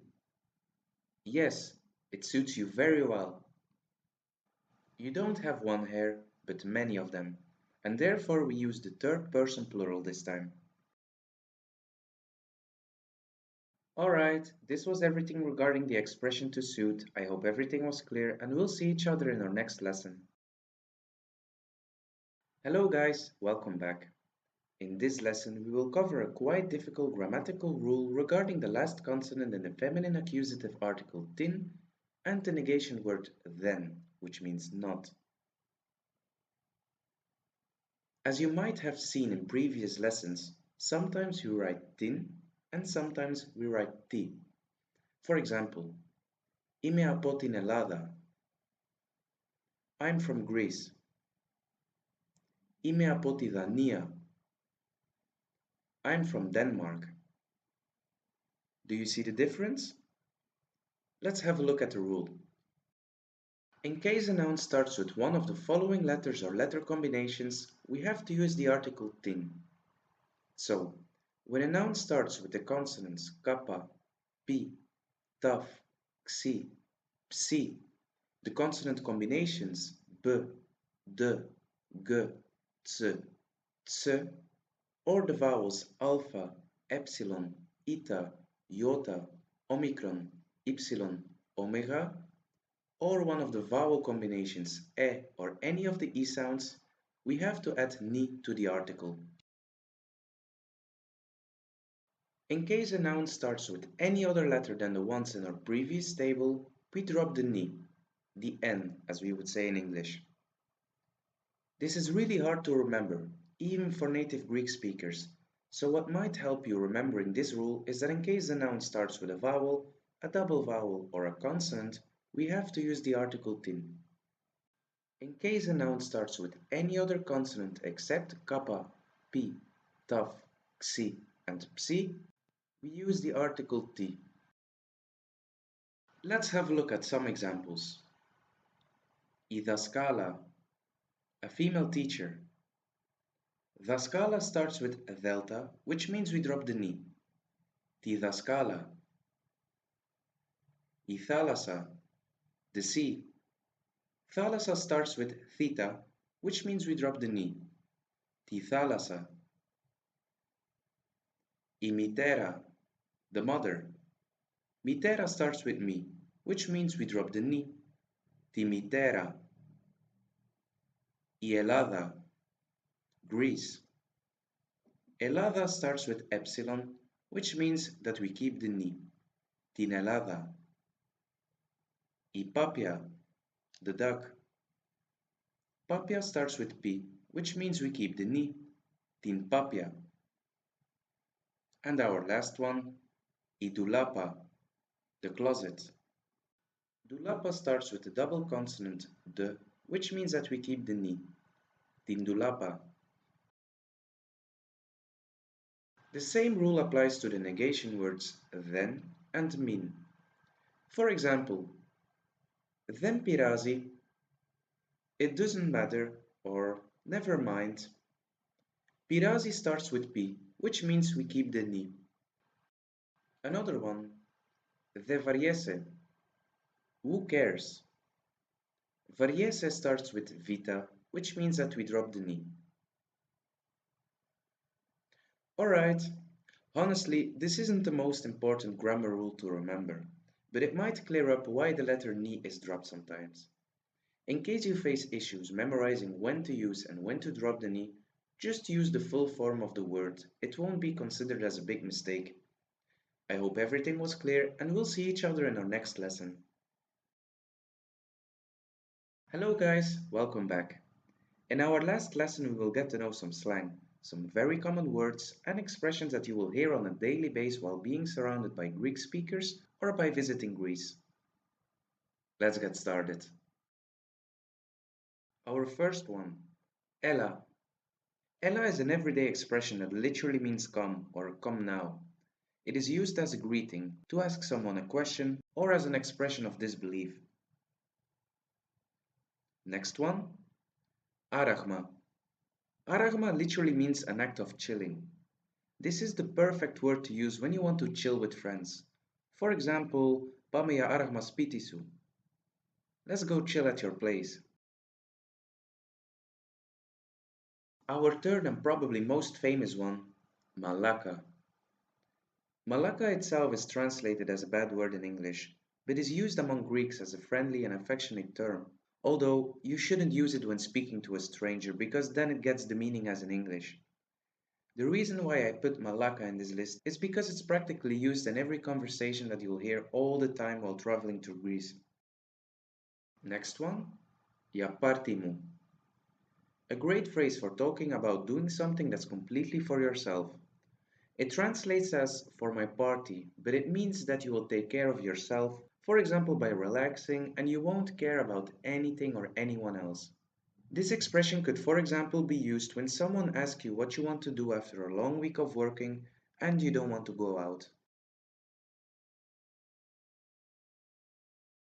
Παιδί μου. Παιδί μου means my child. Even though this is something most parents or grandparents would say, Greek elders and even friends call each other children. It's a way of showing affection. Yamas. Yamas is the Greek way of saying cheers.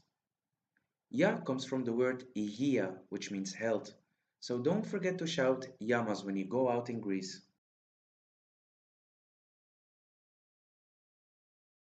Next one, Tile. Tile literally means what does it say, but the real meaning here is what's up. A synonym of this expression is τι γίνεται. You'll hear both of them a lot. Telia. The literal translation is perfect. Telia is used to express happiness in many situations. For example, when a waiter asks you if you enjoyed your food, you might say Telia.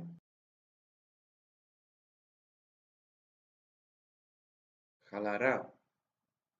Halara is in my opinion one of the words that describes the Greek life. It means to take it easy, both when speaking about yourself or when advising someone to relax a bit. Philia or philakia. Philia means friendship. Philia or philakia are a nice way to sign off messages, where it means kisses. And when going out, you'll hear many people shout philakia when they're leaving. Alright, this was all the slang you needed to sound like a local. Of course, there are many more words and expressions, but after mastering these words, you'll do fine and get to know more slang by yourself. This was the last lesson of our course. I hope everything was understandable and I wish you the best of luck mastering the Greek language. Hello guys, congratulations! You are now officially a Greek speaker. I'm very happy to see that you have reached this point in our course. I hope that all lessons were understandable for you and that you have learned what you needed and wanted to learn. Now, your journey hasn't ended yet. The intention of this course wasn't to make you a fluent speaker in a matter of hours. This course was created in order for you to be able to learn Greek, to have all the necessary resources, and to understand the grammar. To improve your language skills, I kindly advise you to read, speak, and listen a lot to Greek. Utilize the Learn Modern Greek vocabulary list and the Learn Modern Greek verb list attached to the lessons of this course to enhance your knowledge. Students that would like to dive deeper into the Greek culture or would like to improve their Greek by listening to music can subscribe to the YouTube channel Radio Elava. Alright. Thank you very much for purchasing this course. I really appreciate it and I wish you the best, but I'm very sure that you guys will succeed. Thank you one more time and we will see each other in one of our next courses.